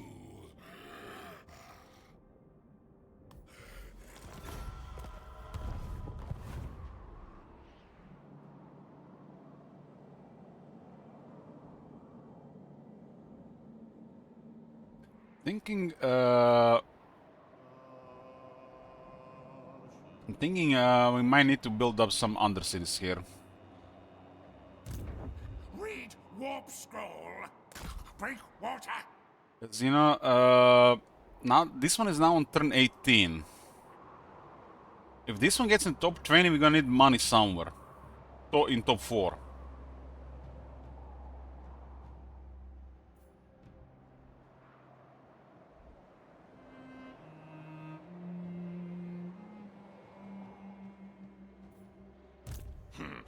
Helps experiment tester.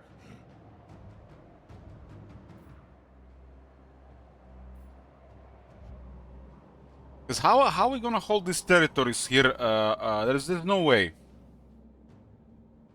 There's no way we can hold the territories here. Trot can go one direction and we got a second army. A second army is gonna be literally 20 plus turns before he can just challenge Arena.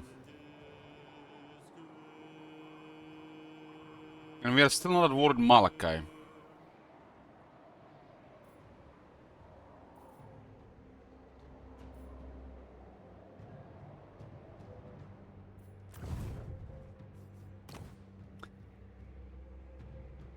This will reward is trash. You only have a permanent war with Constantin.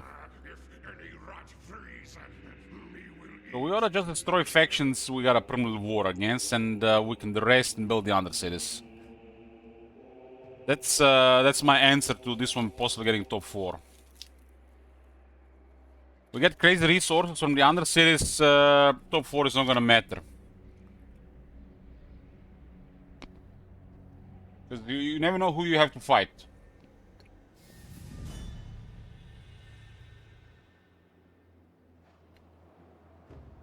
But Agnieszka still has Kairos and other campaigns, so he's just maybe just trolling with this one.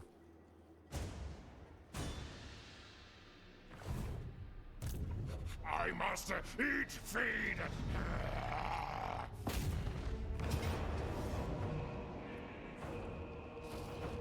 We literally can't deal with everybody here.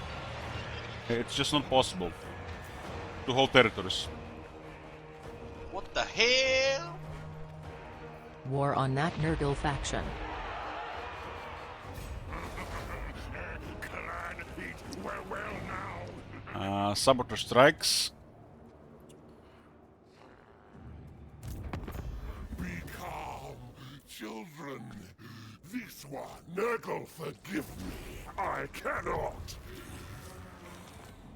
Well, it's his right to sabotage. Now we lost vision. Now that's really bad.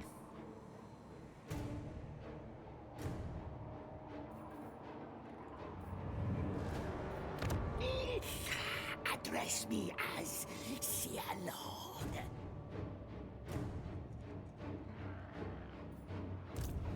Chosen of the Great Horned One. Run it. Fools. Well, Trot's army is gonna be very strong, but depends what's gonna be objective.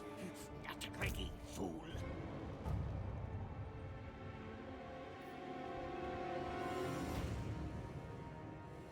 I'm thinking about what play to do here for top 4. Yeah, I think I just want to undercities.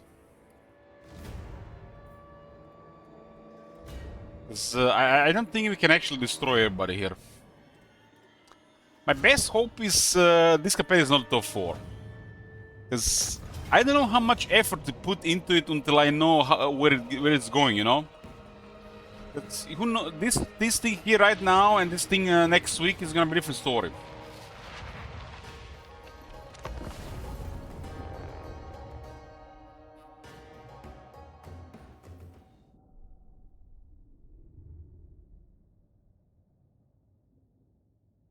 This is a very hard campaign.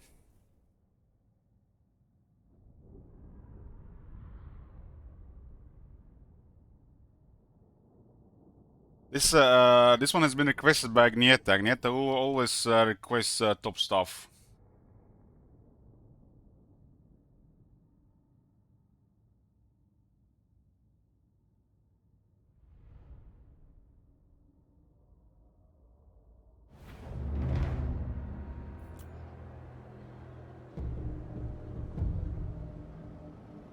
The crisis is the chat, Amir.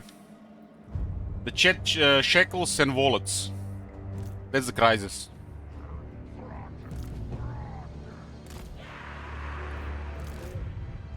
This is a sellout campaign. The back and forth. It's unpredictable what will chat do. My best thing is to hope that not the bad juju on top 4.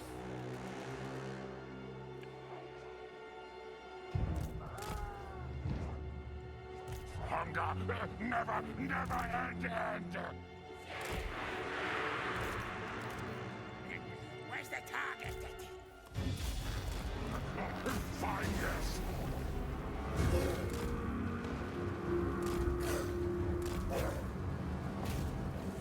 Yeah, disbanding units it's the fastest way to kill a campaign.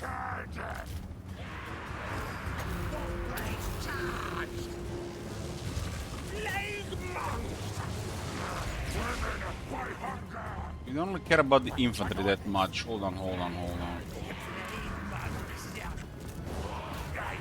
This campaign, you can have a lot of fun with the laboratory. And if you're under pressure with sabotage prowling around every corner, it can be very exciting. But the problem is, there is no factions in this world to rely on, so we are on our own. Because Agnieta has created such a setup.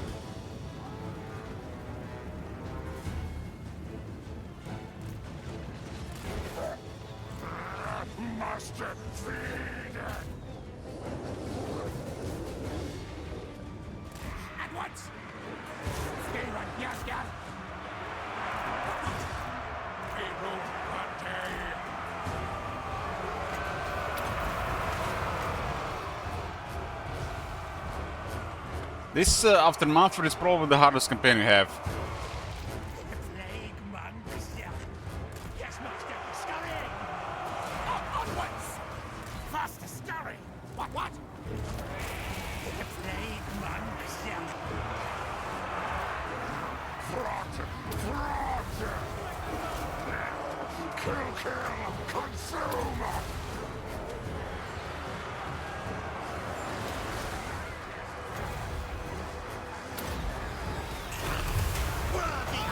Like an anti-martial up. We'll be starting on the next stream one of the campaigns on hold.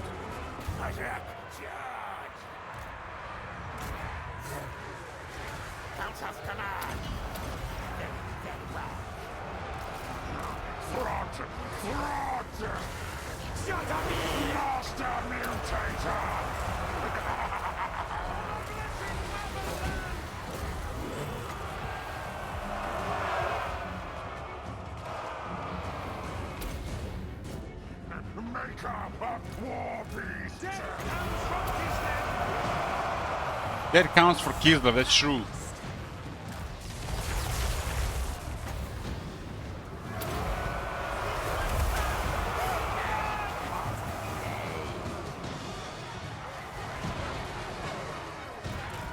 Well, if nobody accused anything on Manfred, you might get those 10 turns. Ask the chat to be nice. Nice for your wallet.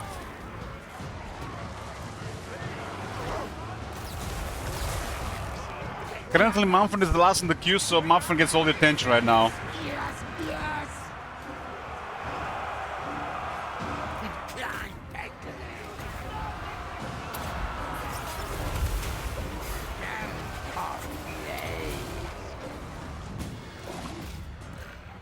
Magic's ready!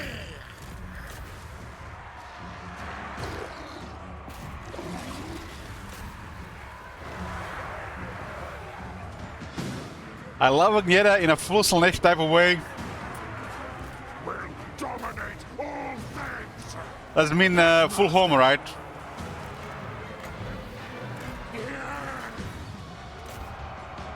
Protected by beasts.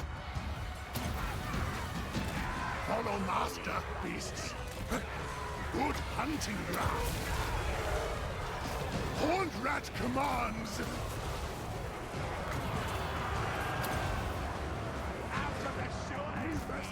Well, how you cannot love Agneta? He brought you single-handedly 30 plus streams of Bell Brothers. The way this is going, I'm never gonna end up finishing that run. Creature killer, ready. Save best of bits.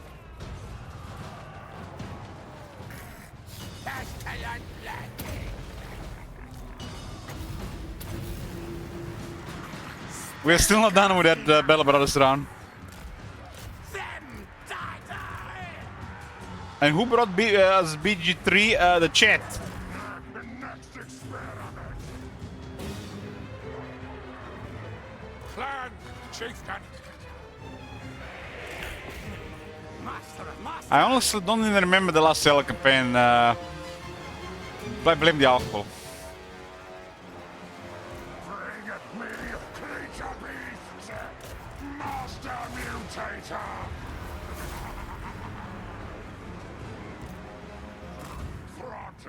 Was I drunk a lot during Baldur's Gate 3 and during the last Zelda campaign?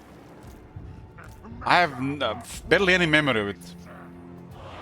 I did have a drinking streak of about 58 days.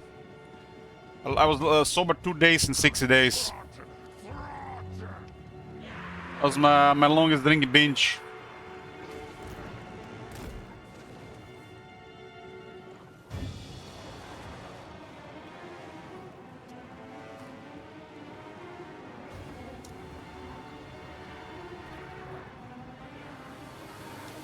"58 days of drinking brought the radial tunnel syndrome."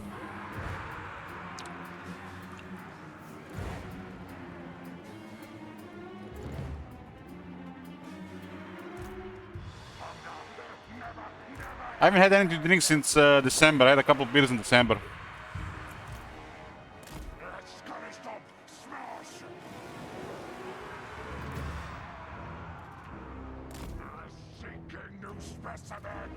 Everybody's nice this Zelda campaign. Nobody's requesting Katep or Aranesa or Trog. The chat is too nice.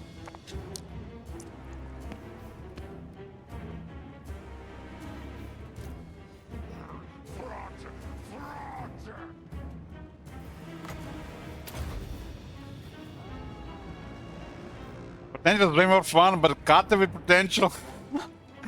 What are you talking about, man? People could request Katep with only dwarves in the world. And make us declare war on dwarves. That's an absolute nightmare.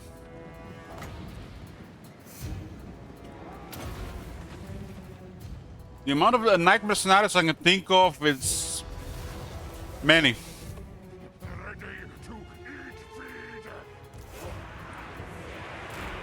But you only play 16 turns.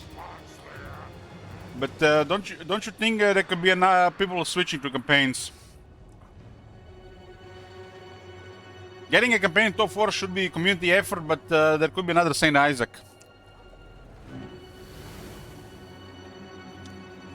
Chad remembers your last sell of drinking, Chad fills your liver. Speaking of liver, guys. You guys heard that actress, Michelle Trachtenberg, what's her surname is, she died? What the hell? She was like the same age as me. She had problems with liver. I had such a crush on her in a couple of TV shows.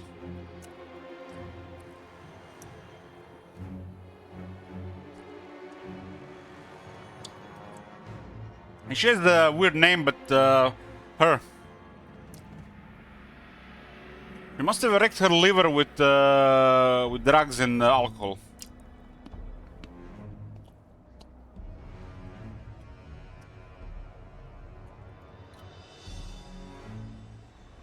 This can be the same person. This is her from literally those early days, and this is her one of the last pictures. You can see the yellow eyes.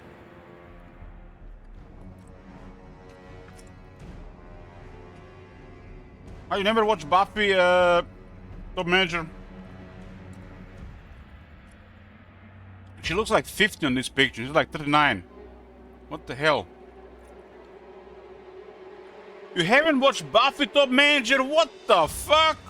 No wonder you talk shit about red names. You missed out.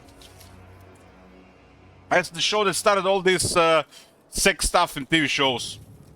What the hell, man?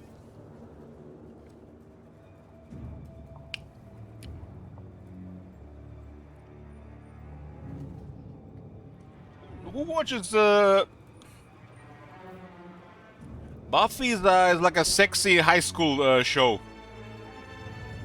Bunch of hot people and stuff going on.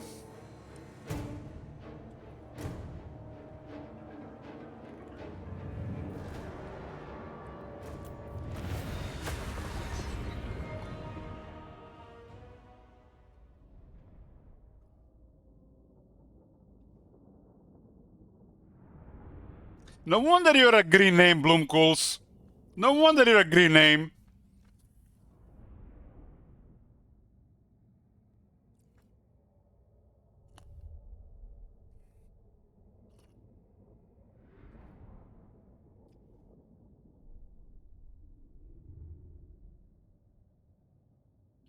That's just horrible, dying at age 39. Never know, man. It's like, it's around the corner. You're dead.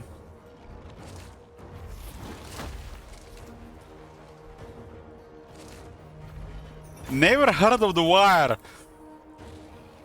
I'm not touching that one. I'm not touching that one.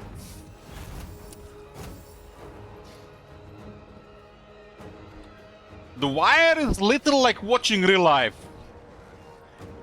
And then you literally see people like that in real life.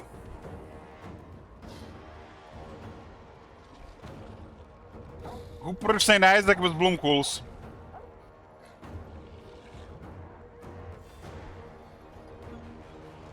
Bloomcools is made with power. I watched a lot of TV shows, but The Wire is still #1. Quality-wise. I will put The Wire and the Breaking Bad on the very top.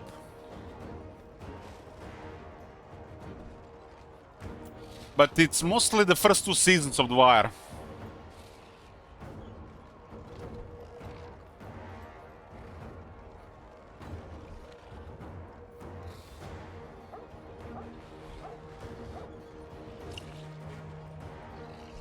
Omar. Top Manager, Omar was my favorite character.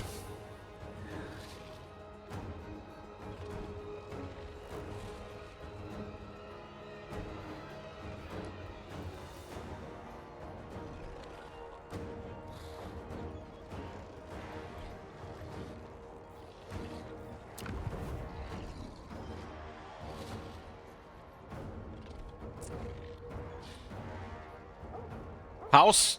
House, yeah, I like House a lot as well.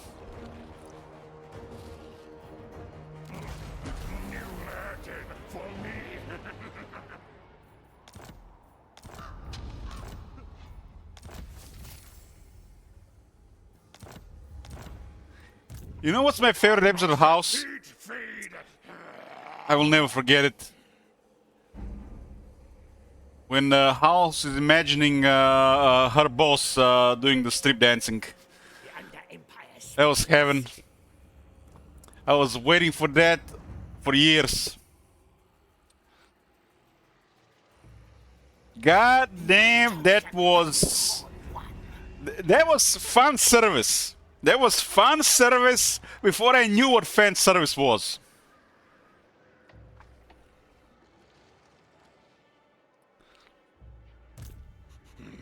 Hunger. Endless hunger. I've recently learned what fan service is 3 months ago. I started watching anime. I learned what fan service is and a lot of other words that I had to Google.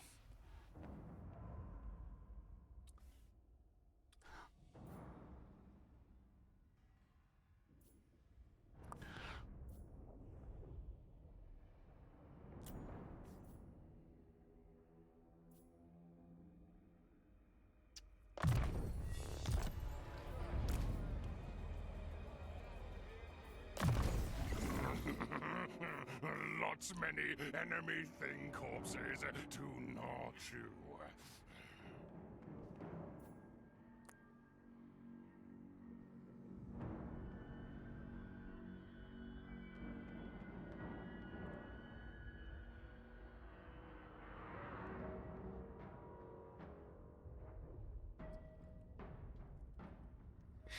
This again, man. This again, man. I downgraded it. I downgraded after season 2. It's only now 6 out of 10. That is as objective as I could get.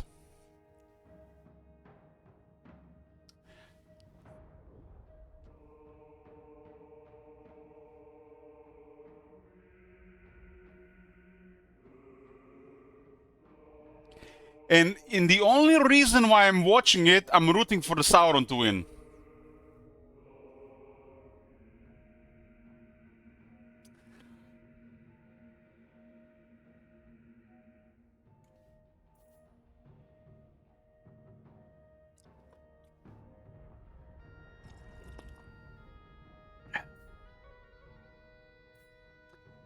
They've made this shit so off that Sauron has to win in the end, right?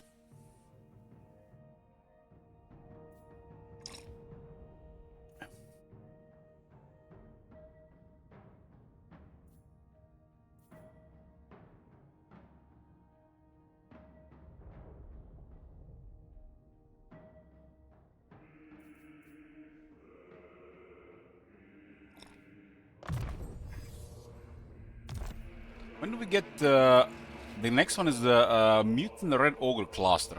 We don't care about that.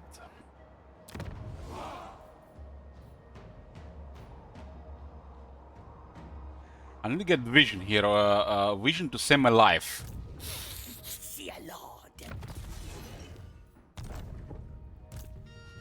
Master Lord of Hell. We make a undercity here and we deplete their entire movement.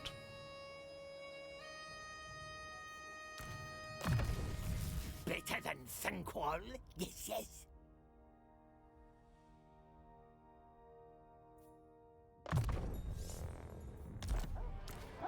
I really liked Reacher Season 1. Because of that blonde girl. But after Season 1, it's all over the place. Hey, gal.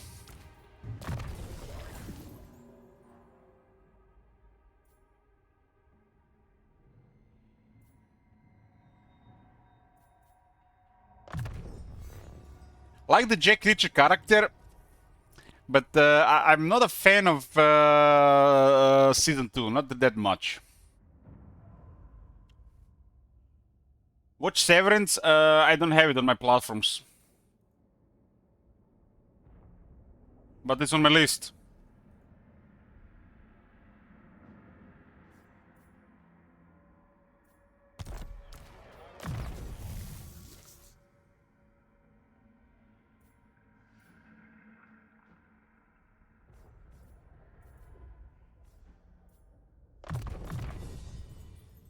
Snails, comments like this, I don't even care, because they're biased as fuck.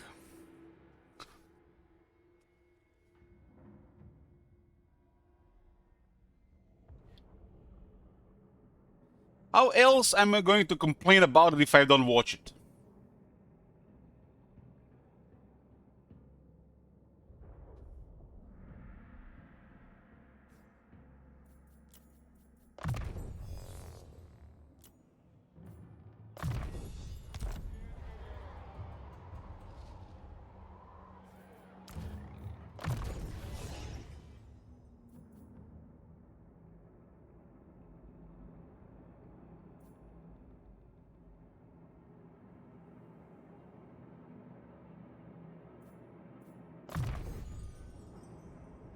Especially loyal is 5 ward save.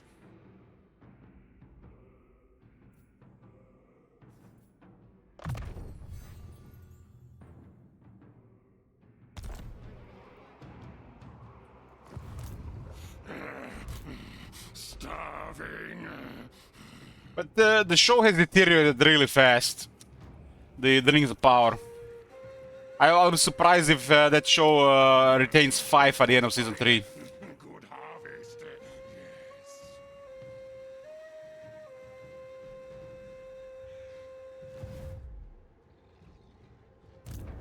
I must eat, feed.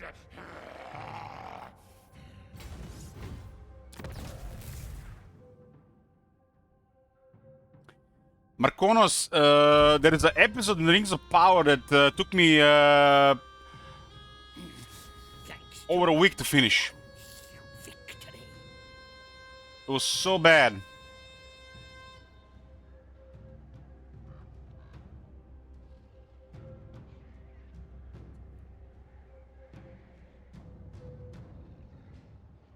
The episode 7, Doomed to Die.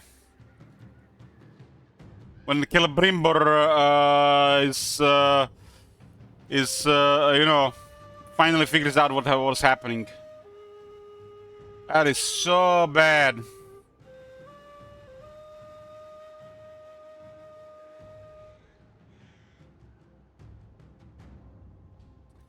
I gave it a 6, top manager, and look what people have gave it.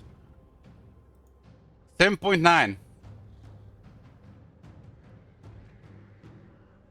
After this episode, which I didn't even rate yet, I did degrade to 6. People gave this episode 7.9. This is crap. This is where I stopped watching.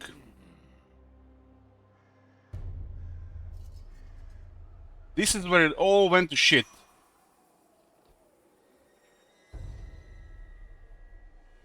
$7.9.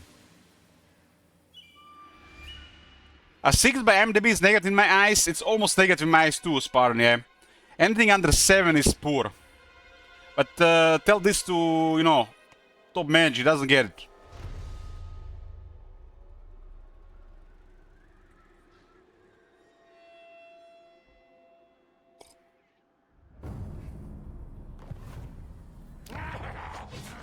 What's your back tail?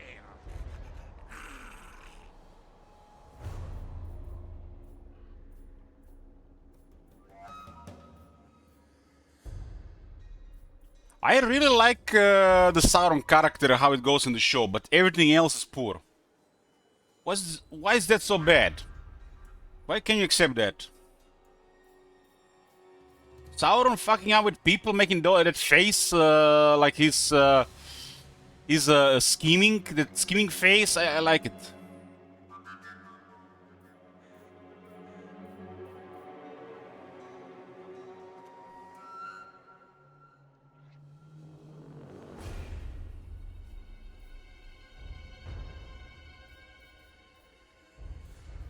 This is literally the only good thing about the show is the Sauron character.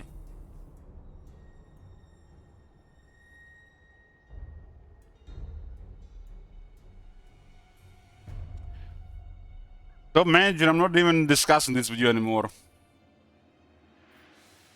But I enjoy Sauron fucking with people in the show. I guess you could call it guilty pleasure. They at least done that part well.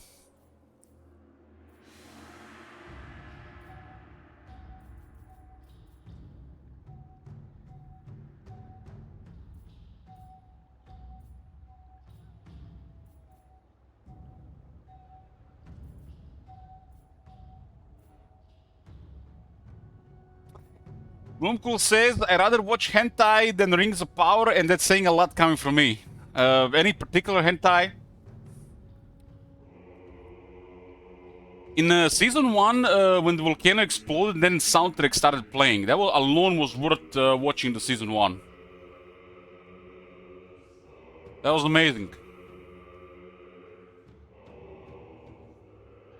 And people still, you know, even complain about that. When the volcano explodes and then soundtrack starts playing, I was like definitely deserving some praise.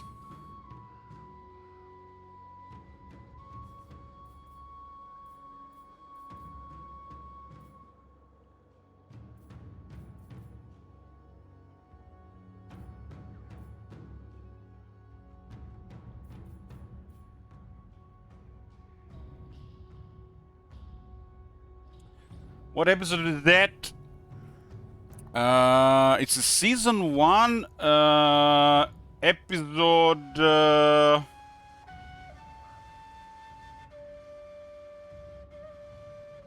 think it was episode 6.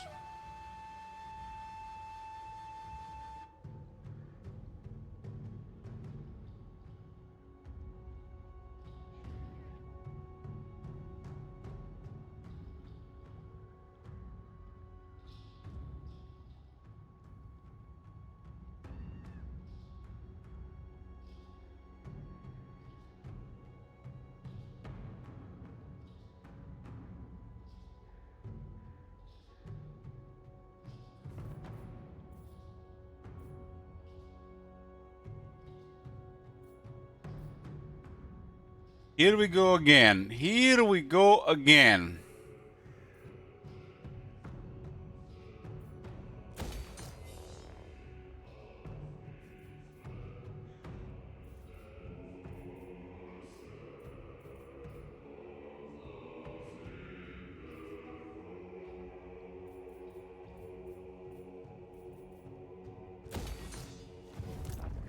Twist, bend, mangle, experiment!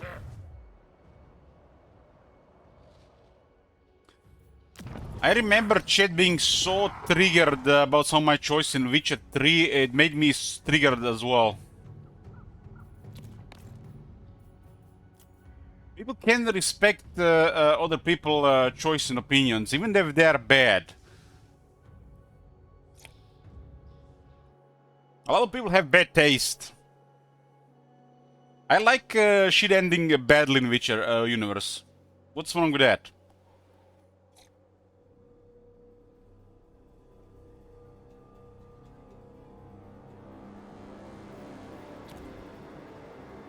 You'll not see a fairy tale in my universe. It's gonna end up miserably. Everybody's gonna get killed, and hero's gonna die.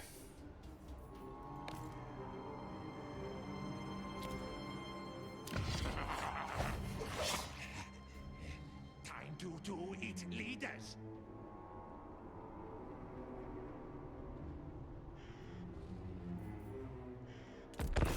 There's so many dead. There's so many organ parts. Again, have you seen my first Witcher 3 playthrough? That was so triggered, man. I'm getting a headache just thinking about it. It's coming to me. It's coming to me, man. It was so bad. It was worse than chat triggering me when I was playing Dark Souls 2.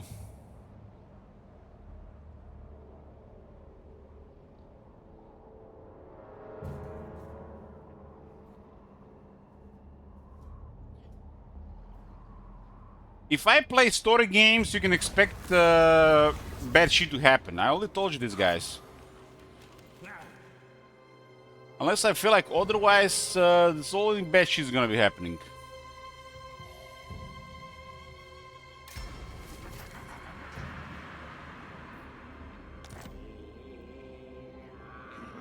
Experiment will succeed. No question. Don't disappoint me. Let's get a help it cluster.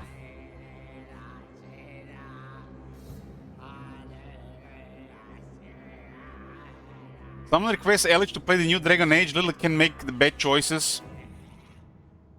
Oh man, I'm not even starting this. I'm not even gonna comment this one. Like when you killed Karlak, but I had no idea who that was, top manager, until chat got all triggered.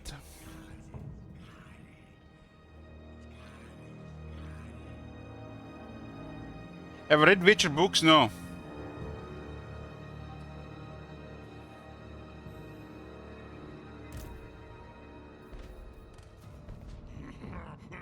Your full belly make me strong tough.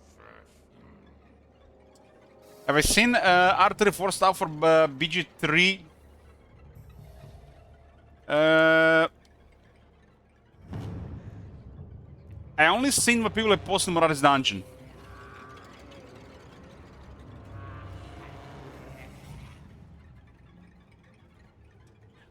No, I have to Google what is Rule 34, not joke. I keep forgetting about that one.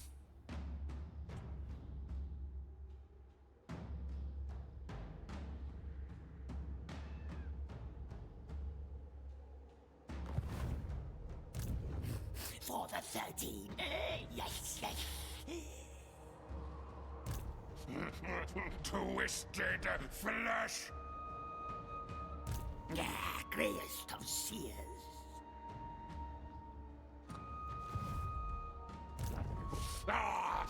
Feed me. You guys. You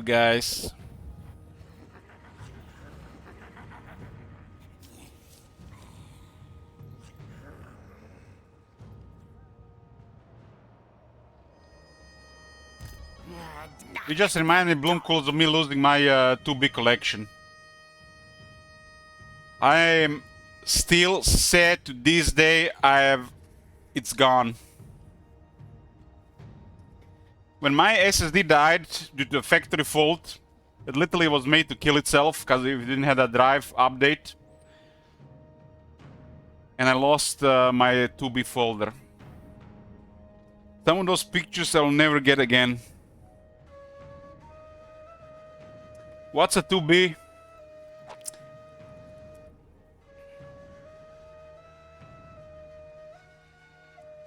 You asked. It's a character from Nier Automata. I might have played that game for under 2 hours, but I spent copious amounts of time in the artwork section.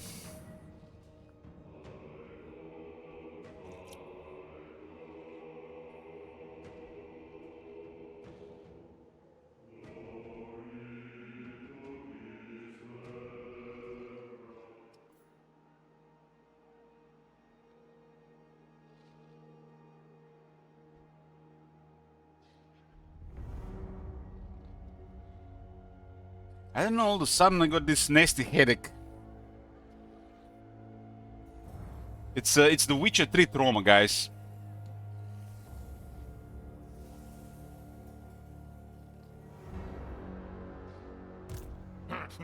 Master Mutator.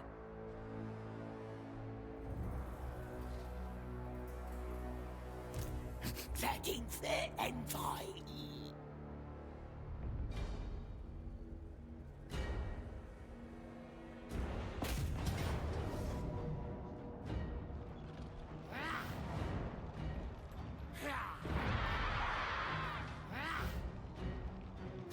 Next way.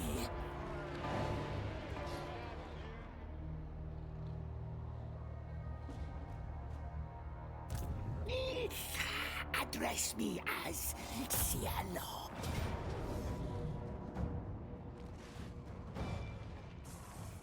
You will fight. You die.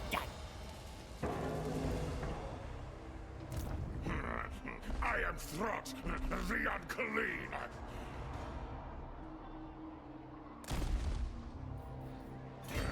Stop now, Master.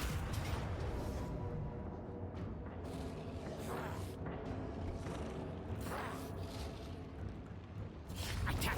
Die for Hornet Rat! Lord of the Space! Yes.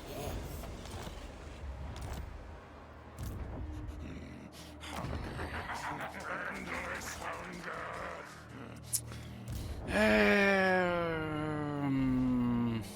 Scuttle fast, quick!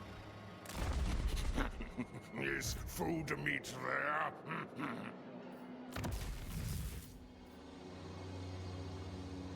It's a little bit different if it gets in top 4.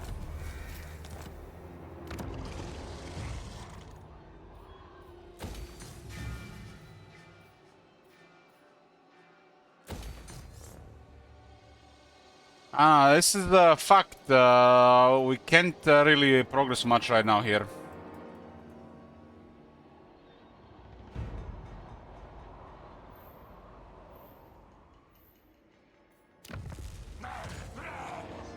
I'm gonna stay in this area to see what kind of resource I can get.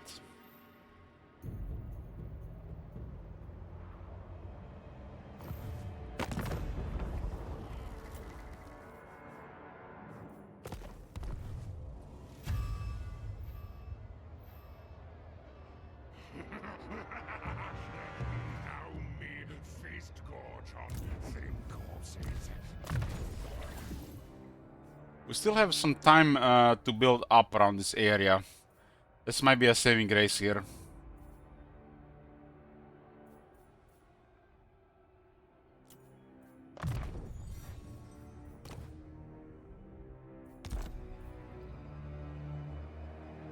Agneta cooked this paid good.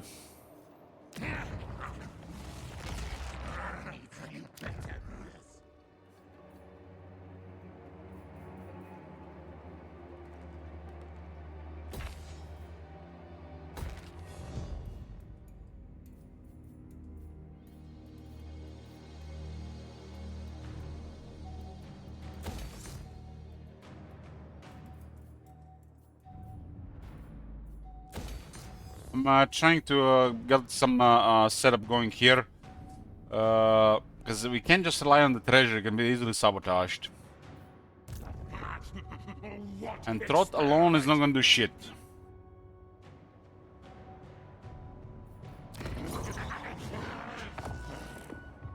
If I start recruiting a second army, it's gonna go negative 3,000. It's no guarantee. They remove undercities, they should, yeah. But I'm building in such a way they will not find them. It's gonna be more expensive that way. This Skaven can hide real well.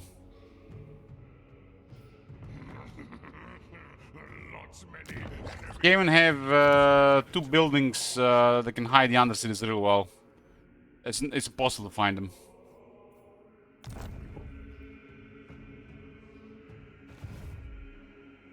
Has to be a freak accident to find them.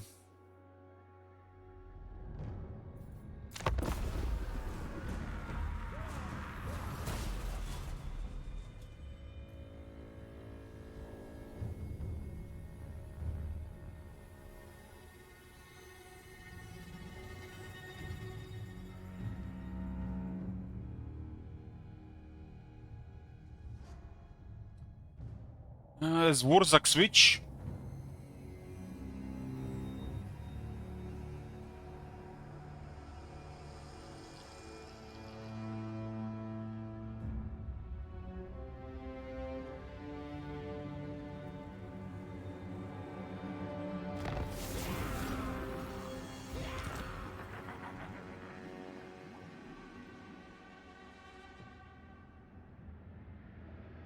So if it empties itself, you don't get the mutant red ogre, huh?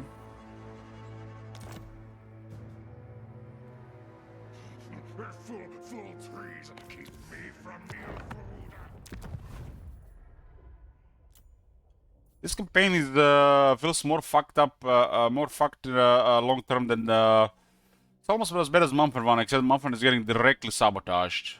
This one is just a setup in a way where you have to deal with a lot yourself.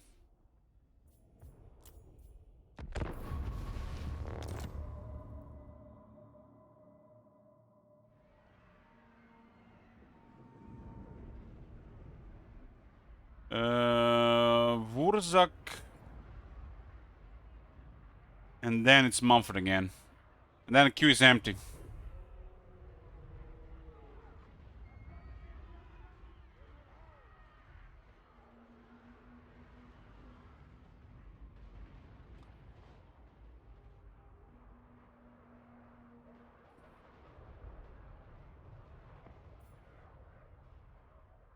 I think this is the best campaign we have.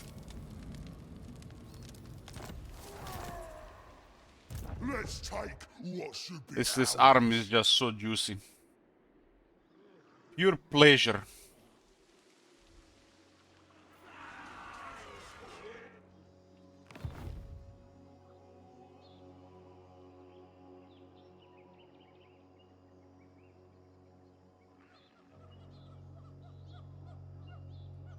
Very nice, Agneta, very nice.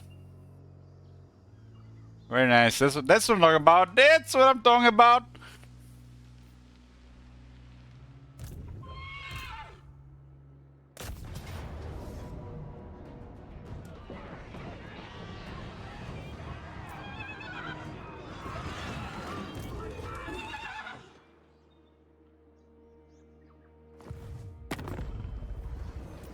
We have a permanent war with Manfred, a permanent war with Last Defenders, if I'm not mistaken.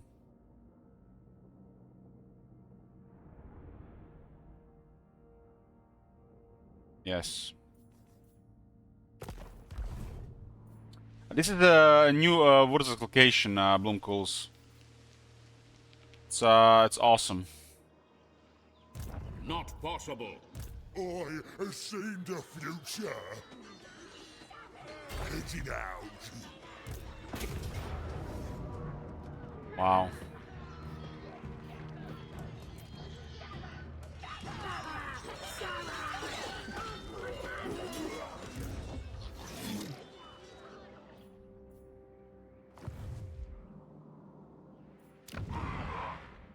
This campaign has also been well done.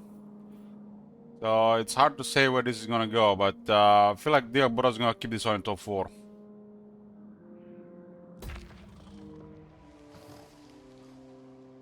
Cork and Morcock coming. Wurzak is at least a lot of fun. I mean, for me personally.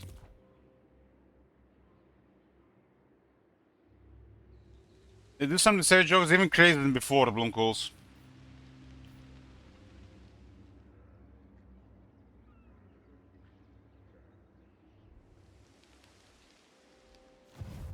What you want? What happened to Cal campaign?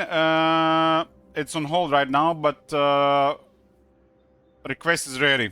It'll be starting at one of the streams.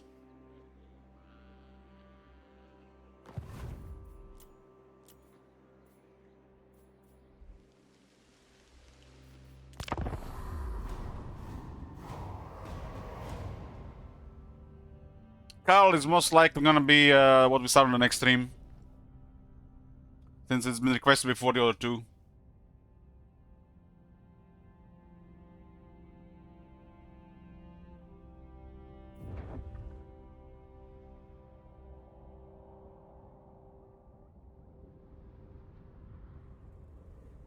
In this campaign, we got literally no greenskins. We got stacked Chaos Dwarves, Zulahu. Raptures 2 minor factions nearby, Mazdamundi, Aranesa. All the Savage Orcs got +3, Noctilus and Celostro. So the big players in this campaign is Zulahu and Gran Pepe for the late game. How about 54 gigabytes of 2B stuff? Don't say such things to me. Are we starting Call tonight? No, it will be at the start of the next stream, Sterolti.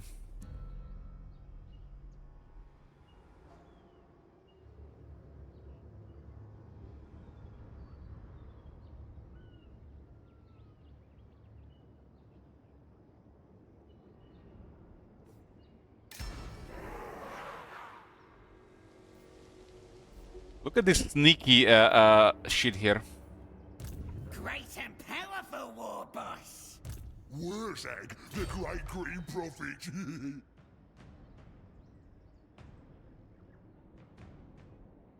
Like, why would they move here?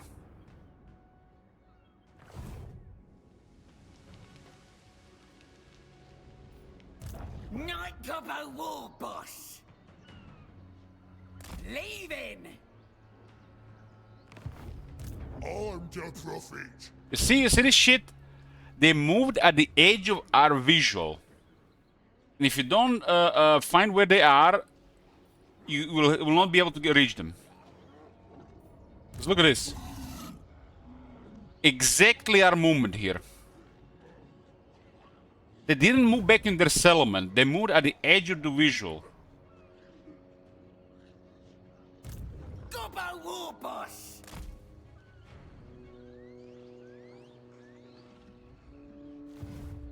Yeah, This guy moves slightly in a different direction, you can reach them. kill the geeks.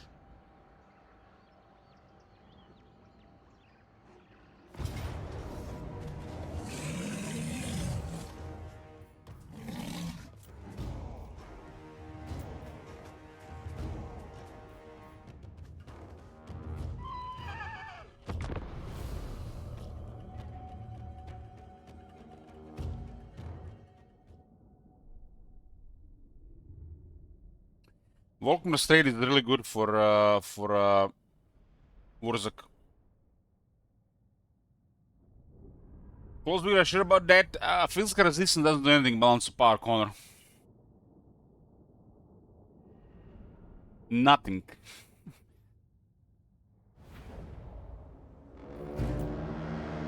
And we have Wraiths here.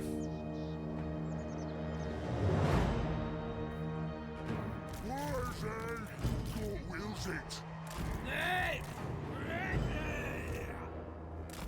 Airborne. Bash 'em. Oh, what's that? I recruited 6 pigs because just in case somebody disbanded some of them. If I only got 4 of them and they disbanded 3 would have been really bad. If disband 3, we still have 3 left. If they disband both, well, fuck I do about that.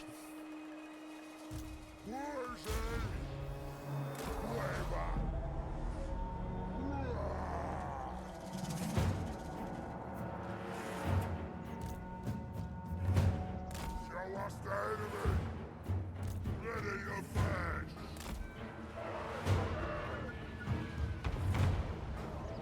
Shifty.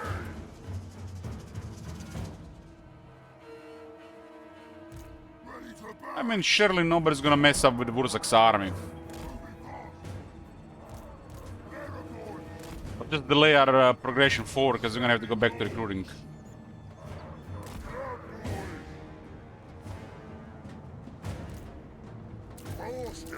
Not like this lord needs many units anyways, true that, true that. You can get away with a smaller army. Awesome. 60. Dig like great prophet.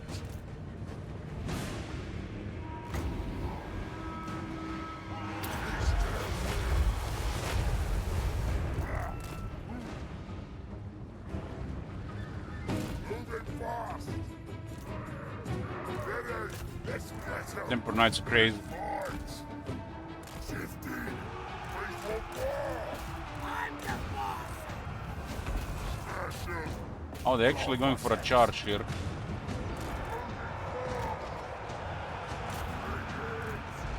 Smash him. War likes it. Boss! Oh, night! Yeah, what? This better work! Savage horse. Shifting. Run, boys. Shifting.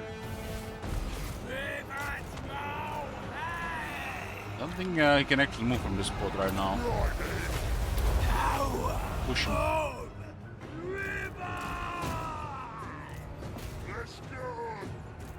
Let's go. Smash him.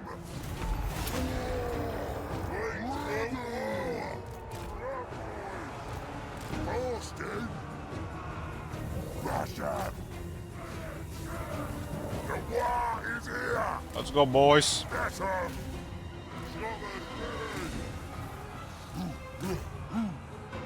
Days can't defeat me. The war is here. For good. Slaughter. Smash him. All right. This flush gun is very good. They're really stacked for walking. We had a great time.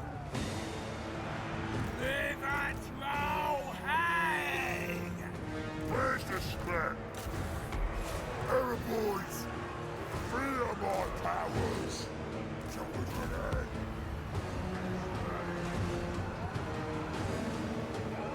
Hey!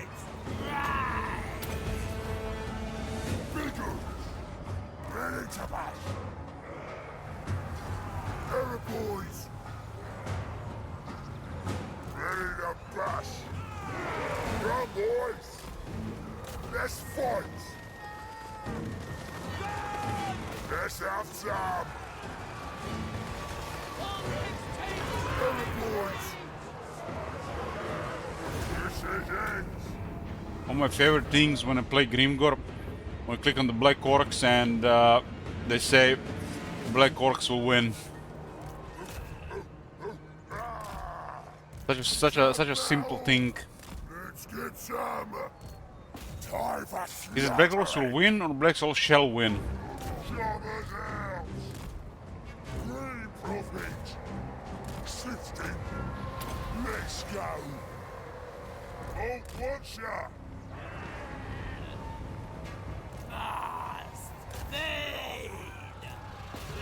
Slaughter! Get him!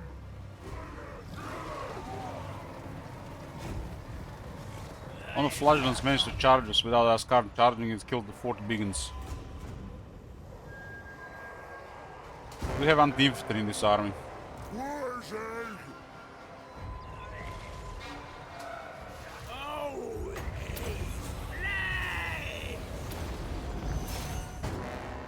I'm gonna kill the Lord for the money. No money otherwise.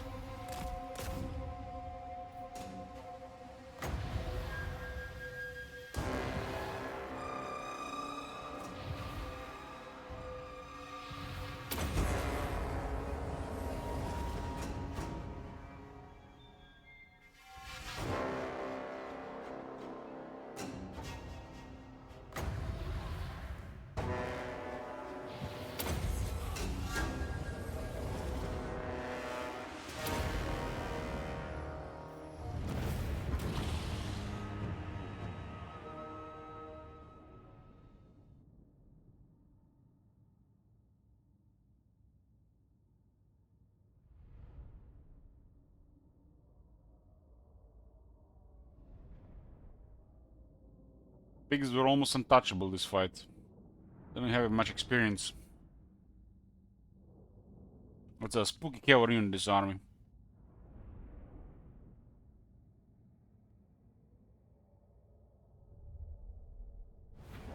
They're literally better hex rates.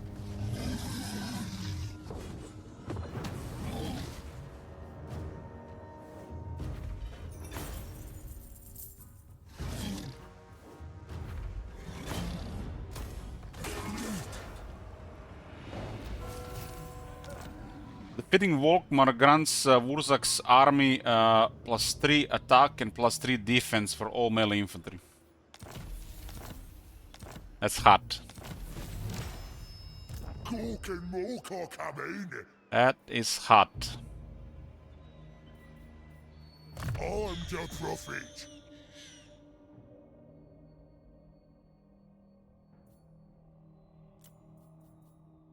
Let's get the foot.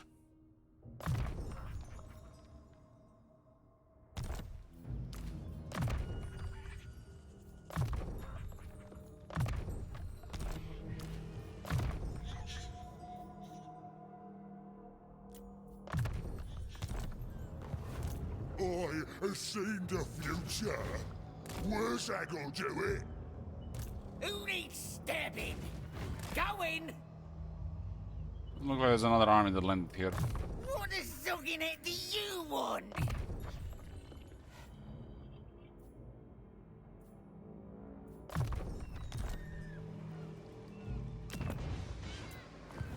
Let's take what should be ours. So we have some money to invest. Another one of the trolls there. How much is this? 3,300. Garrisons are really horrible.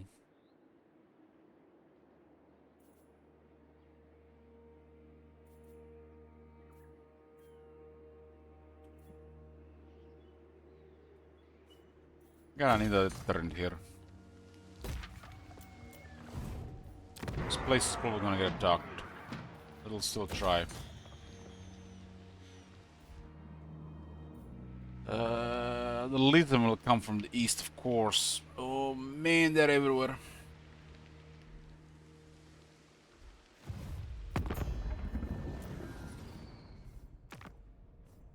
They had war with Kalida though. A permanent war with Mumford and lost defenders. We get peace with Walkmore. In the million years. If last defenders get a little bit more military.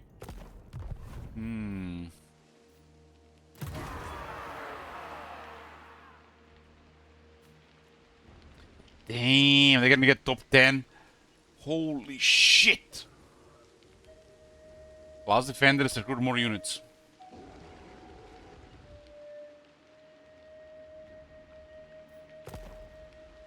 The deal, we call Gork 3 times and then Max Lism trophy, right? But I'll take Max Lism trophy if I can.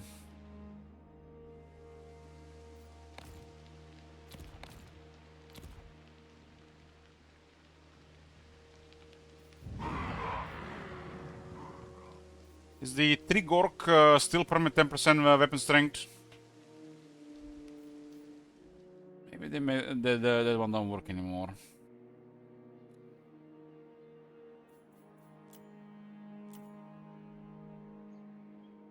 Working in a Gerber campaign.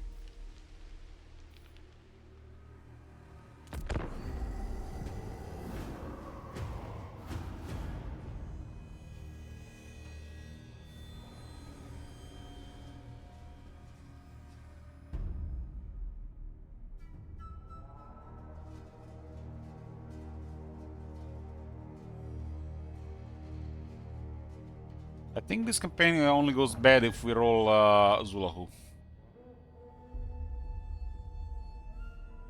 The Chaos Wars it is.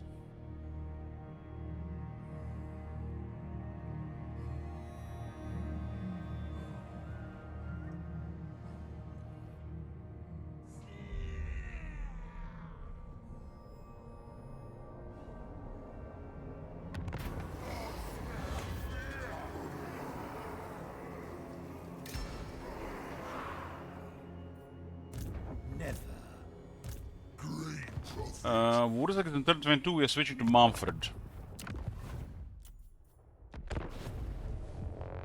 And that's it, queue is clear for now. Nothing left, which means Mumford until somebody adds something to the queue.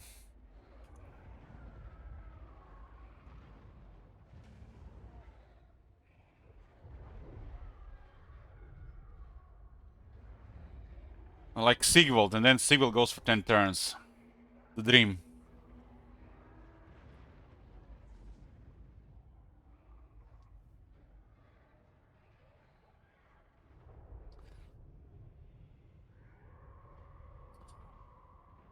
Every time Sigvald says she'll be the Kent Divine, I get thirsty.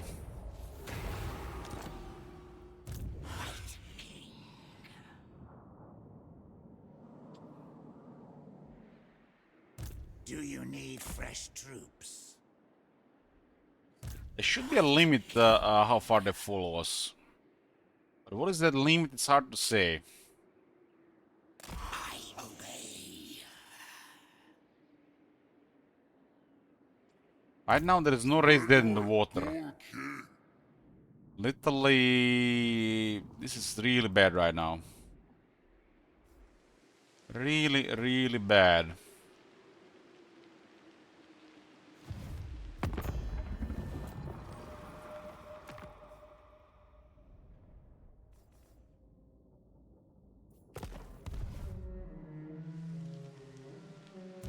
King of the ghouls.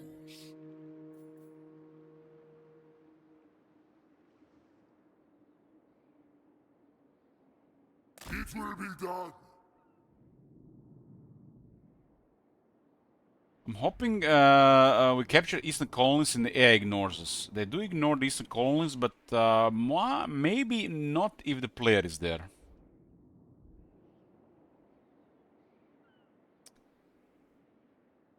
But if we get an army of 20 zombies, for example, 19 zombies, there might be enough of a turn for them not to sail over there.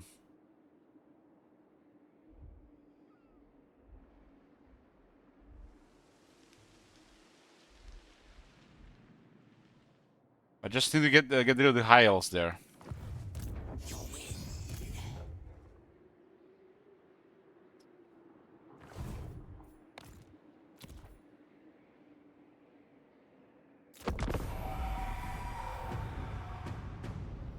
Scarbrand, don't you think about it, Scarbrand. No boats.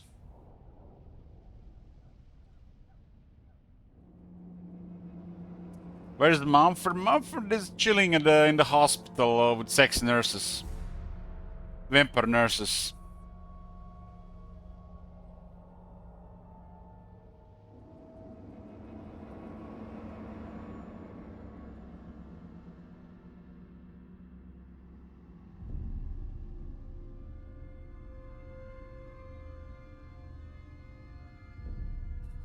Bald man cockroach.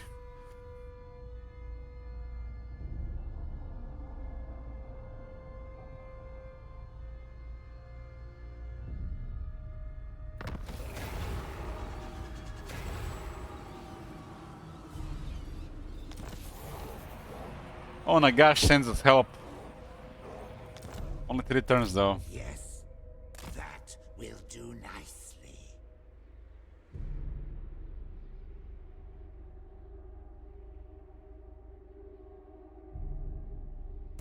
Yes, it shall be done. I do remember in what was that campaign we played? You command. It was the Gorse campaign. It was the Gorse campaign, and the Last Defenders was sailing across the sea when we had this area here. But it's because they had no enemies at the time. Starve rats as only corn. Your will, driven by hate.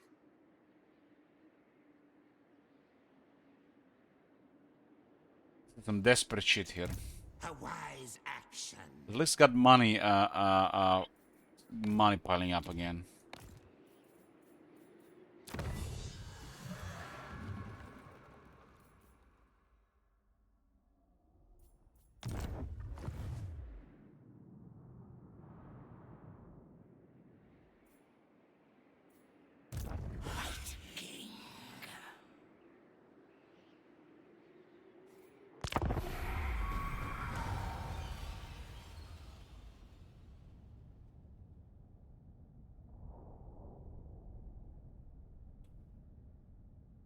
This is a pretty much lost campaign, but imagine if we salvage this.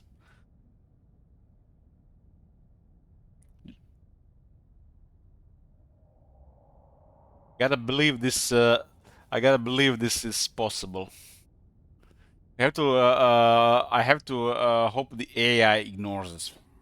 It's the only way, because this has been crazy sabotaged. Thing over half of the number in top left was sabotaged in this campaign, I think.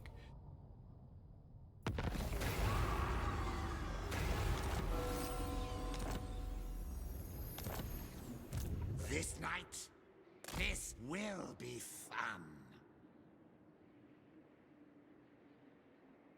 Man, this vision is so sad.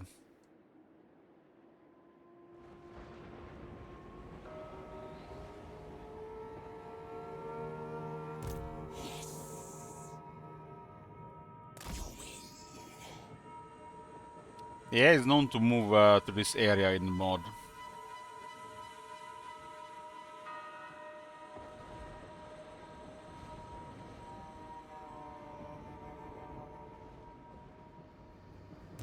Look on me and despair.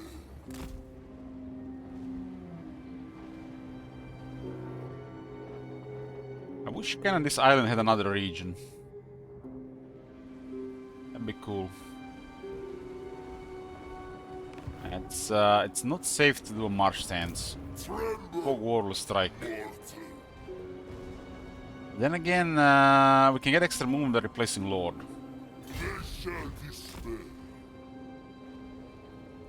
Have a solar extra lords.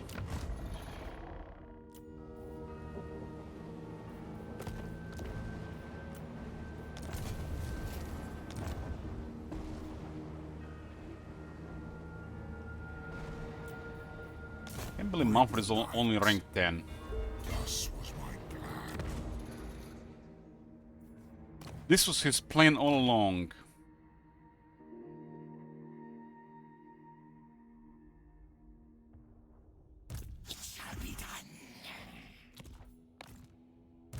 I will not betray you. Which is this army? 880.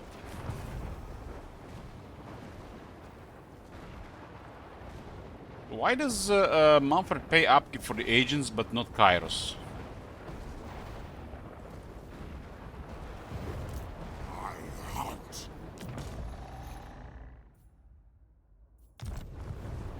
Thine right is mine.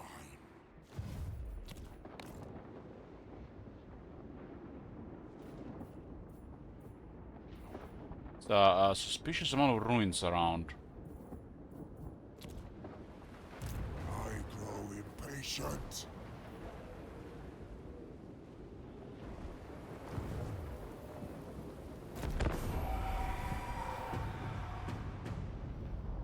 We currently cannot really fight anybody. I need a pile. I always need a pile.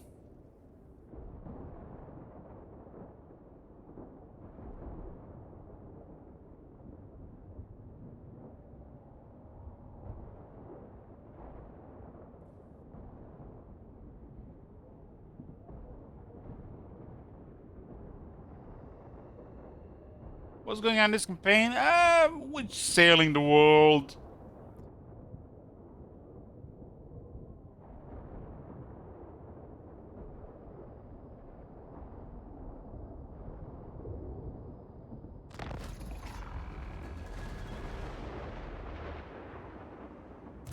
I obey.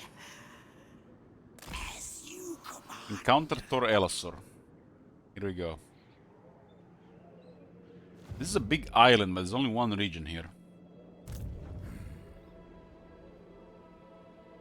There better be someone dead here.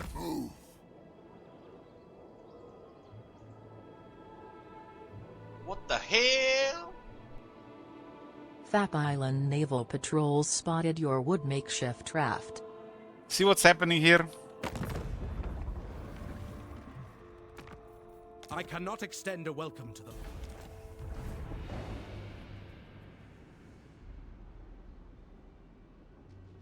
It's too powerful.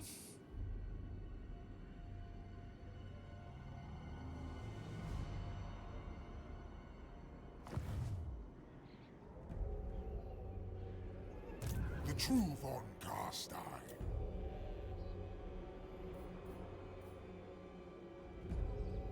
What the hell? The Ashen wants some money.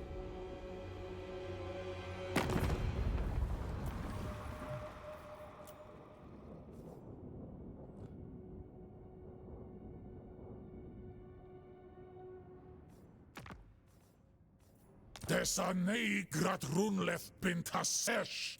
Danei dharma. Echoes back. When declare war? When they declare war? God damn it, man! I forgot!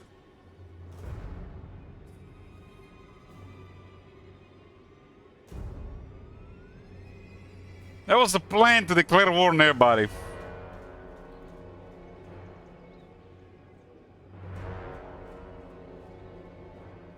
Just reminded me.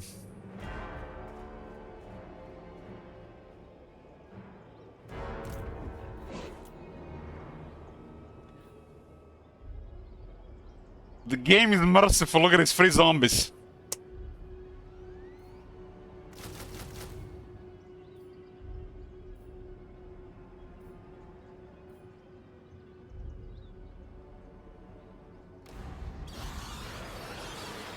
But I can't kill any of the high elves right now. I have to see what they have. Plunder the grimoires. Manfred can solo elves on rank 10.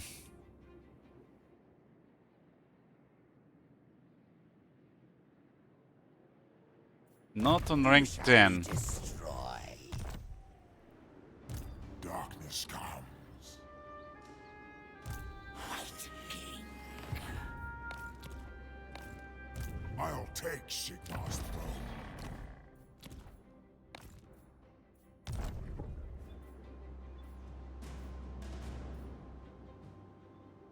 Not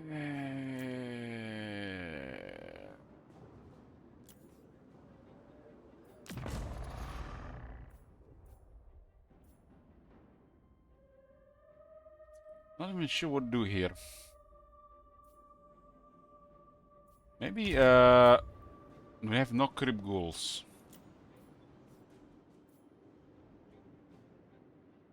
Look at the bright side, at least we're getting power per turn.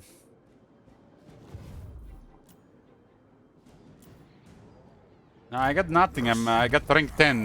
This campaign got sabotaged before I even got anything going. This is what I got.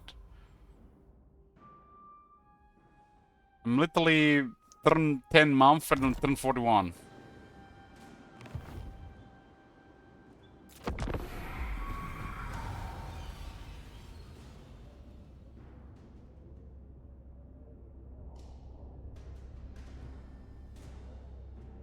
Living host with mistake is literally the only reason we're alive.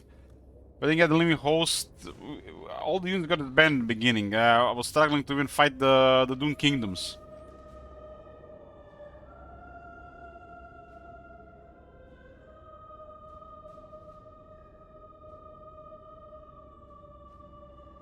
The very first turn of the campaign, the Black Knights and the Vargeists got disbanded.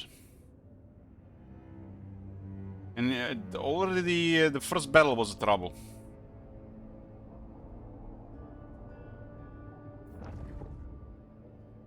Now you wake up! Now he wakes up.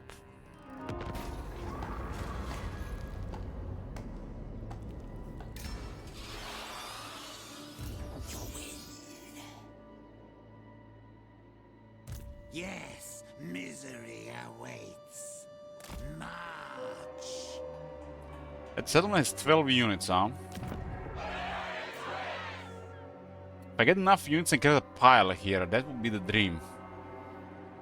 That seems like unrealistic in this situation. Futile. Your wish, master.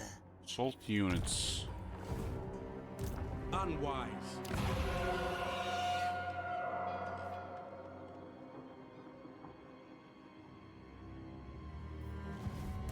More mausoleums to defile. A wise action. Come, impress me. Oh shit, our corpse is gonna die.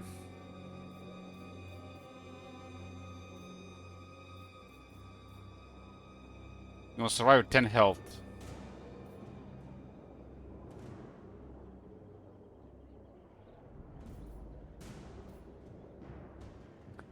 You know what we need? We need Manfred Strait. Just for the all attrition. I need this. I need to respect Manfred and get Darkling Skies.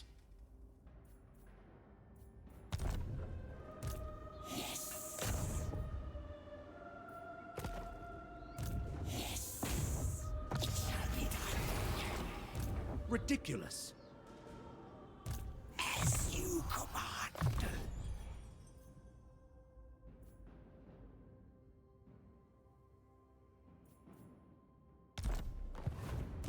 Ready.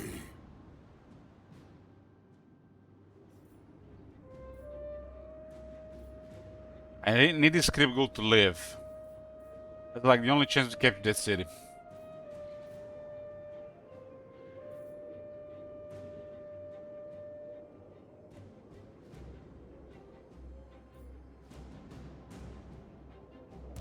Certainly not. What?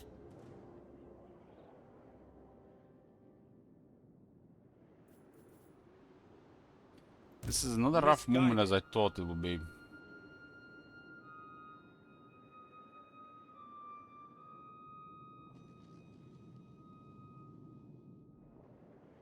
This night. We're taking a Tzeentch because they have no home.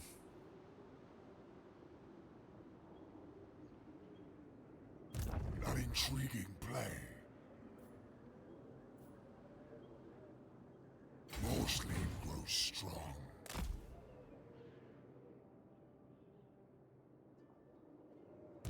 Futile. Okay, if you don't then say that, I mean, why isn't there another settlement here? That'd be cool, right? So, such a big island for one settlement. It is night.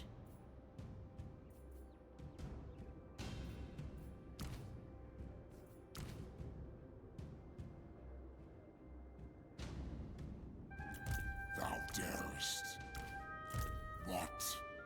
I need to respect Mumford.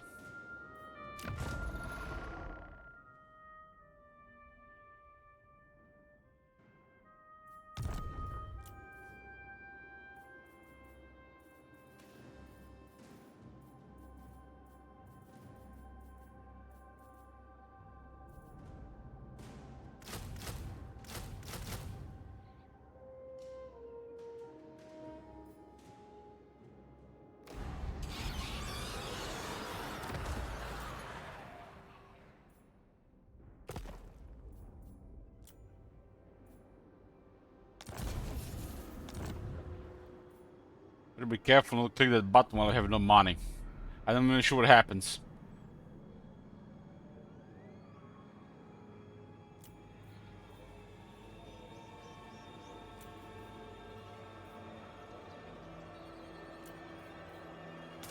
My bloodline calls. Good, this will do.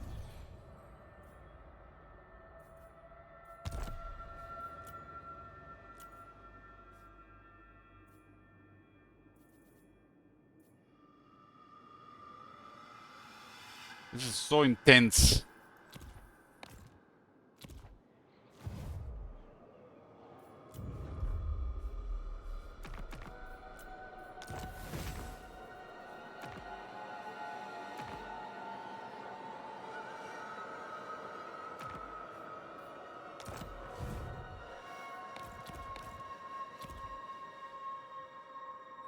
It's kind of a miracle we even got here to this area.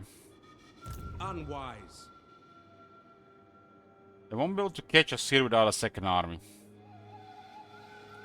The main problem is we're taking attrition because we have no home.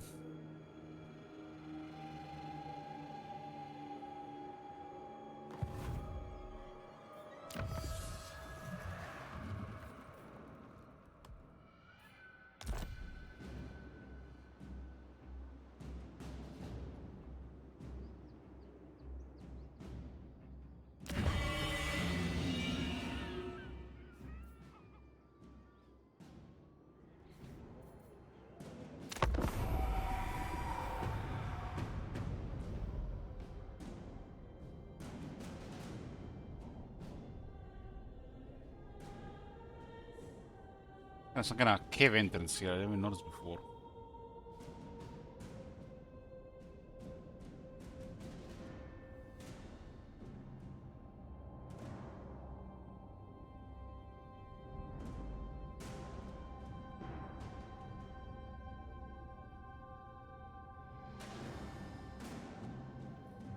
There is such a thing as a turn 500 plus campaign, this is probably it.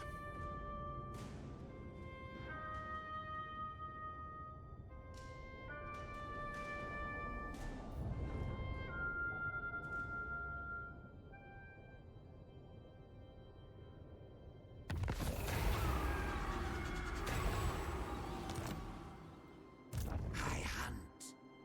That will do nicely.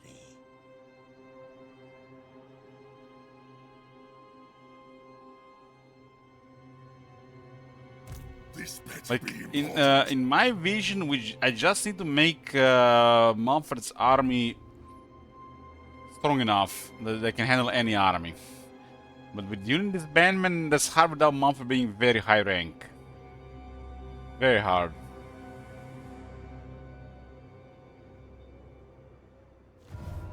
Ridiculous.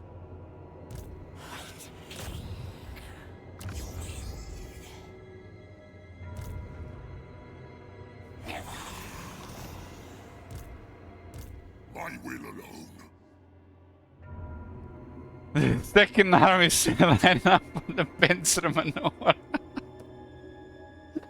Don't say such things, man. The AI is not supposed to be that clever to do a pincer maneuver.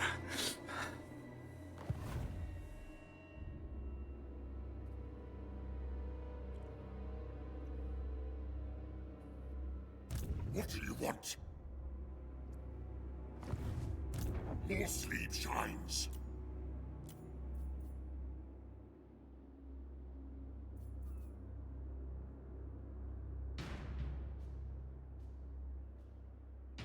Dance macabre. Certainly not. Ready. Deliver it unto me. It looks like they still have us in range here. Misguided. This is looks like right at the edge. It is I nice. can't lose those ghouls. I really need those ghouls. Look at this. I got a corpse card on 10 health. I gotta attack the settlement.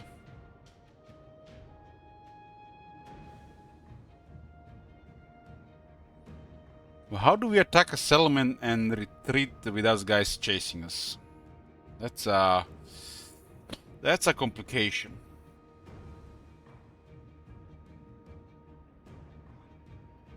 Maybe we go in a battle, we regenerate, and then retreat out of battle. Futile. This better be important.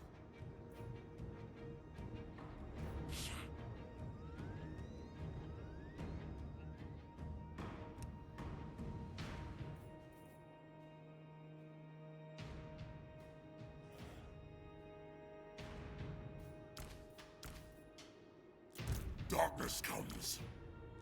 You dare.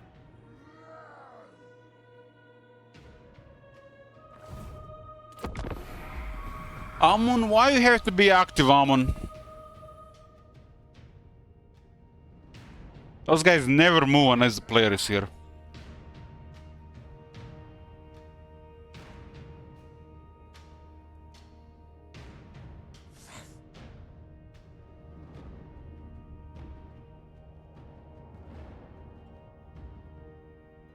Gonna say that this island actually has a good movement range. They didn't assign any different terrain here. It's like it's roads. I needed a rough terrain here. I don't think we can actually keep up around the island without the movement technology.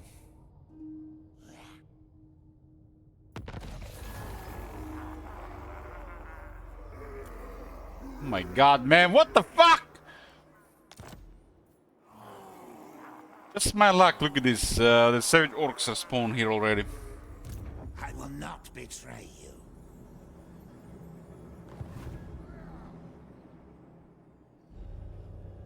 Do you need fresh troops? Come on, man, don't tell them they're orcs here. Oh my god. You look.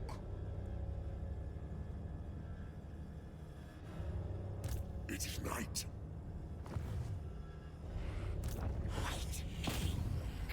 They always spawn next to the player, right?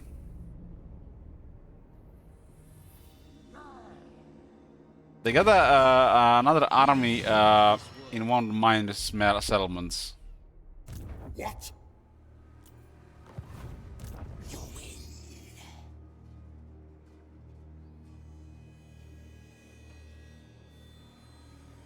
Unwise. Oh, you serious stupid.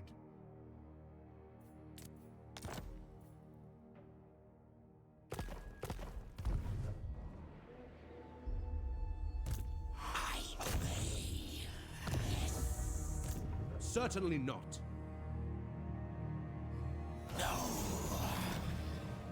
This night. You gawk. I hunt.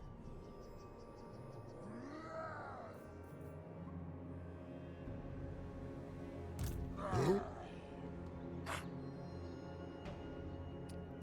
My bloodline calls. Misguided.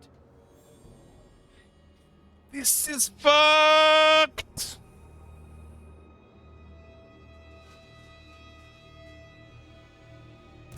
Yes, plunder the grimoires. This will be fun. What do you want? Ridiculous.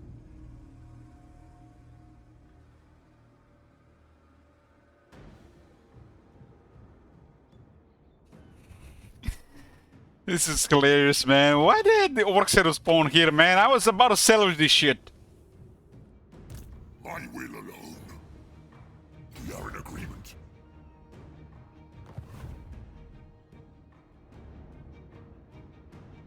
Futile. I am ready.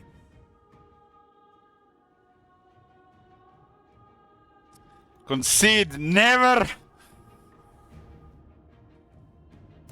This better be important.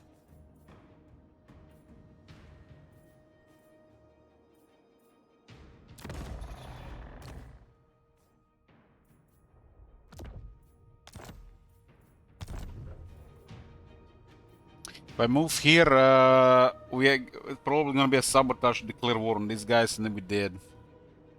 We have to go into the water. What? This is the only play here. Go to the water again. More sleep shines. It's the only move, because we're dead to a sabotage.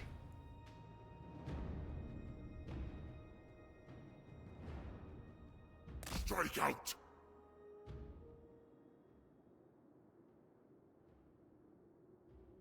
I'm gonna lose my ghouls. My bloodline calls. I'm gonna lose my ghouls.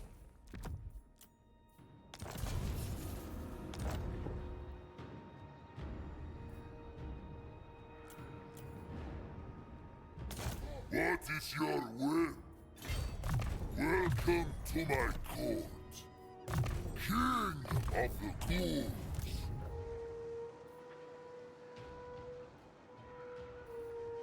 Oh! They're still dead.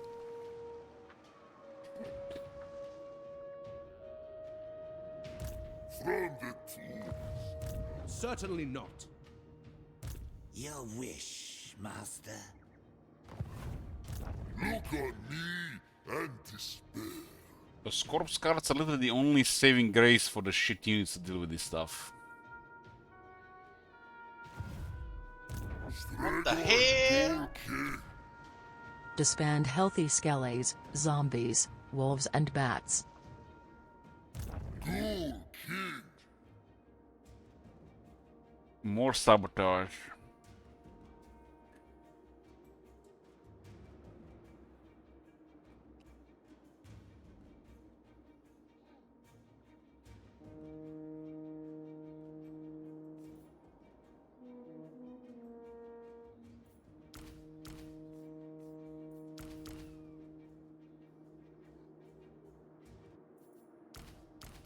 Was it like this? It was like this.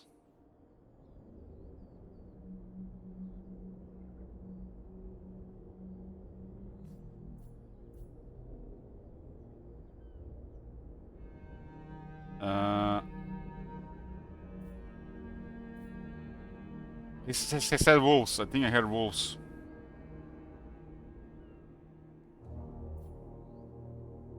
I'll check. Hold on.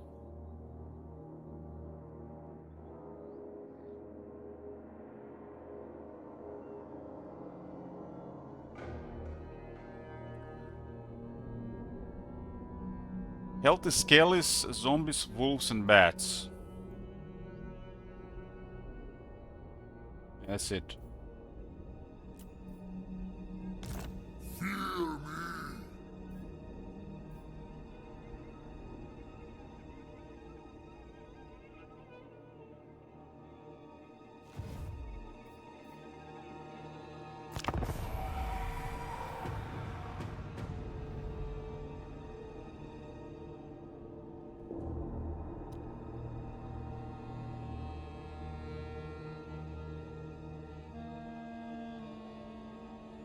This campaign is a little impossible already at this point, but he wants to clear it early.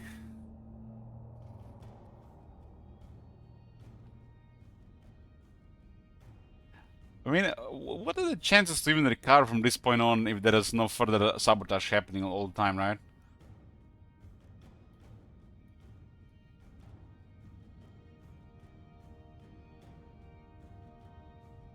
It's like it would only take a miracle just to deal with this.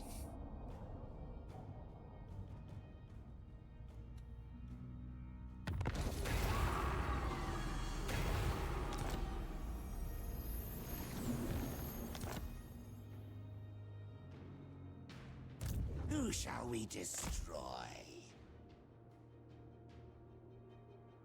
What is your will? As you command.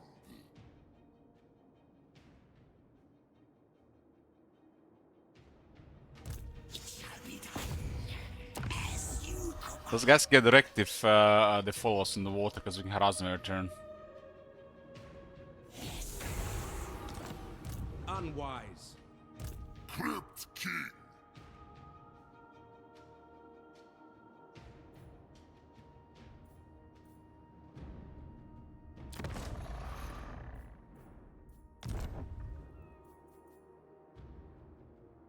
The souls are mine.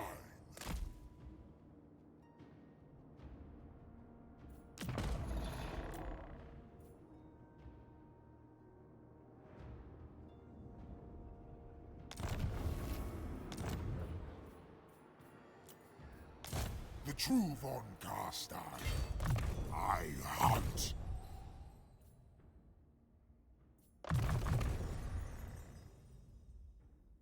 %30 lower attrition from more attrition.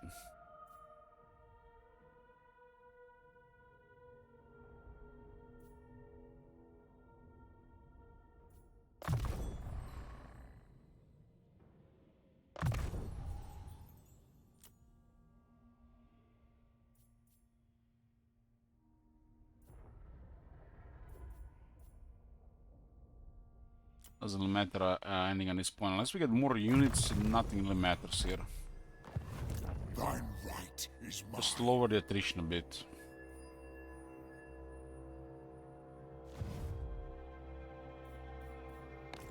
Curious to see if somebody else is gonna come here.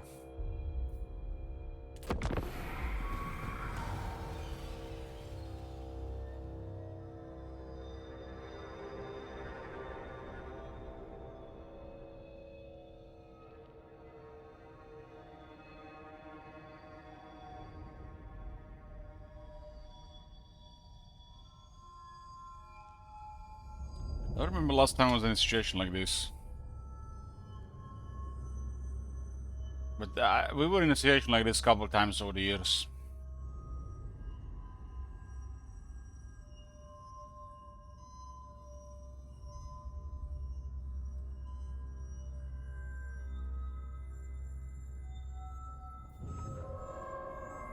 They said off my island and don't move.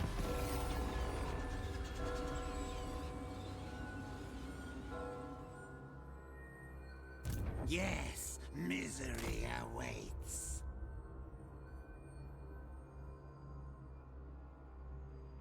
The moment we land on the island, they activate, but when they're not on the island, they don't seem to care.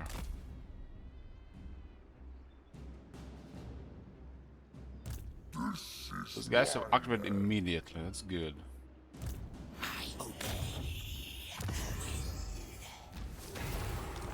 This is honestly a really good position for our attempt here. We just have to make sure those guys go away. Come, impress me. Gods macabre. We shall rise. Oh, war! Don't kill me.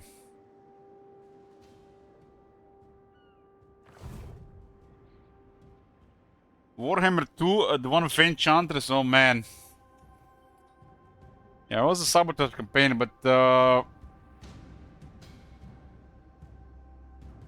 was the Paladins that delivered that one. Ridiculous. That one was also desperate shit. Ready. Need 6 Paladins to save me here.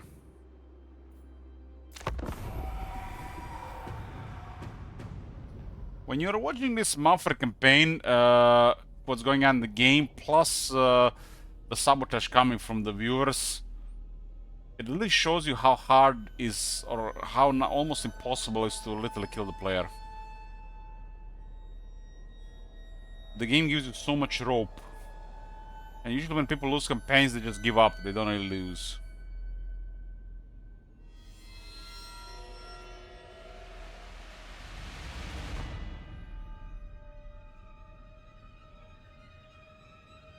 Arkan, the Arkan will struggle as well. I do remember a good stuff about the Arkan one.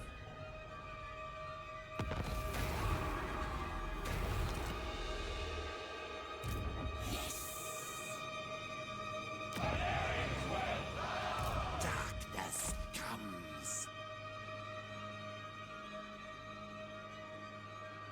A wise action. Damn, there is so much movement. It shall be done.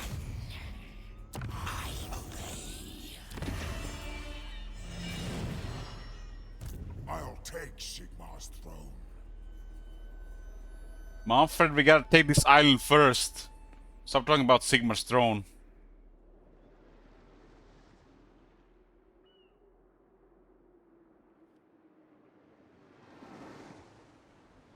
We can land here. We can land here. Bring the night. They send another army all the way around its toast, right?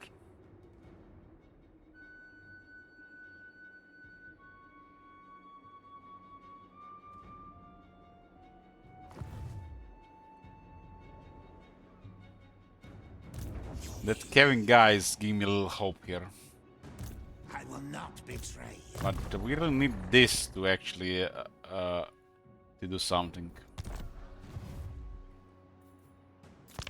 What can I say though, manager? I'm role-playing the AI I learned from the best.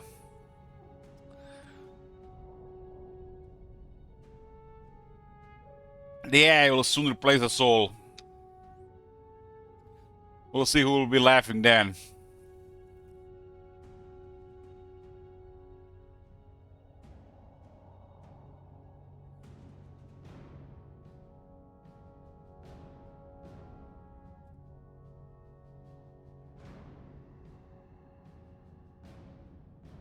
This is a test of patience and versus Saint Isaac's wallet.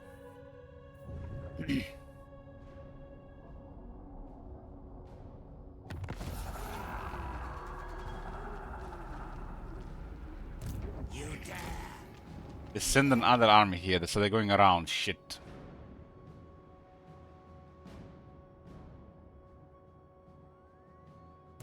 Misguided.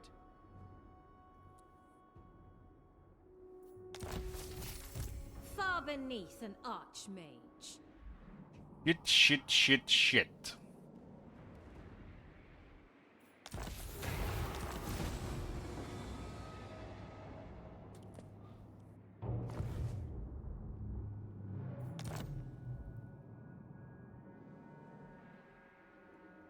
I grow impatient. I wonder if we go into the sea lane, do we lose the campaign?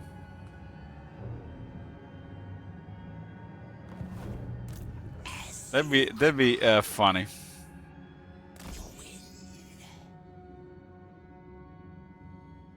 Perfect time to find out. The true Doncaster. Strike out.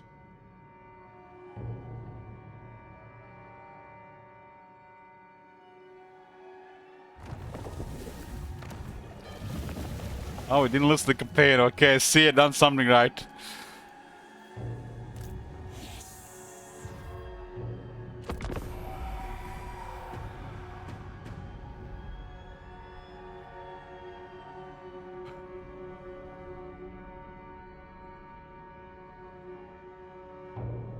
I don't know where McConnell is. He's MIA.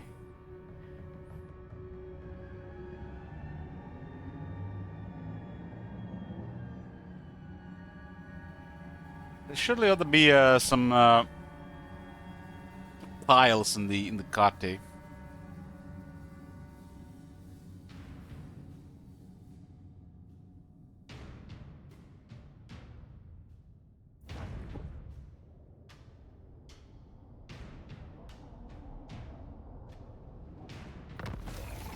I haven't lost the campaign. I'm so shocked.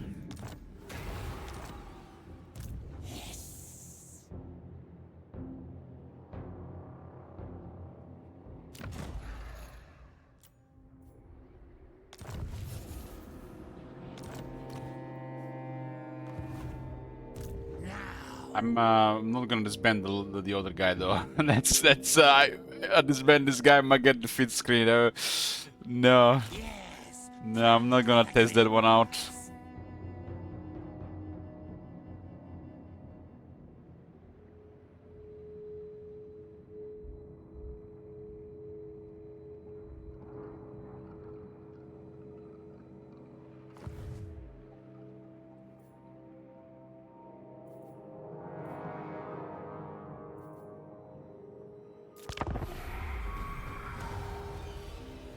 Manfred has reached turn 50. Can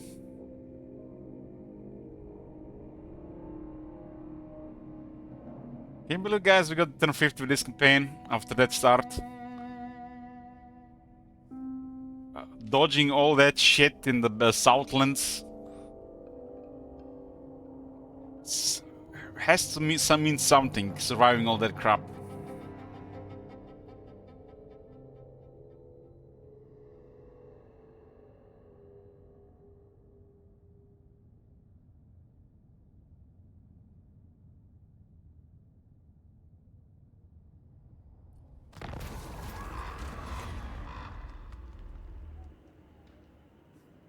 Which eventually that takes longer.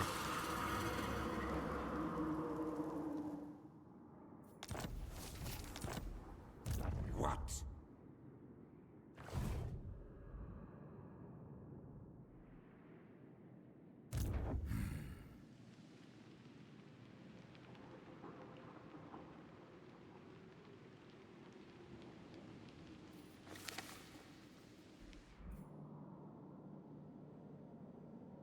I don't think I want to land here. But maybe there's nobody there. God damn. No, I'm just stick to the side here.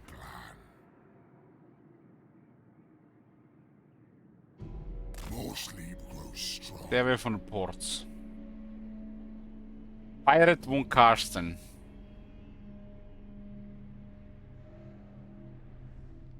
I'll wait for Kevin.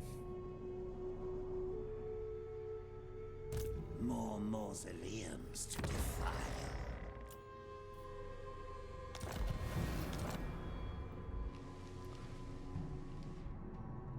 I need ice before we approach the coast.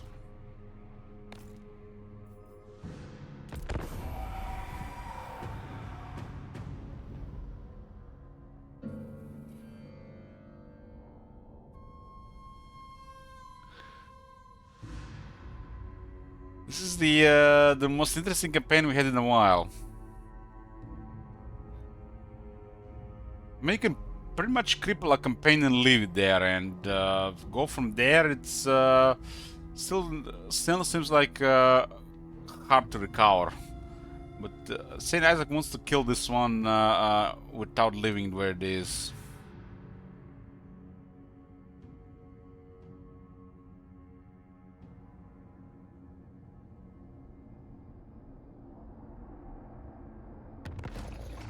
Where's Kevin? Come, impress me.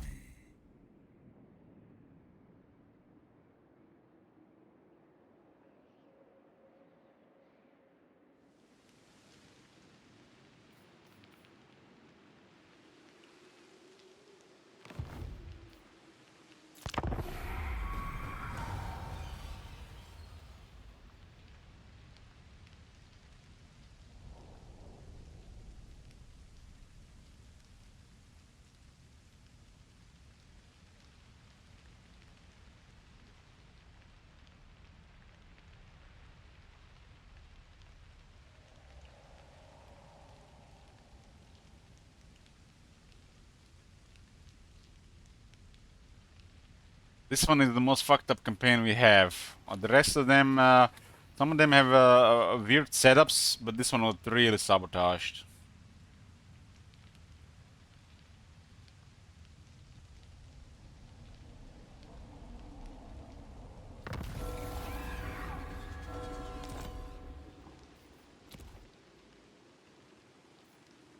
Thou darest.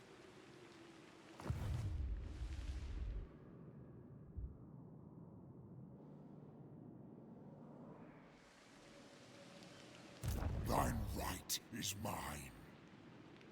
We shall rise. Kai is here.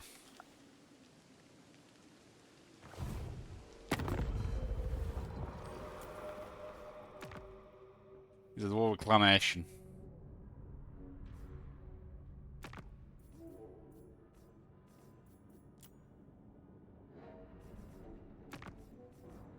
Like Petra, I am Diva.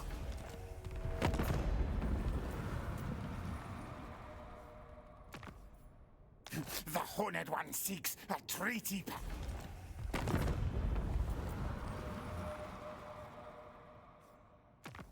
An opportunity, yes, yes.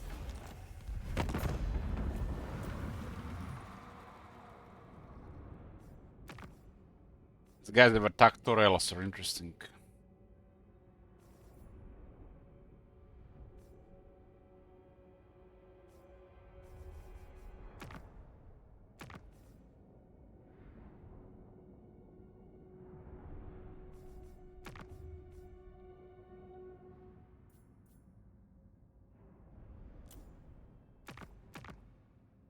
Most likely in the north, several turns away. We have to go all over the place.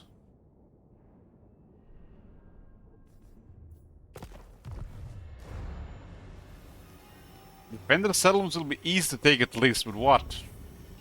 This is my army. With what?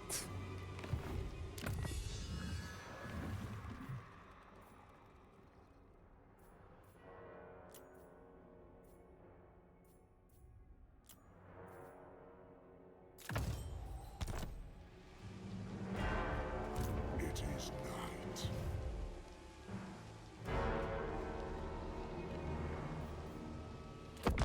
I need to find a pile.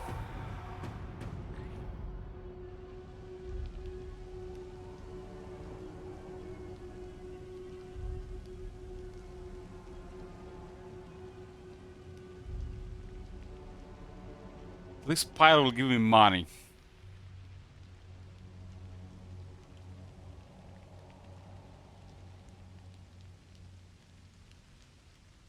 At this point, it's basically me versus Isaac. Who's gonna give up first?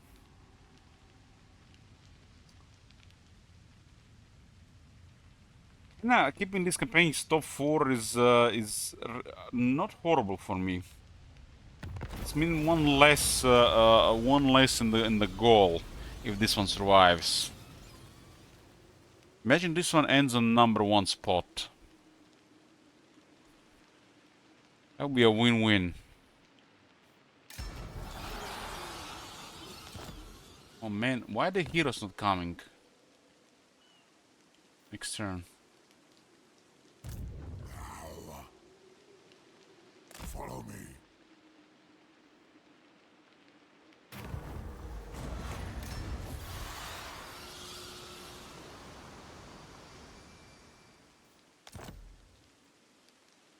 An intriguing play.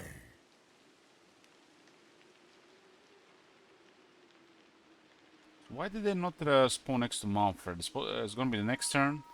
Let it be on the land. What the hell? And suddenly a Wurtzog appeared on the list. Peepoppins. Oh, thanks, dear bro. This is too intense. It is too intense.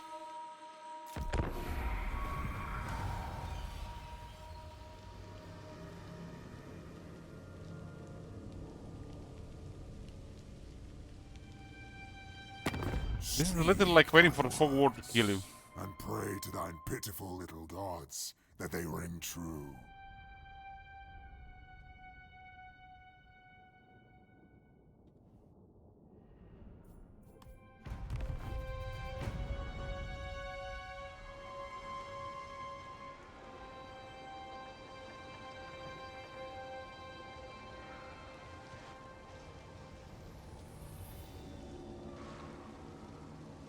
Nothing I can do without a pile. Need pile and high rank Manfred. High rank Manfred, a couple of regiments down could win battles. But you gotta get there.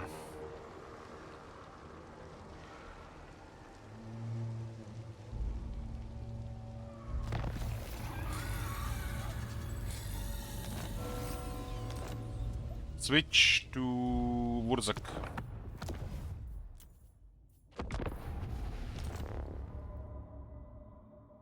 Manfred got turn 54, huh?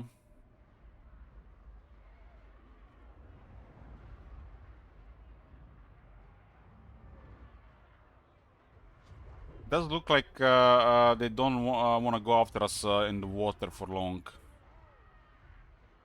But it's still all pointless if you don't get a settlement.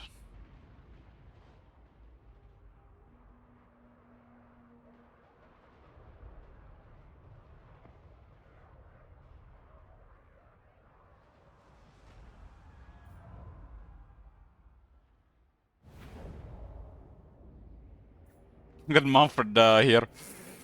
Alright then, let's do it. Boss of them night goblins. Moving out. How many armies? Looks like 2. I don't think they would send more here. Yeah, that's suicidal. Got a permanent war against Manfred, but he's only getting attacked by our 2 other factions, and we got a permanent war with Last Defenders. Last Defenders get top 10, I'll call around them.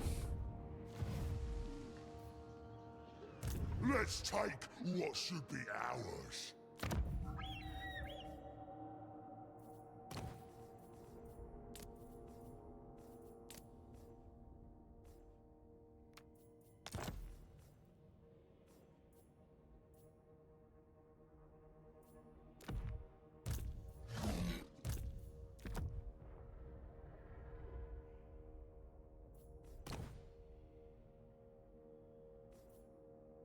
Wurzak, the great green prophet.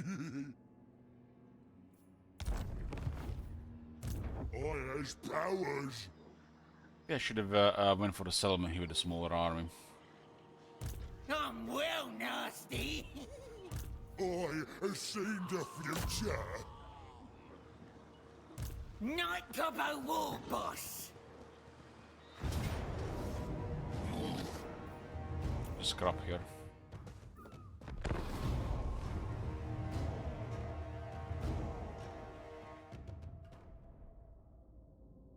If Shit Wizard was with us, he probably request Gorst and then switch from him, just to troll.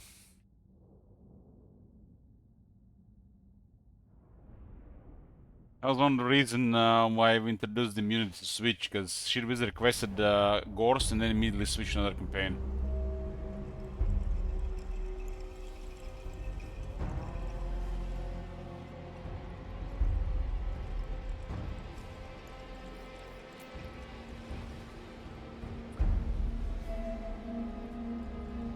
What a beautiful battlefield for cavalry.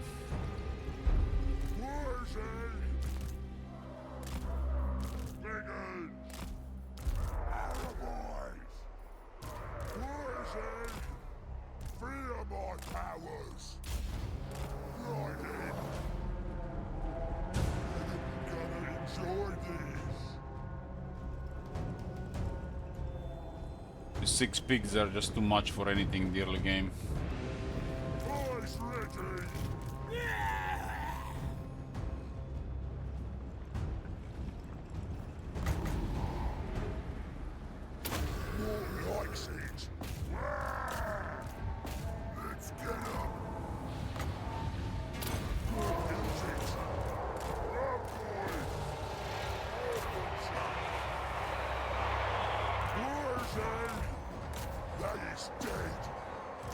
Can't defeat me! Austin! Where's the scrap? More could get ya! Higgins! Moving fast! The war is here! To forget! Where's it? Bring me carry on. I'll kill the lot of them.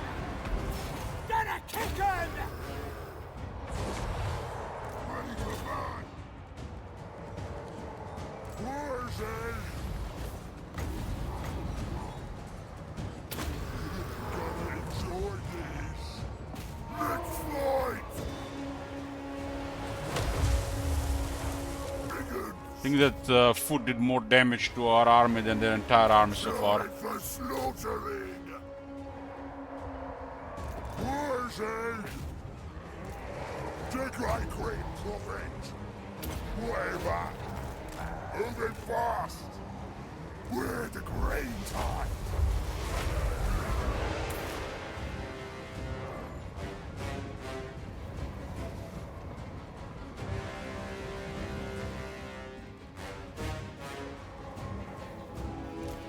Wolf Riders! Run, boys! Run, boys! Nail gauge! Yay, trial for Skulltaker! Smash him up! Roll crash! Let's scrap! Go in! Go in one! Snackless death thrower!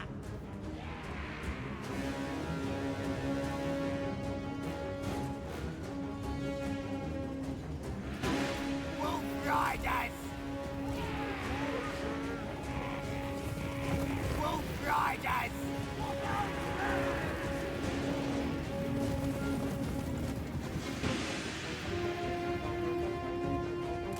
Running!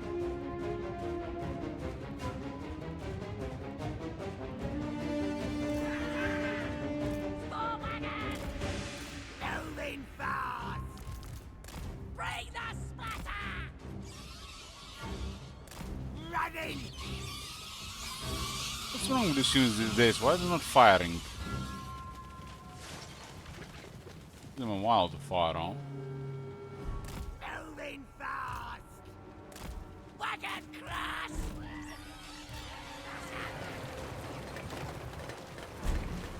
Time to ram! Go, do! Let's fight! Make it hurt! Landing into the bomb wagon zone. Death throwers! Move closer!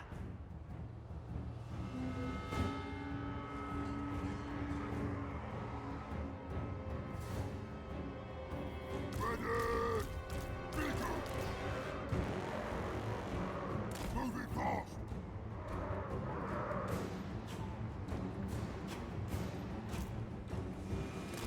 Running! Bolt throw is such a poor unit. It's such bad accuracy and like what's the point of it really? Ready to match! We're the green tide! Rush 'em!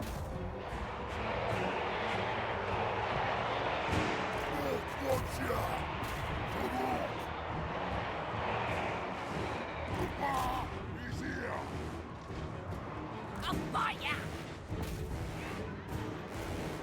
Let's fight! Where's it?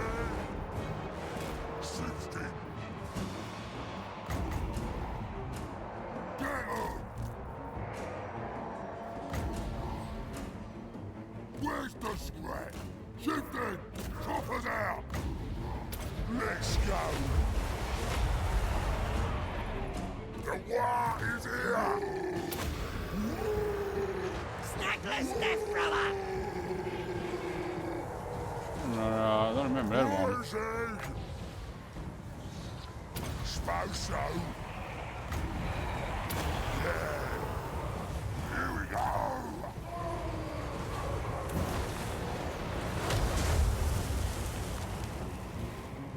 Splash up!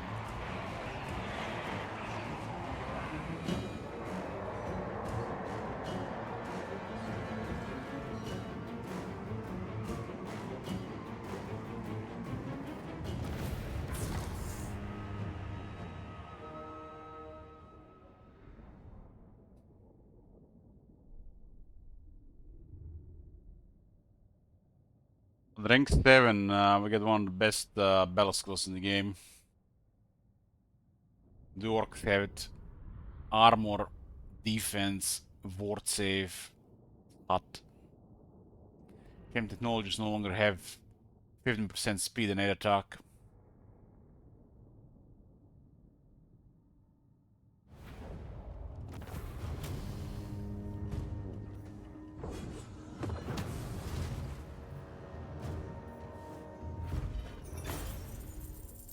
What is scrap for this?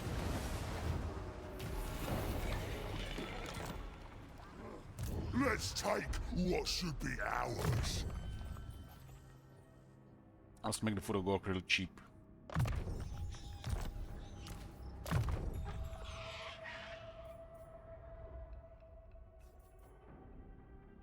I guess it doesn't hurt to get Arcane Conduit.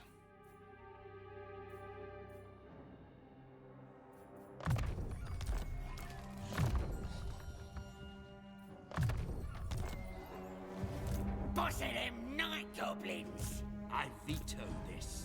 Oh, I'm gonna enjoy this! I have seen the future. Alright then, let's do it. It's created massive piles here. Look at this. This is dangerous. I think they're not close.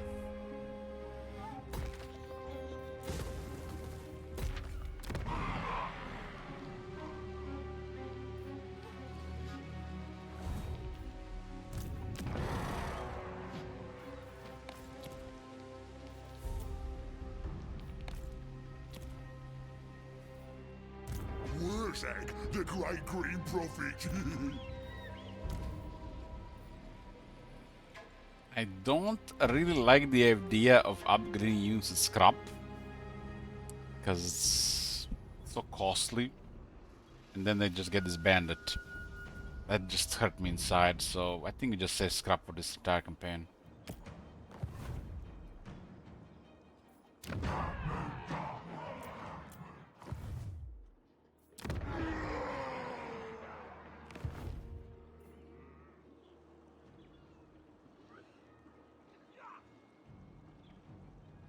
I has powers. The Razor Standard doesn't even do anything on this army.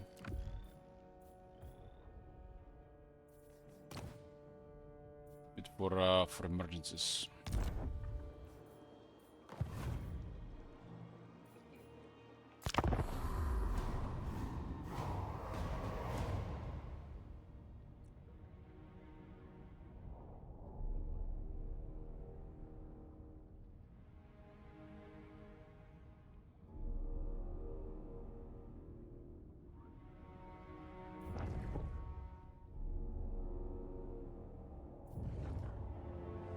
Yeah, that was expected.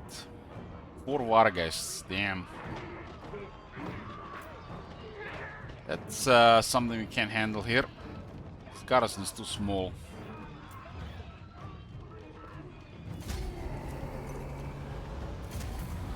How much longer will stream? I'm about to go off.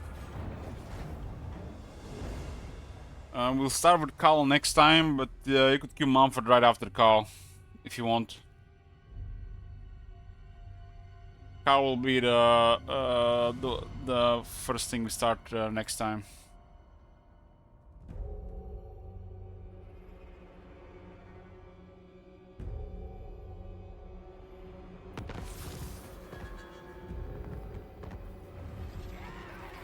Kairos and Tzeentch, 2023.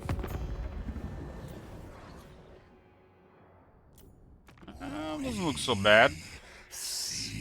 Oh shit, they're at our border. Yes.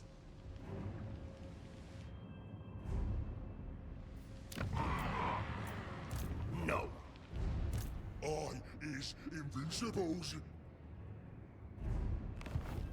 Green. Gotta deal with Mumford here. That army's gonna cause a mess.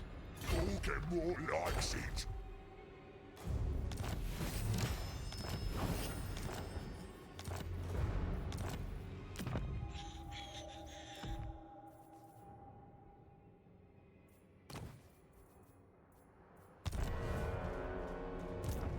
You won. I have range attack this now. I'll do it. On the way. Not likely. Might add too many units there.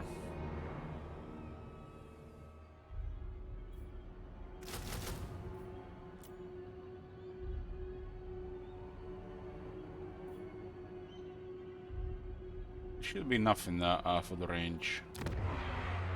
The garrison is just too weak to get attacked from all sides. Faction is one of the worst garrisons. Cease. I might just go left here. It should be crazy to attack the Kuzotl. Two rock idols in that place.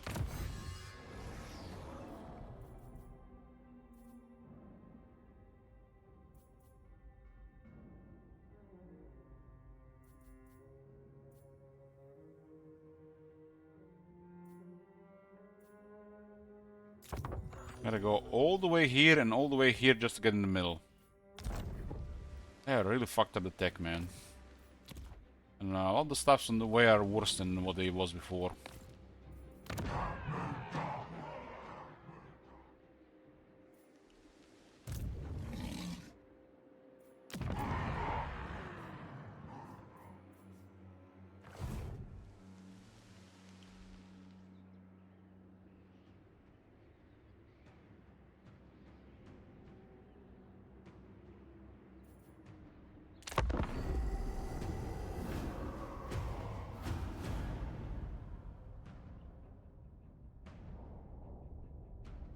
I really dislike how you have to take unit technologies that are completely optional and they're in the way of progress to the next stage.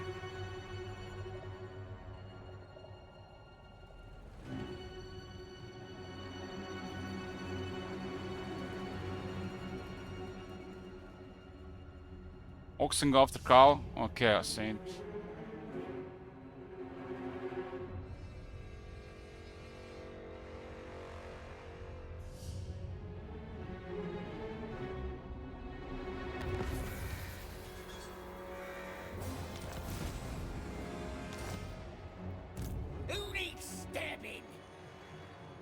Move somewhere, it's hard to say where, but I'm guessing west. Yeah, boys, this is gonna be it for tonight. Thanks for support, thanks for watching. I'll see you next time. Good night, Bedge.